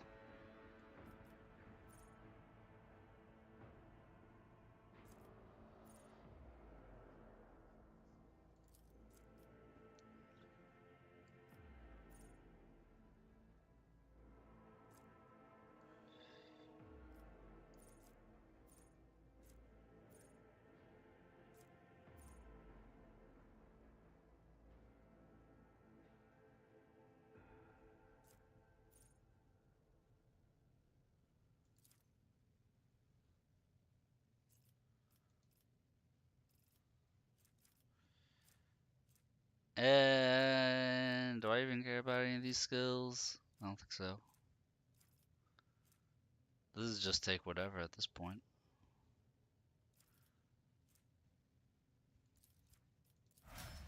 There you go. Give her the ability to use the healing kit. Hi, Monty. I know you're upset, buddy.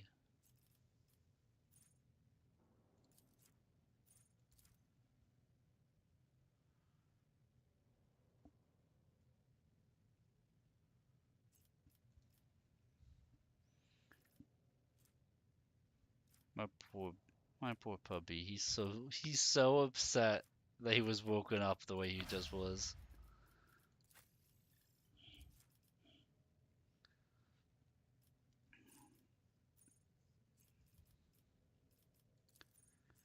Ah, see, this guy. This guy, I actually favored the stuff I wanted.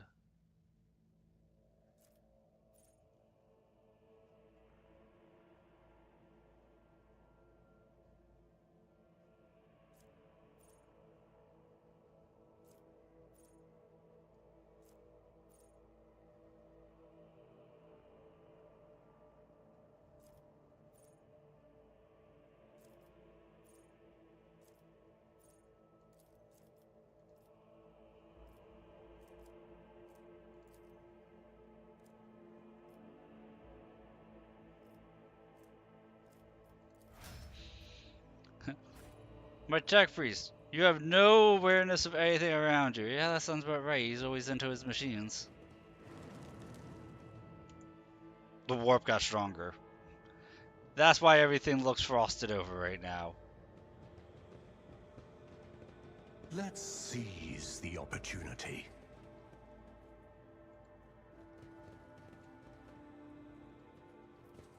Operation successful.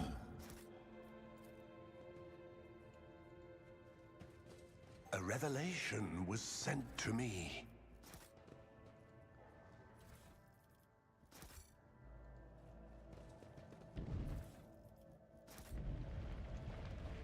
I'm picking up a whole bunch of items for like a puzzle. I am not gonna do the puzzle because I suck at Owlcat puzzles. I'll say that. Power. I will fully say I suck at Owlcat puzzles.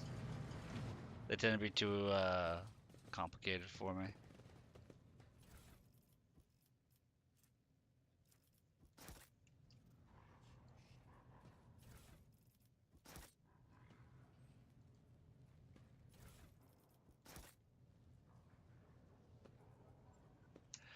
Dude, Owlcat puzzles are rough.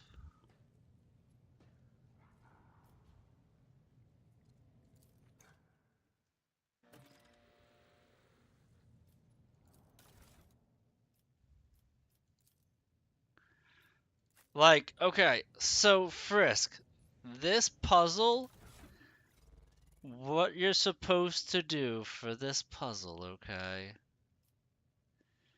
is these research notes talk about different components I've been picking up, but only some of them in relation to what things look like or how things function. And each of these research notes are supposed to have a combination of 4 different items. But the only thing they outright talk about are these data crypt keys, and everything else you're supposed to read through these full research notes to try to ascertain.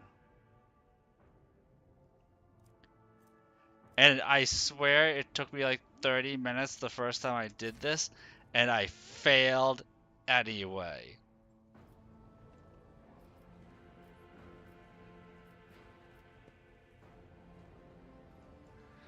So give me a moment here.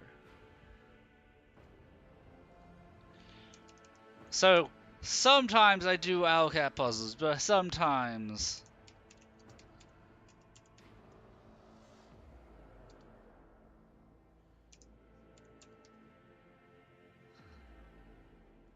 I just said let's look this up.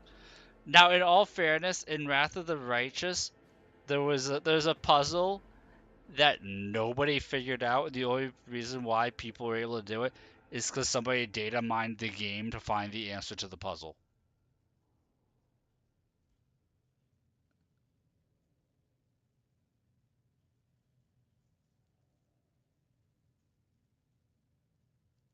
Yeah, because I saw it, and you Google image search to see what the pattern is. You have to lay everything down. And somebody in stream one time was talking to me about like, yeah, I couldn't solve it either. I had to look it up online, and somebody was like, oh yeah, Alcat realized that, and apparently the person who first posted the solution was somebody who data mined the game, and everybody just uses that. The guy's data mine.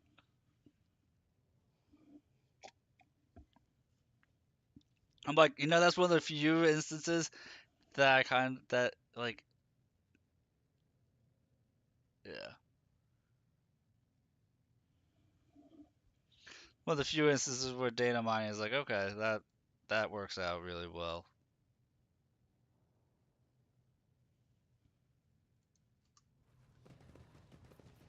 Like here, tissue flask, mutated flesh sample,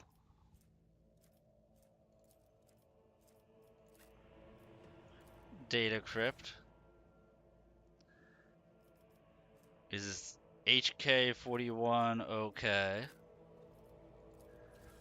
flask, biogel,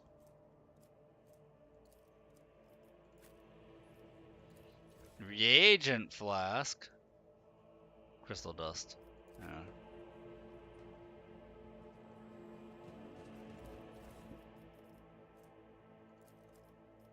Empyrean guides my gaze.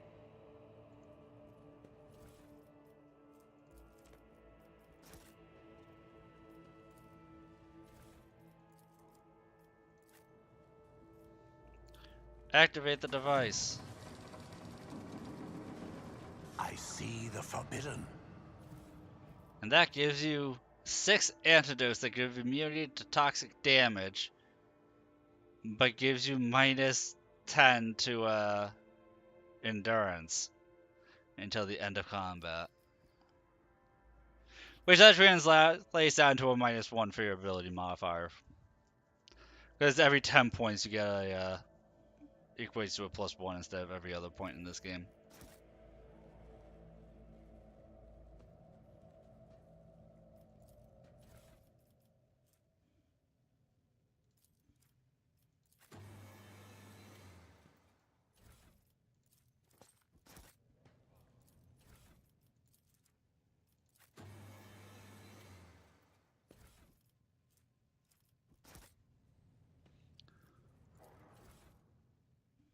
So this next one is supposed to be a flesh sample.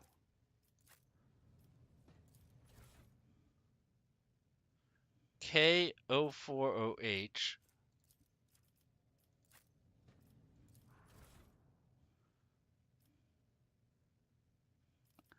Acid. And adamantine dust.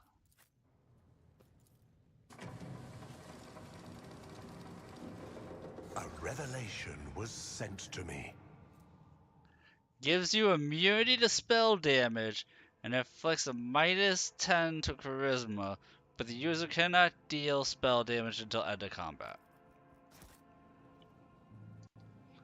Which I don't see any downside to that.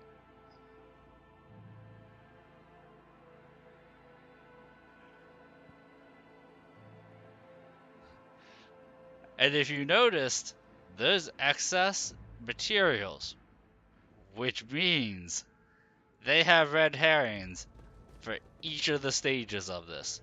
I'll drop a quick save and show you what happens if you use all the round ones.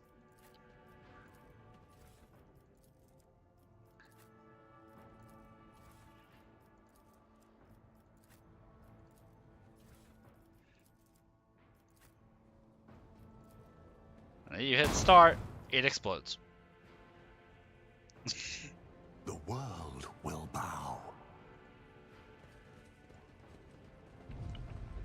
Which would have... So, each of those stages, if you mix and match incorrectly, or if you use one of the bad materials, then you would have been locked out of those really important items for later on.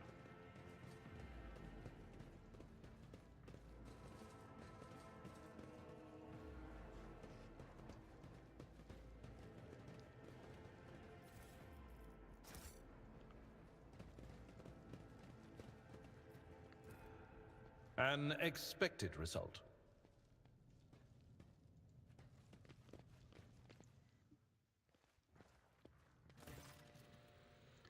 Felix said it looks a little better. Tangled hair is now neatly braided, his wounds tightly bandaged.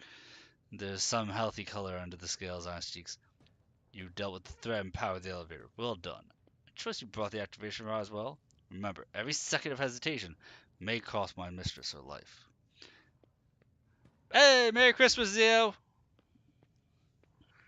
Thank you for stopping by, my man. Merry Christmas. Dear suddenly cocks her head and drives her nails deep in her shoulder. Then she starts mumbling. Crossroads. There are 2 paths. Both stained with blood. Both leading to the accursed eye. They all wear masks too, so poor and flimsy. They fall at the slightest touch. One hiding a blind man, another a traitor.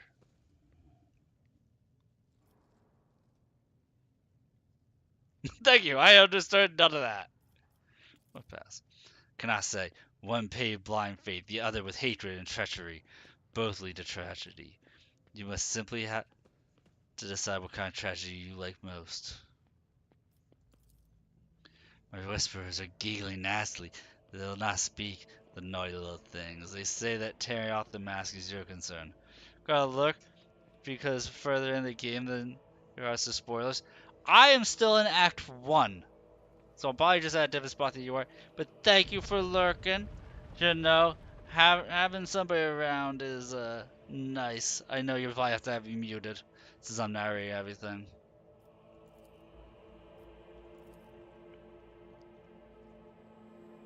So you had enough problems without your sorcery psyker. I mean, this is the trader, so I've never sided with him, and we're doing evil playthroughs, so might as well. He exhales loudly, smiles. Thank you, trader. I don't even know what to say. Status and honor prevented me from admitting it before now. We've awoken hope in me. Hope we might actually leave the station together with the mistress. Which is why I'm about to ask one last favor of you. Lowly insurgents got their hands on a weapon, suppresses my navigator's powers. Absence makes me a living target. But this weapon is useless against you, as is a bunch of lunatics wielding it. Usually lurking, Dachan. Thank you for that.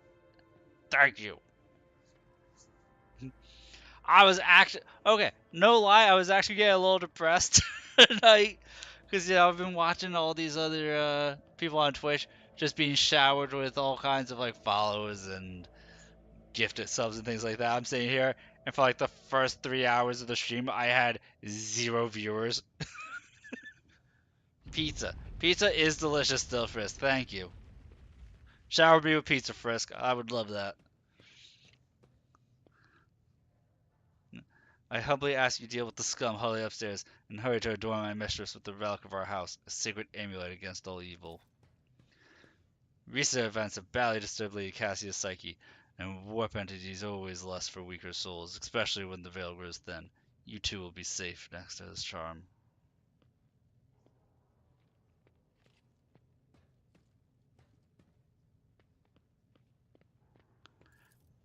You will get everything you ask for, loyal navigator, undying graduate of House of Celio. Alright. You're going to need this charm. He hands you a precious stone without a setting. Luminous surface remains cold to the touch no matter how long you hold it in your hand. God Emperor's light be with you.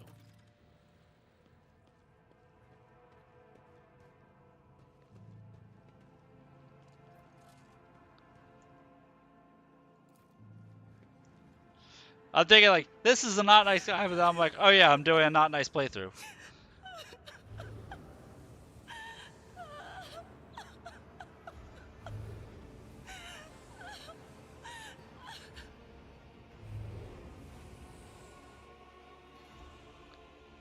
The pale figure with unnaturally long limbs covers her face with her hands, which are deformed with talon-like nails. Her deathly pale face is coated with blood that continuously streams from her scarlet-misted eyes. Her spiny gills, slightly hidden under her disheveled hair, twitch nervously at your approach. Only now do you notice the third eye on the young woman's forehead, hidden by her jeweled ornament, and when your eyes meet, you sense overwhelming, soul-smothering power. As the otherworldly creature's gaze slides over you, your entire core shudders in terror. Flashes of past warped nightmares reemerge from the shadows of your memory and paralyze your will. You gasp for air, terror, drawing under a crashing wave of pain. Cannot catch your breath. Hot tears burn down your cheeks. Why is this happening? Why is it happening to you? Why do you feel so lonely and so much pain?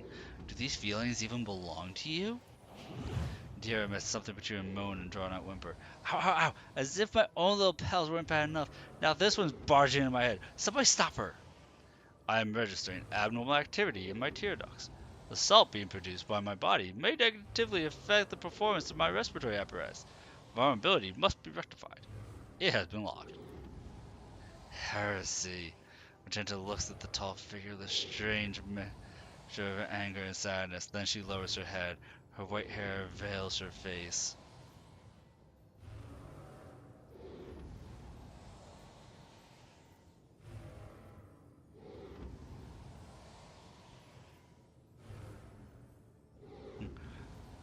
Abelard?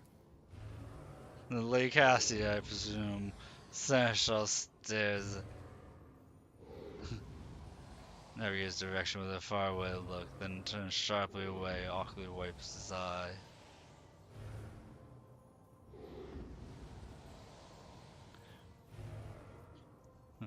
I'm here to help. Please, calm yourself. She wearily shakes her head, lets out a drawn-out silence similar to both a sob, a howl of a small wounded animal. What is happening? Was someone calling my name? Are all the betrayers dead already? And you? Who are you? My presence here was requested by a faithful servant, Felix Corselio. Felix, did he? Cassie's crimson eyes widen, but he cannot say whether I have fear or surprise. What is this? I feel faint.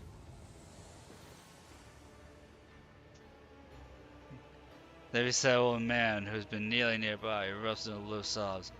His eyes, swollen from crying, dart desperately around the room, so the veil of ignorance has been ripped away from them. The child, Lee Cassia, where are you? Sacred child? Throne preserve. Despite his rebel age, Navigator leaps up and rushes one side. You. Old man shifts, revealing his face to you. It is threaded with jet black veins. His bulging, milky eyes bear a striking resemblance to those of a dead fish. A sickly sweet scent assaults your nostrils, if the old man's flesh is rotting inside his decaying husk. My eyes fail me, but they are unable to make you out as either enemy or ally. I'm warning you, one wrong move will bring the wrath of House Estelio down upon your head. Watch out, Lord Captain. This one's so deranged, it's making the whispers shriek like crazy. You might just open that eye of his. By the way, the reason why they're afraid of the third eye of these people opening is, you know how I was telling you about the warp? When that eye opens, it immediately shatters the veil, separating reality from the warp. So the warp could just pour right through. The warp has a direct connection from that third eye into reality, which is why they always keep it closed. The head of the dynasty is a grave offense, esteemed whoever you are. I mean you no harm. Seek the navigator's aid. Now let's do persuasion. What the hell is going on here? Okay, you don't look like the pirates who come covered in the riches of a wrecked station, or like scoundrels in Felix's service. Who are you? I am the... Abelard! Introduce us! His lordship rogue trader from Malaysius, heir to the greatest protectorate in the Corona's experience, and bearer of the sacred warrant of trade, extends his greetings. Another rogue trader in our corner of the galaxy? How interesting. Kinda always makes an appearance in desperate times, ready to cut a deal that benefits one side alone. Given you've not so far on your weapons, your intentions are probably peaceful. So, House Roselio now asks the service of you. Save the life of the child in exchange for future cooperation. Do not hurry to answer. Think on it. You can make yourself an ally or an enemy of our house today. You decide. What's going on between you two? Felix is my wayward student. Came to Eric 5 as a cow youth. I personally mentored him and entrusted him with the care of the child. He was like a son to me, but he proved to be just another traitor. Sought to steal our most precious treasure, heir of our house, our sacred child, to revel in power with others like him, casting our house into the abyss, and pervert centuries-long traditions of our family. See the fruits of his villainy for yourself. He decided he was not bound by his duties to the legacy of the greatest of our navigators, to Symphony or Celia, who led the House of Prosperity for countless years. Boy. Renegades clouded his mind. Sought to seize control of the dynasty before the sacred child had come to age and taken up the Navigator's throne. So choose whose side you are on. Murderous traitor, the lawful scion of the noble house. He accused you of being a traitor. Why should I believe you? Defending myself before strangers? Never thought I'd fall so low. Child's life were not at stake. Very well, I have no choice, or proof of my innocence. Give my word as a member of the Navis Noblite, if the honest word of an honorable man counts for anything with you. Guard this station against calamity or incursions from without to the best of my ability. Force the wardens to strictly observe security protocols. Personally selected every servant, faithfully protected the child during the coup.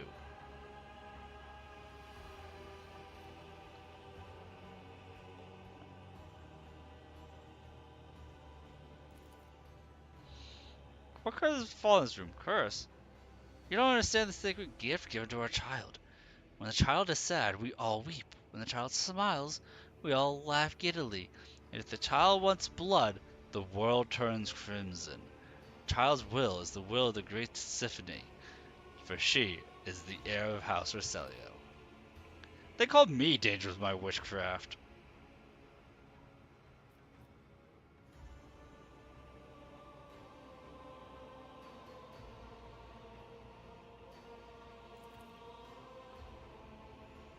Just throws my arrows in my face. I'm twice your age. I'm twice as wise. Take my advice. Trust no one but yourself and the Emperor. Even those closest to you will betray you for gold, power, far-fetched ideas of a bright future.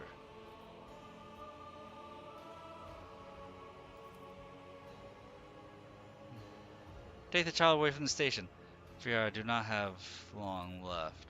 Save the child and deliver her safely to Region Aranto. Acting head of House Roselio. Chris expands.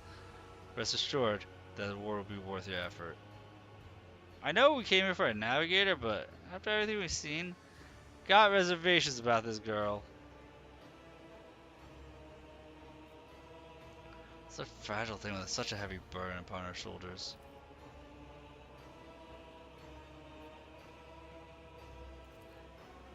Alright.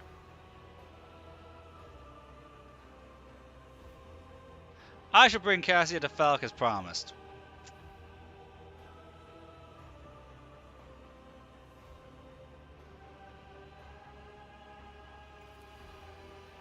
Rash words that will cost you your life. To be defenders of the child, duty calls us. Struggles are in vain. For the Emperor! I almost still wanted to go against Falk because I know he's an evil D-bag.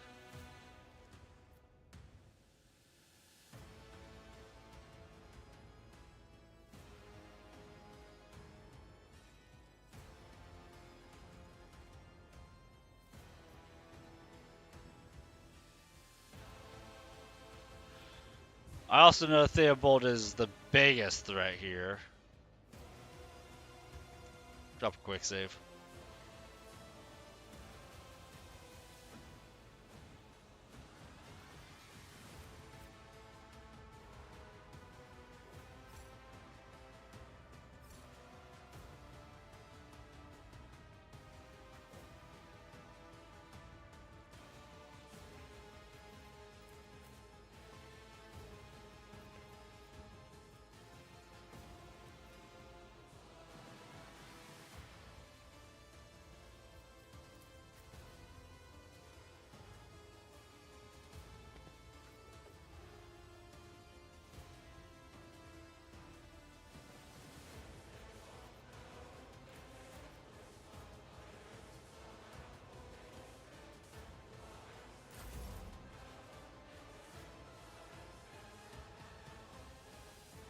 I'll do it.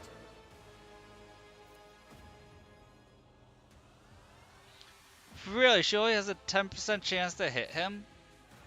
Why is it so low? As the Emperor commands, I act. I guess it lied. I'll do it.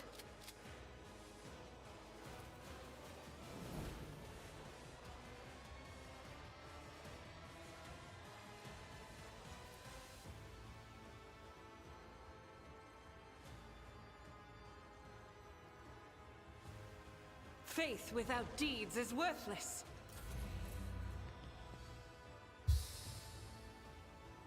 I will endure. Weather the storm! Stay vigilant. Stop it!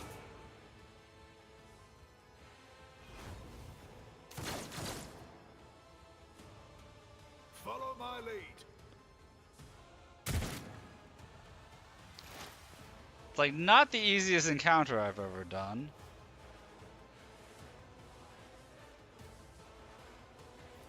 Anything else?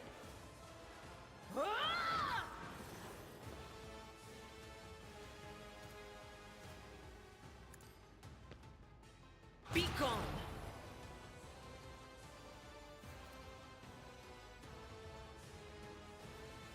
On it. Not the hardest encounter I've done, but not an easy one.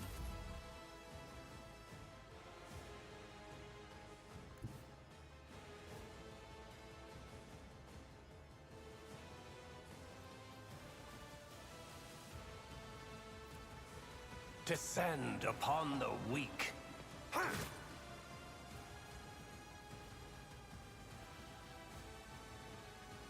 I will triumph.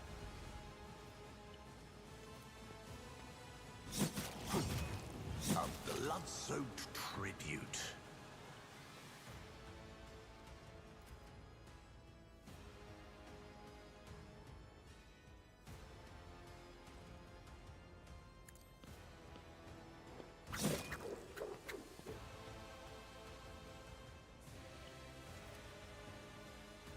Ruin beckons. Follow my lead.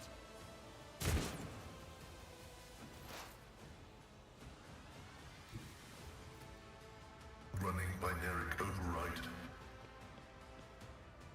Insignificant value. Request approved.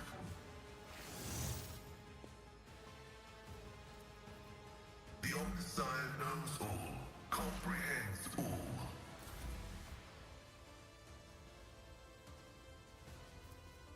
It will be done.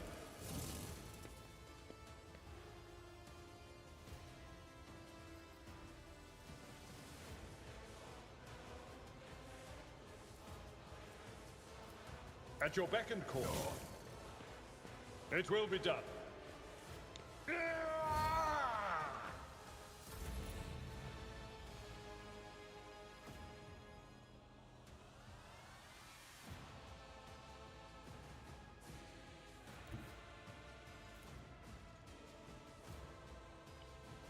As the Emperor commands, I act.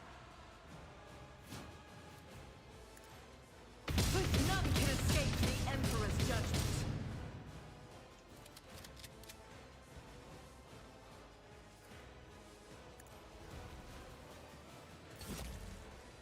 Can I fall back now? Weapon at the Wow, they really don't like Adira. To me.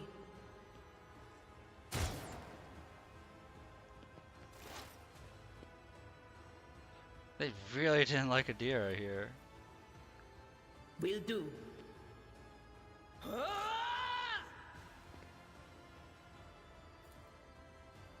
Was that you? Or...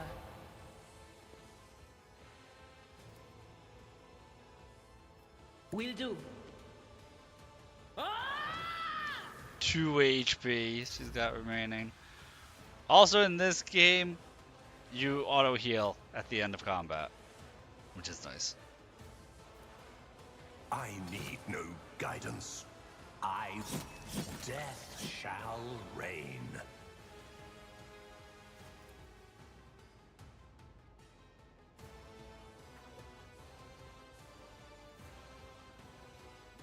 One step closer.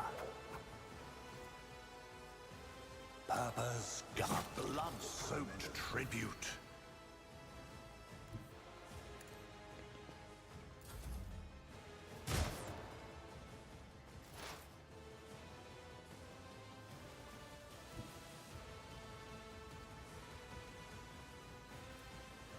Advancing. There we go. What have you done? Don't touch me. I will manage on my own.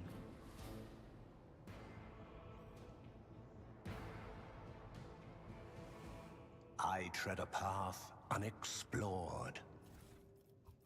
What have you done? I'll follow you.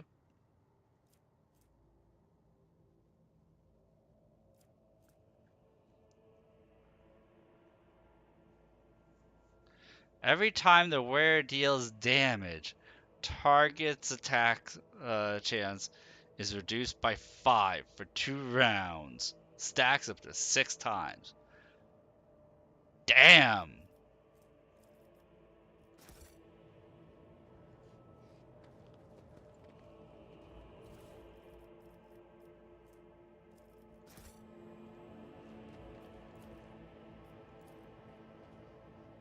Powers unseen uncover my path.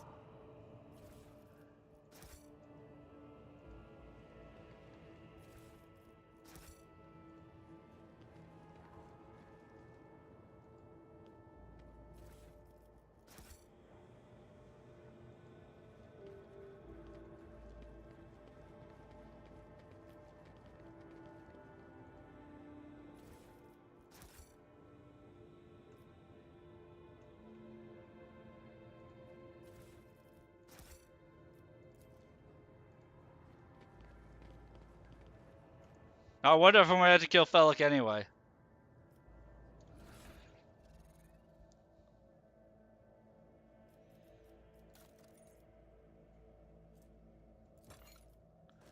That's as off as I'm hitting.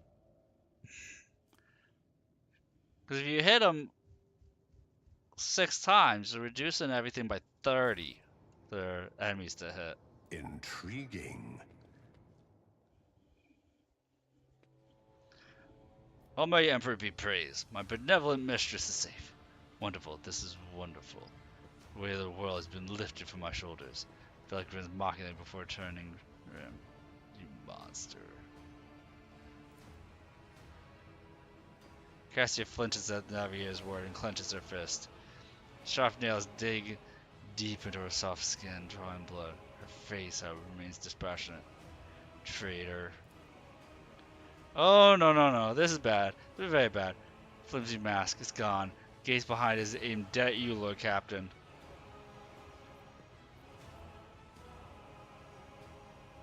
What's wrong? Did I not bring you to your champion? Champion? Felt like Marcelio was a renegade. Traitor to our house who butchered my people. He brought me to my execution without I even realize it? How sad. Yes, about that. Forgive me this little lie, rogue traitor. Serve the noble cause of liberating House of Celio like no other, for which I will forever be grateful. We could have become close friends in another life. Liars like you, sir, do not deserve to call themselves friends of the dynasty. Not that anyone has extended such honor to you. However, Hal's reputation must not be jeopardized by your testimony. Girl is a curse on all of Horselia. She is the legacy of Tisiphone, a beast who kept the entire house chained with fear, killing indiscriminately for any trace of dissent. I had to break the shackles of her tyranny. It is nothing personal, I assure you. Stand.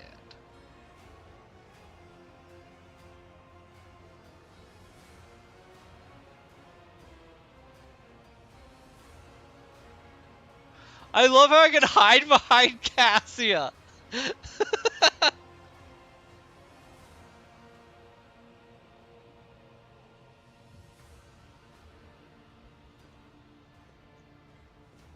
You signed your own death warrant.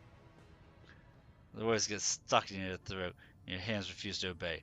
Hatred of Felk overwhelms your entire being. How could he? How could he betray you? His mentor, his house. You hear a woman scream as if from afar. The veil of the others' conjoining emotions fade. Think I'm a monster, Felk? Fine, have it your way.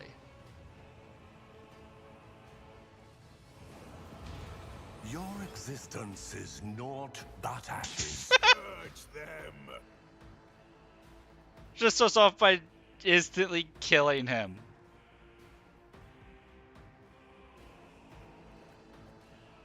Okay.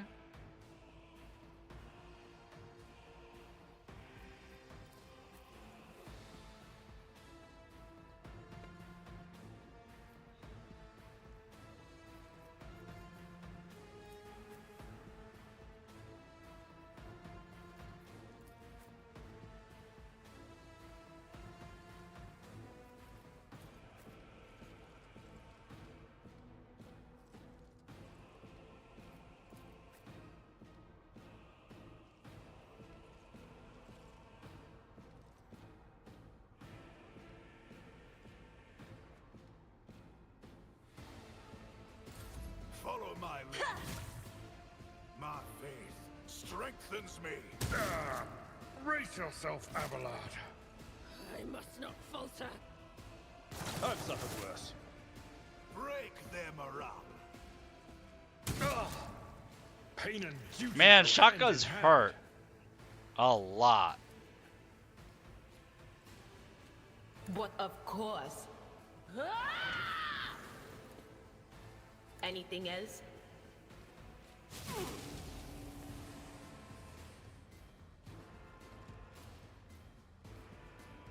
Was that you? Or... Stay vigilant. I have read tomes of military tactics. Yeah, she's strong.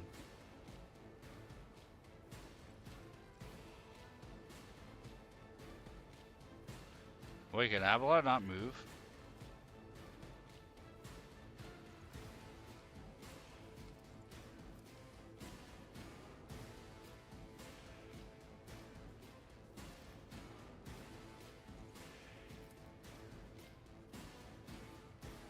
Victory is imminent. I took care of this one.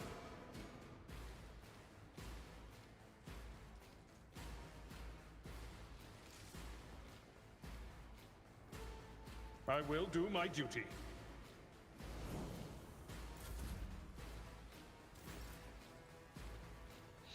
Oh, Cassia had given him an extra turn.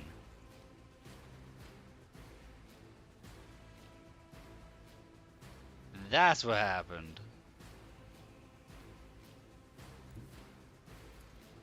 I've seen worse battles than this. That in my makes time. sense.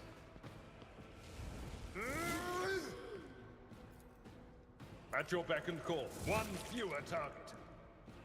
I kind of forgot that that was her class.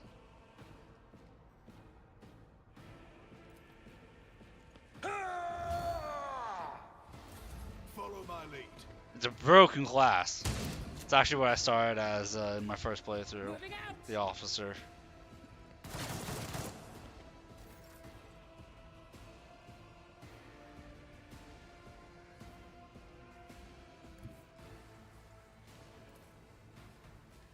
I'll do it.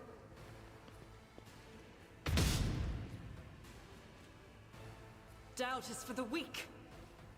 That is not the Emperor's will. I'll do it. Each strike is a prayer.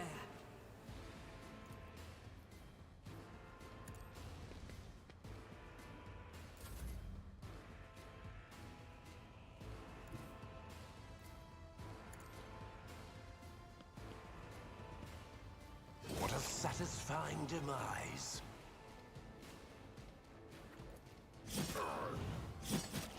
Death shall reign.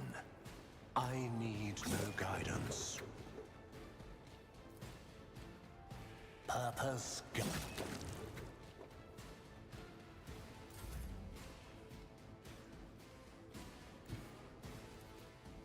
Explorers know one route. Forward. How low can a man sink in the pursuit of power?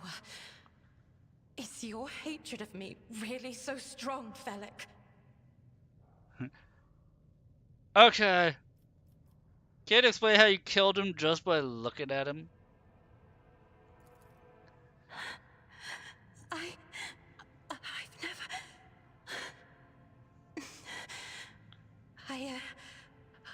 I did what ought to be done to renegades of House Orselio. You need not worry, rogue trader. I have no such power over the lives of ordinary people. I'm supposed to believe? You know what? Useful gift. I like it. You are engulfed in an aurora of crimson, your hope for pain and battle. But my gift will not help you with that.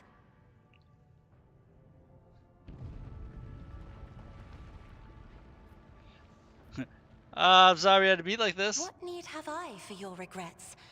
I just want things to go back to the way they were before. What are you going to do to me?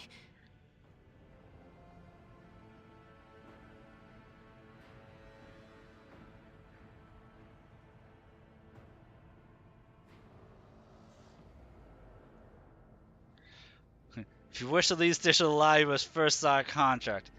You you will undertake to serve as my navigator until I release you from that obligation. Or I, Von Valetius, rogue trader of the Imperium of Man, offer my protection and grant you shelter aboard my vessel. Now I'll take option 1. I am afraid you leave me no choice, Lord Captain. I You, agree. you belong to Now me take if you me. want to live. Oh, I guess I Embrace do. true power. Damn right you do. I have now made a navigator who can kill people just by looking at them. Kind of into a slave? Kinda, sorta.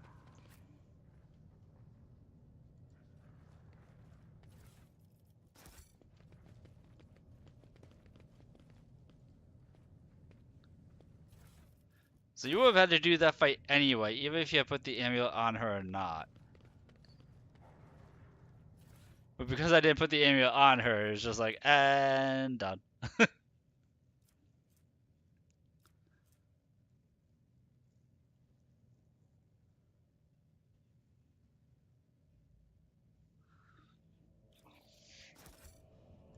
Alright, increase hit and crit chance. I like that.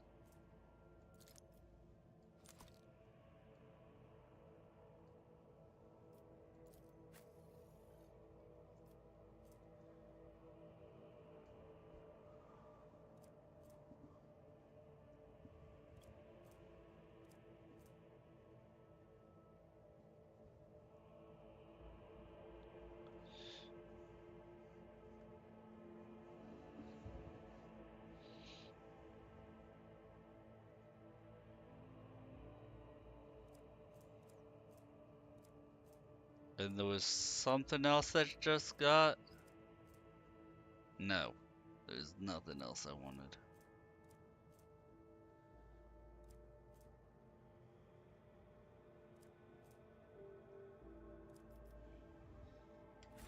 Worry about leveling her up later when I'm The world will more bow. lucid than I'm becoming.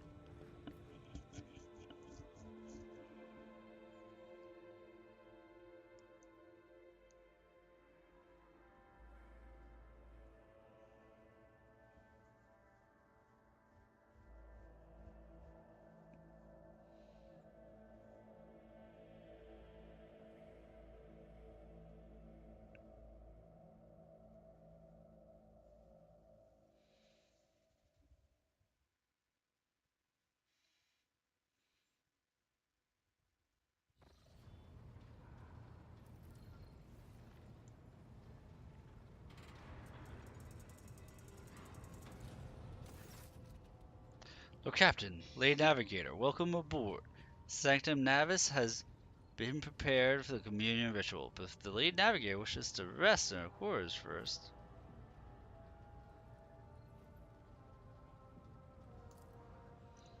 Her heart starts beating furiously. Your breath comes short and choppy. Your fingertips tinge uneasily. You notice vagueness is shivering slightly, and crew glancing around in puzzlement, searching for the source of the sudden wave of unease.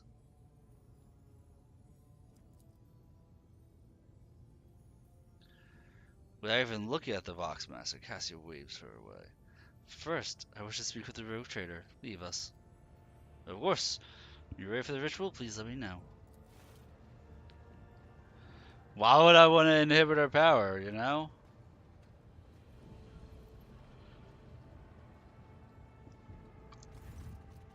Cassia sweeps her pensive gaze over Vigdis, then lowering her lashes slightly turns to you.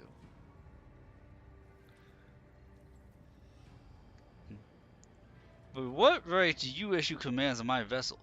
I forget, they were alive solely thanks to my magnanimity. Ruby red eyes seem to glitter with some intense emotion, whether anger or fear, hard to say.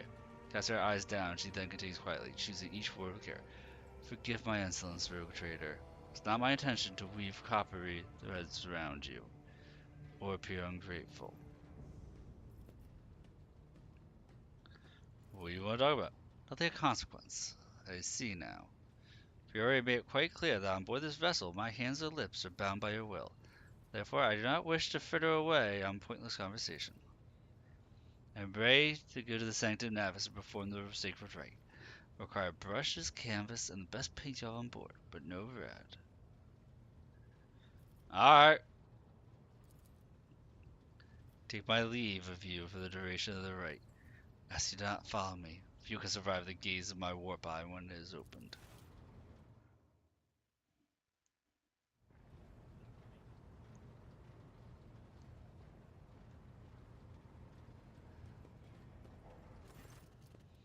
Oh, Captain, I'll oversee the open channel between Lady Navigator and the bridge.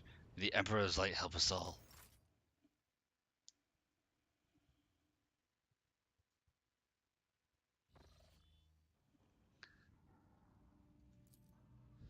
Hear the exultant ring of metal freed from the scabbard, the unstifling grasp of the Lady Navigator, rhythmic drip of liquid on canvas, and faint whisper of a brush.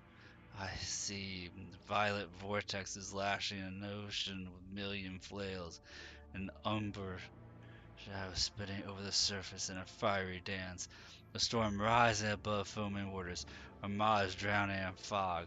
Path from one end to another cannot be seen. And here beyond the wall of glass, a daughter forsaken by her father yearns for her brother. The sun's pale disk grows tireless in pursuit of her. No, of me. Its frozen rays lie that spring is here. The light is deadened. The great ruler is gone. Boxmaster recoils at Cassie's words and accidentally snaps one of the concentrated levers.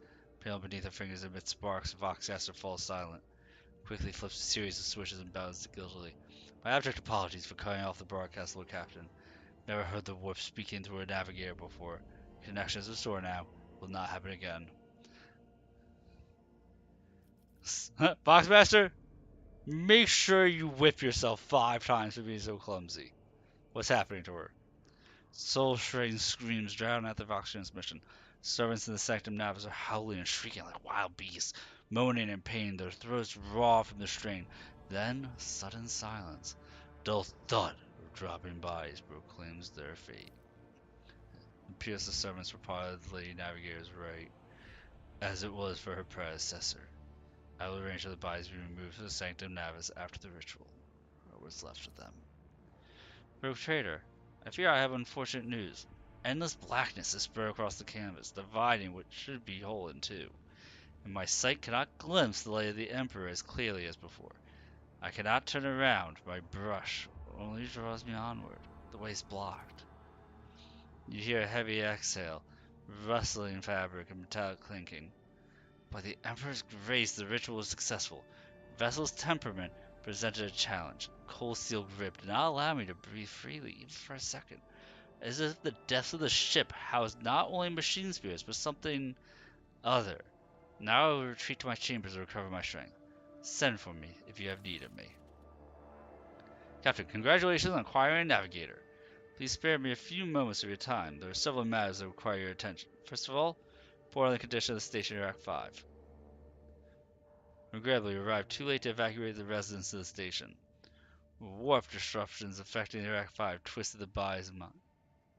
Dude, this game, Frisk, is as close to accurate as you can get for the feel of Warhammer 40,000. Like, if you like the designs in this game, this is as close as you get to the aesthetic of Warhammer 40k. And along with the game Darktide, which I played yesterday. So if you want to take a look at a first-person view of this aesthetic, take a look at my stream from yesterday, and you'll see the a first-person view of what Warhammer 40k can look like. It's this franchise has such a badass aesthetic to it.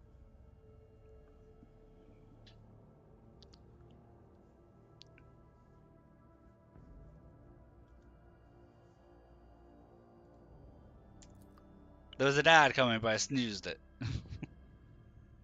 First, I'd also like to remind you that we are still in need of one. Okay, we still need the Inquisitor.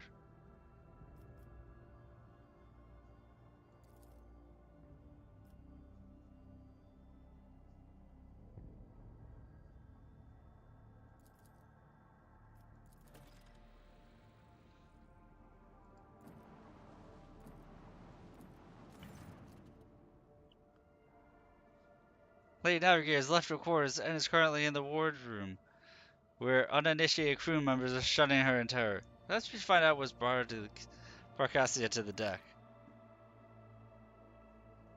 Yeah, I'll probably be playing either this tomorrow, because, you know, this is such a Christmas game. I'll probably be playing this tomorrow night, or I'll be playing, Path of Exile. Not sure which. I might do Path of Exile, just because I typically have more viewers, and it's Christmas Day. But if I don't do this tomorrow night, I'll do this on, the night after. Thursday. It is Thursday night if I don't do it tomorrow night.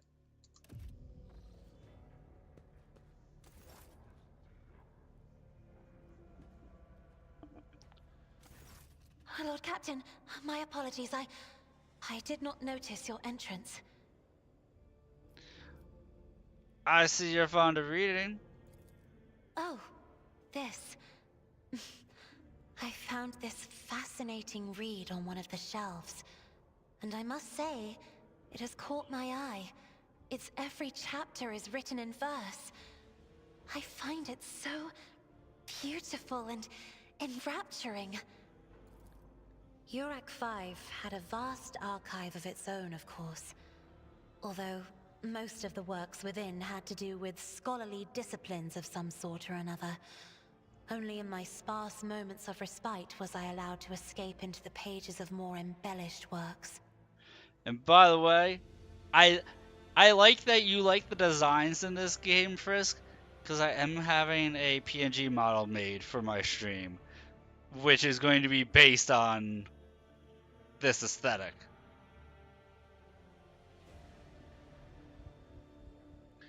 So, it pleases me that you approve of this kind of stuff.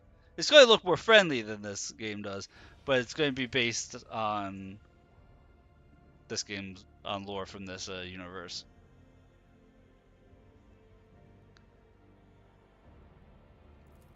One should not underestimate the navigators of House Orselio, Lord Captain.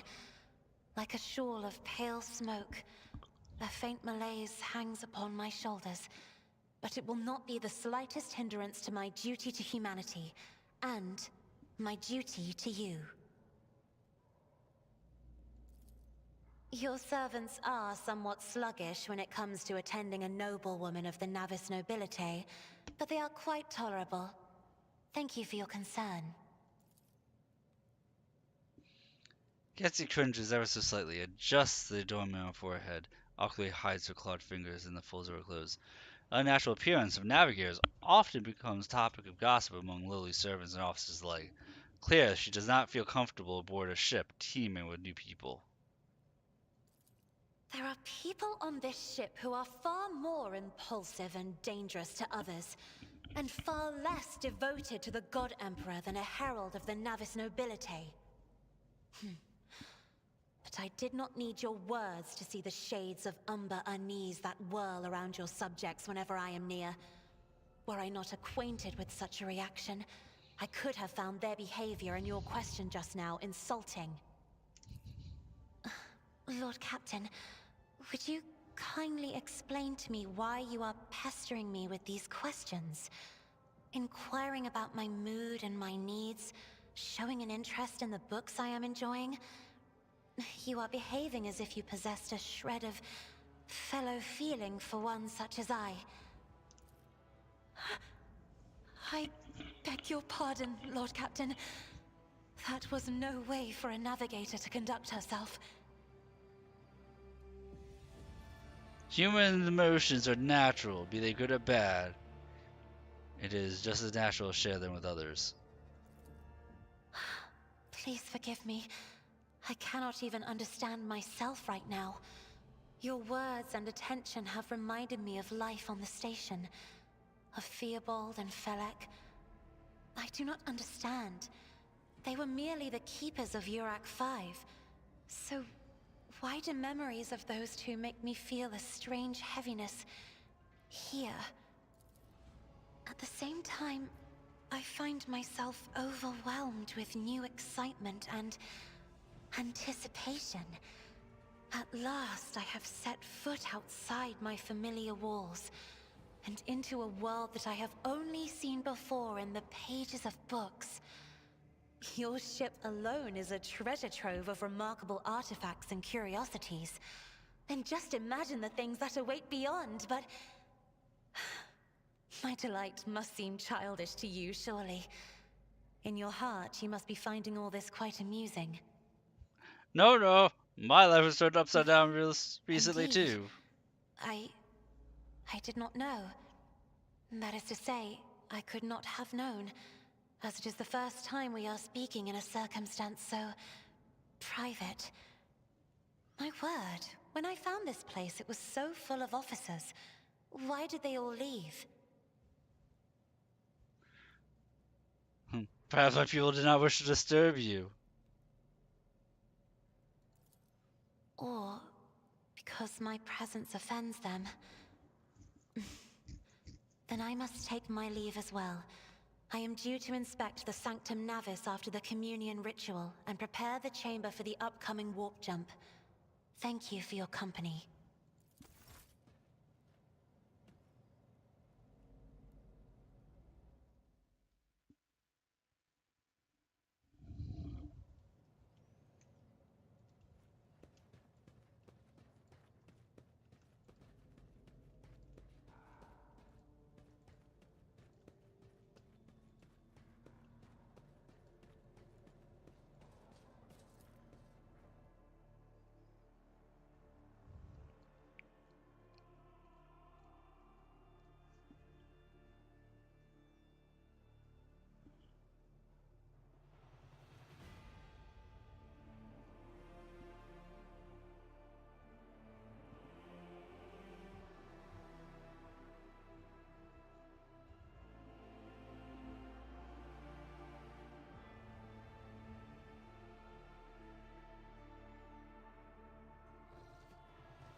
The Messiah knows all, comprehends all.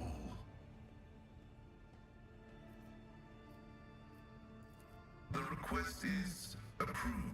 They are my younger brothers and guides on the way to the Omnissiah.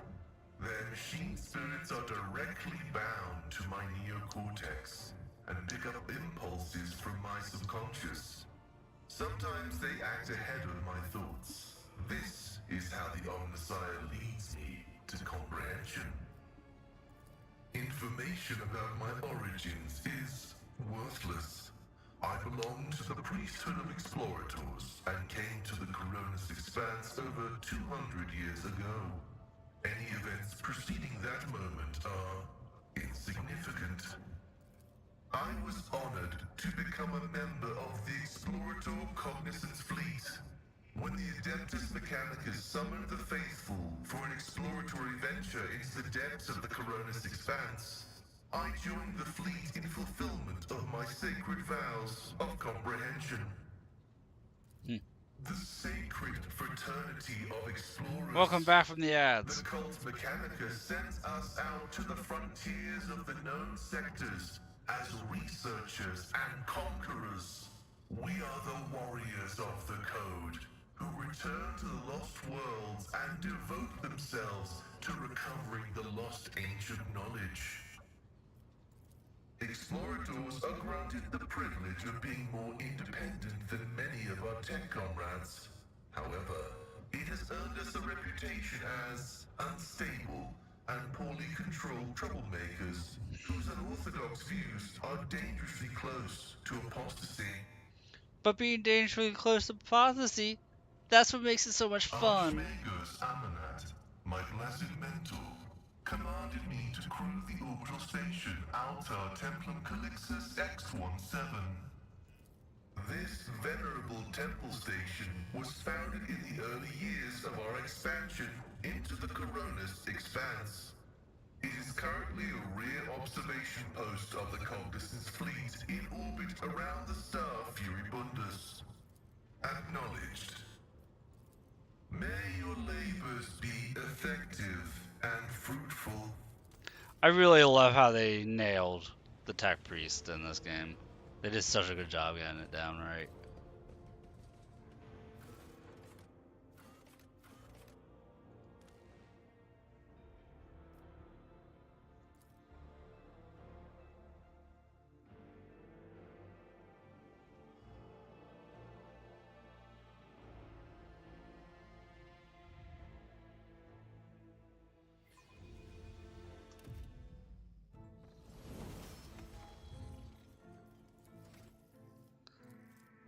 Level her up real quick.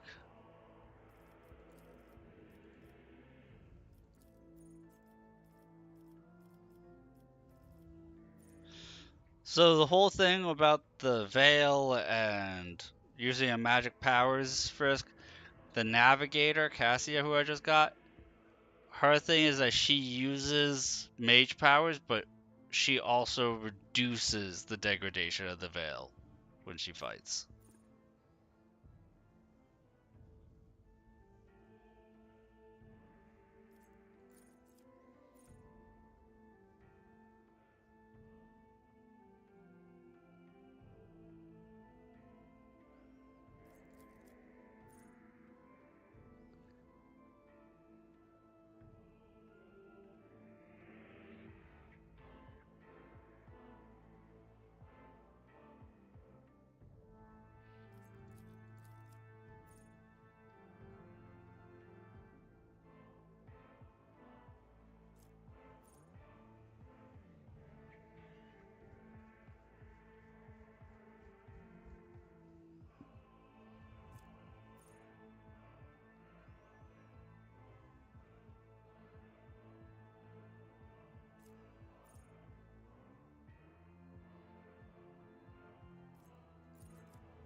See if there's anything under the actual class. Whatever. So mages get to pick like mage spells in addition to the normal class. Like technically, being a psyker is a subclass of your normal class. So my class is officer, but because she's a navigator, she has those special navigator mage powers in addition to all the normal officer stuff.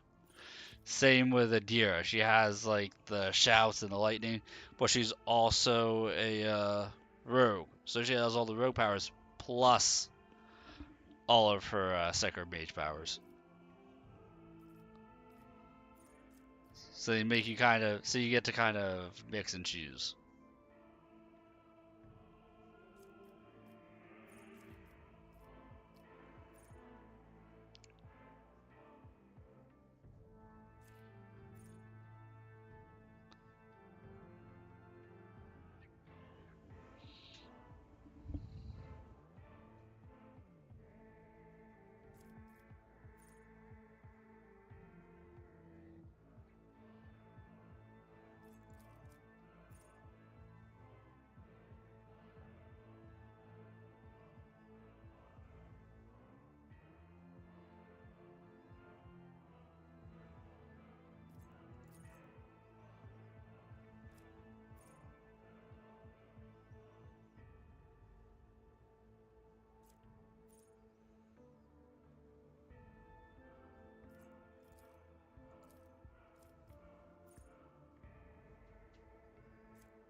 Wait, that was non-attacking abilities cost -1 AP.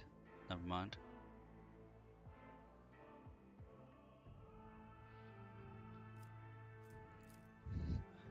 Target cannot die until the end of the officer's next turn.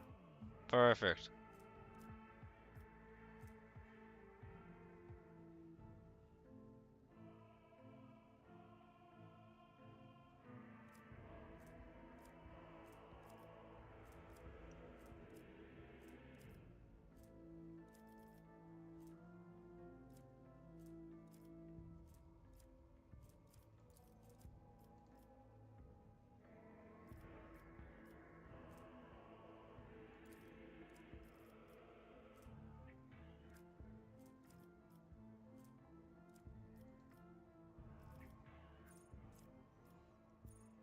Damn, she had a lot of level ups to her.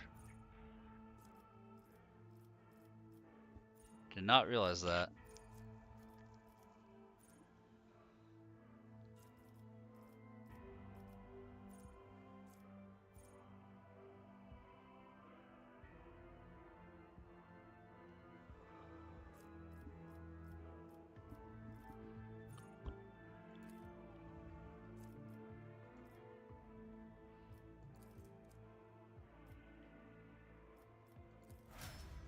There we go.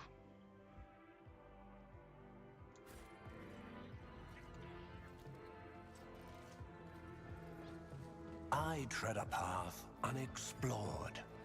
The machine god grants me insight.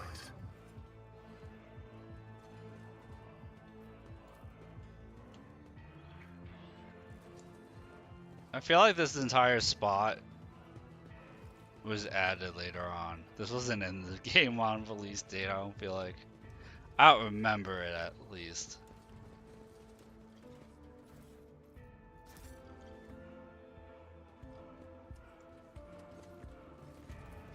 My success is an irrefutable certainty.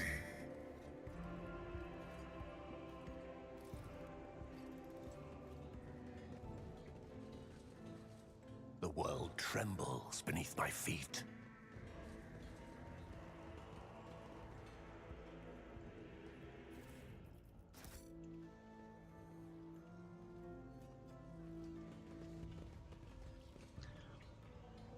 By the way, this area I'm in is actually the communications network. Last beacon cannot be saved from the 13th storm. Last father's beloved son will open his yawning maw. Okay. Oblivion is inevitable. After boundless sunset comes a horrific sunrise. Brought forth into the wailing world from a womb of...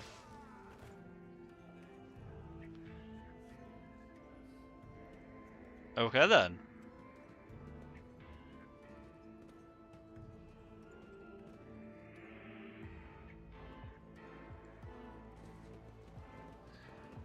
Sometimes they go crazy.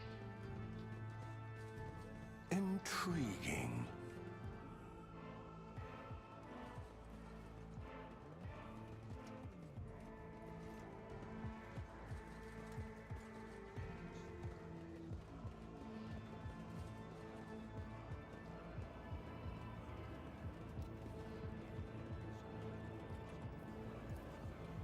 This explorator is blessed with multifunctionality.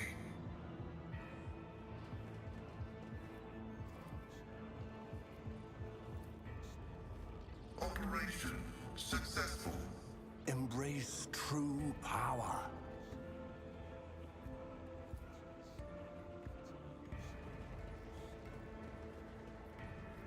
My success is an irrefutable certainty.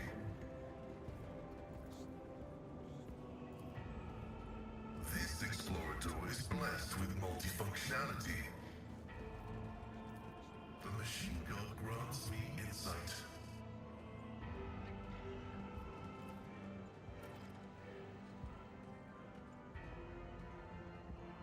The world will bow.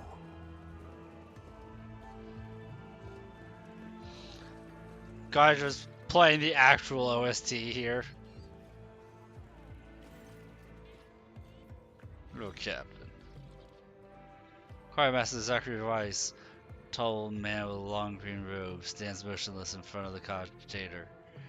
Close to your approach, clearly you can hear his continuous unintelligible whisper.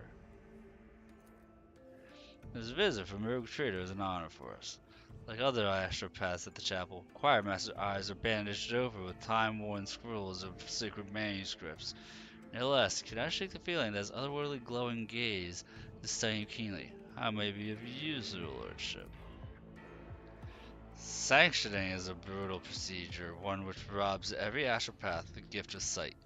But in return, they gain a new kind of vision that allows them to see what ordinary people cannot. The light emanating from beneath the bandages flickers strange hues as the choirmaster clutches his temples. His expression shifts in a way that you're familiar with. It's the look of one who's glimpsed the grim sights of evil that is left upon your soul.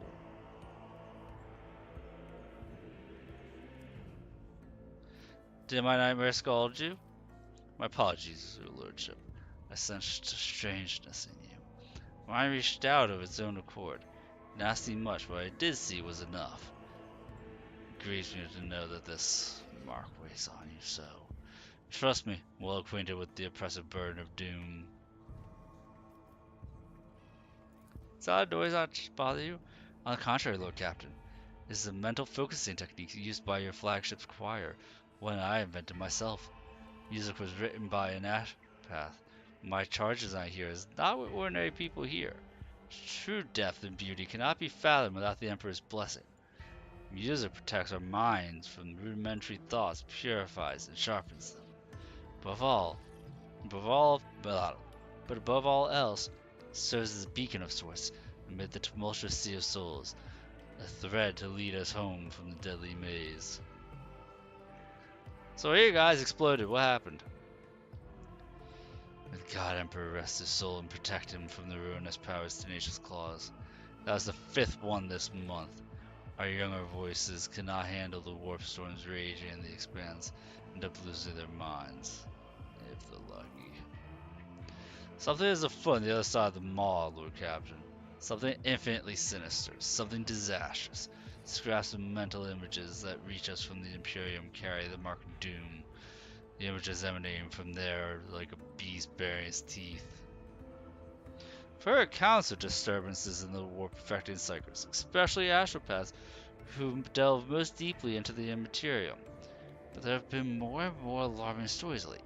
Something is raging in the warp, something that poses a particular threat to those with psychic powers.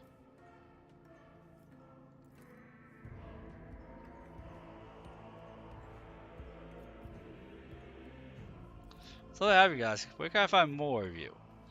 It would be more on point to say when something happens. Emperor's blessing protects us from the warp's various influences. However, there are horrors dwelling in the void for which even his defense would be no obstacle, especially if one spends as much time in their company as we do. So there's one way to procure astropaths, and that's through the Adeptus Administratum.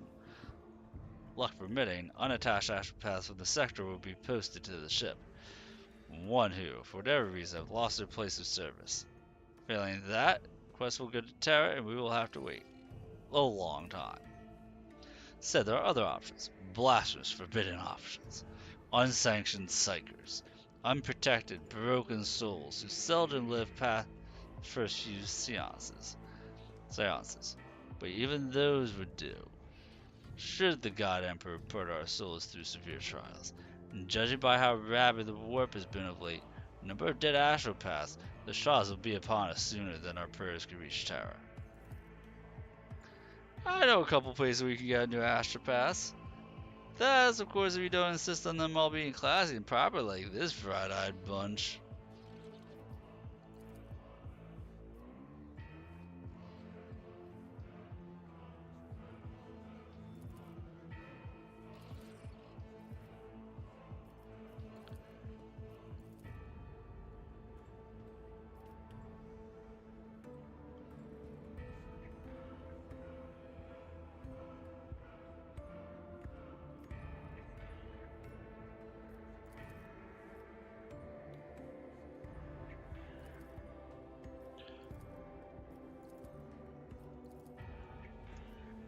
Alright, let's talk to this tech priest here, Sigma AR-87. The great descendant of the AR-15.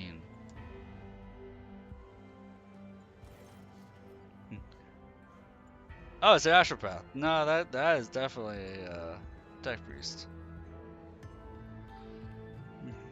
Protect us from machine spirit's unrest, for that is gift, our sacrifices are fruitless.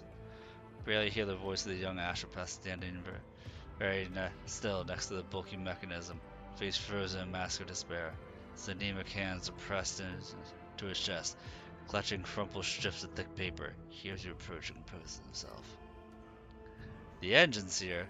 His head lowered, does not much as glance in your direction. His hands folded underneath his ribs, he make barely audible unpleasant sound, a prayer in tecta lingua, which is a collection of dialects used by the Adeptus Mechanicus as tech priests. We use as spoken language with audio bursts or as machine code with electric signals.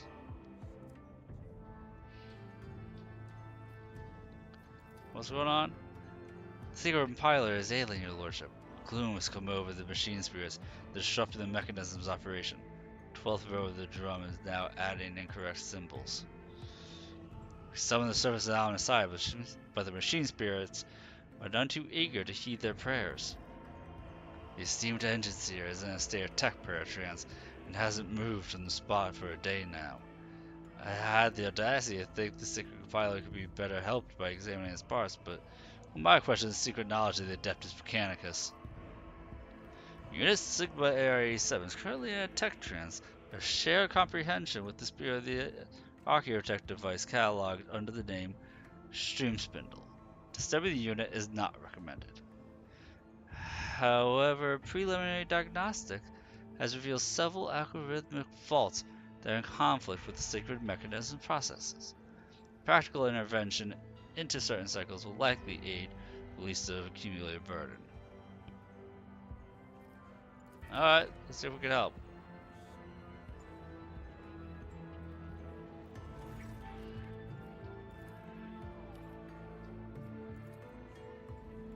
Powers unseen uncover my Success is path. an irrefutable certainty.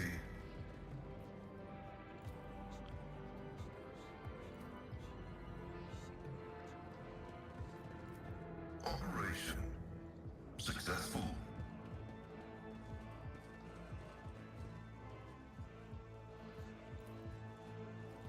The machine god grants me insight.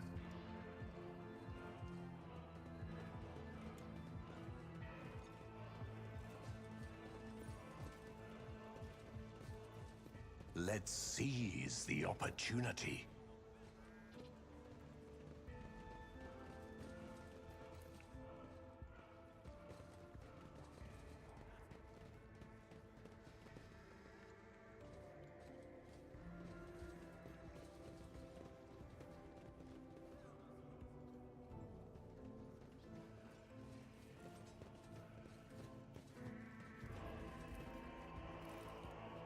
This explorator is blessed with multifunctionality. Intriguing.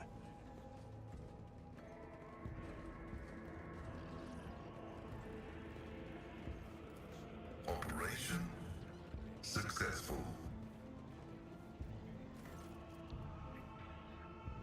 Lordship, secret mechanism is working again with no disruptions. The Engineer rises proudly to his feet and says in Low Gothic, a language he clearly has not had much practice in. With sacred words and virtuous thoughts turned toward the machine god, I have been able to pacify the mechanism of wayward spirits. Omnissiah blesses.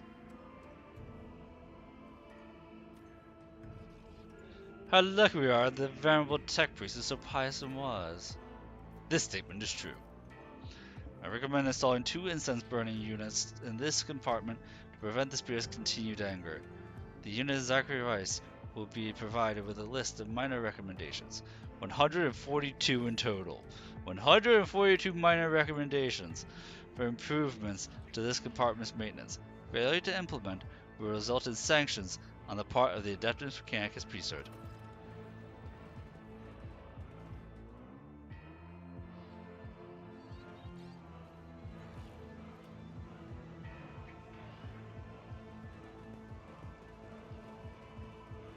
The world trembles beneath my feet.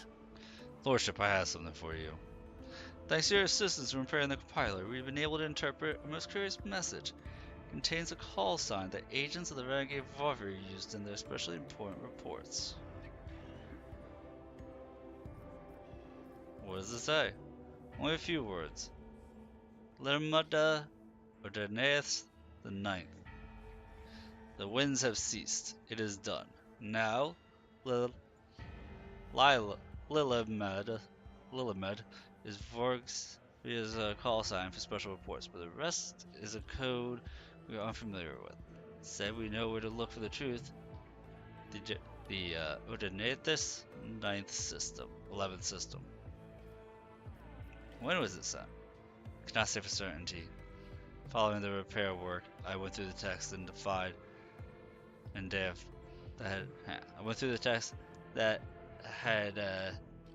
defied decoding before. Signal had lost. See, you can tell I'm starting to get tired because I'm starting to not be able to read or speak. Be a week older years. I'll get to the bottom of this.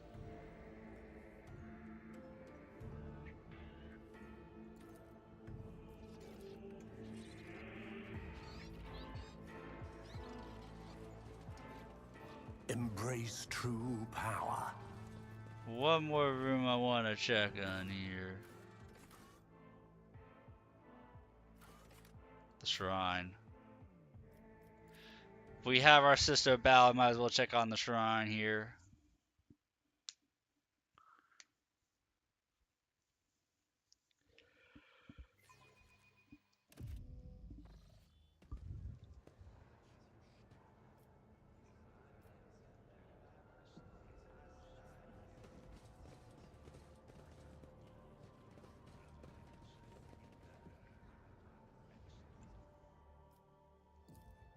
failure stings.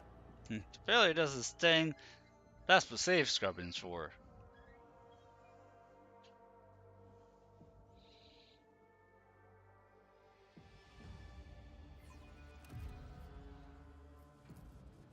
Ruinous favor prevails. See?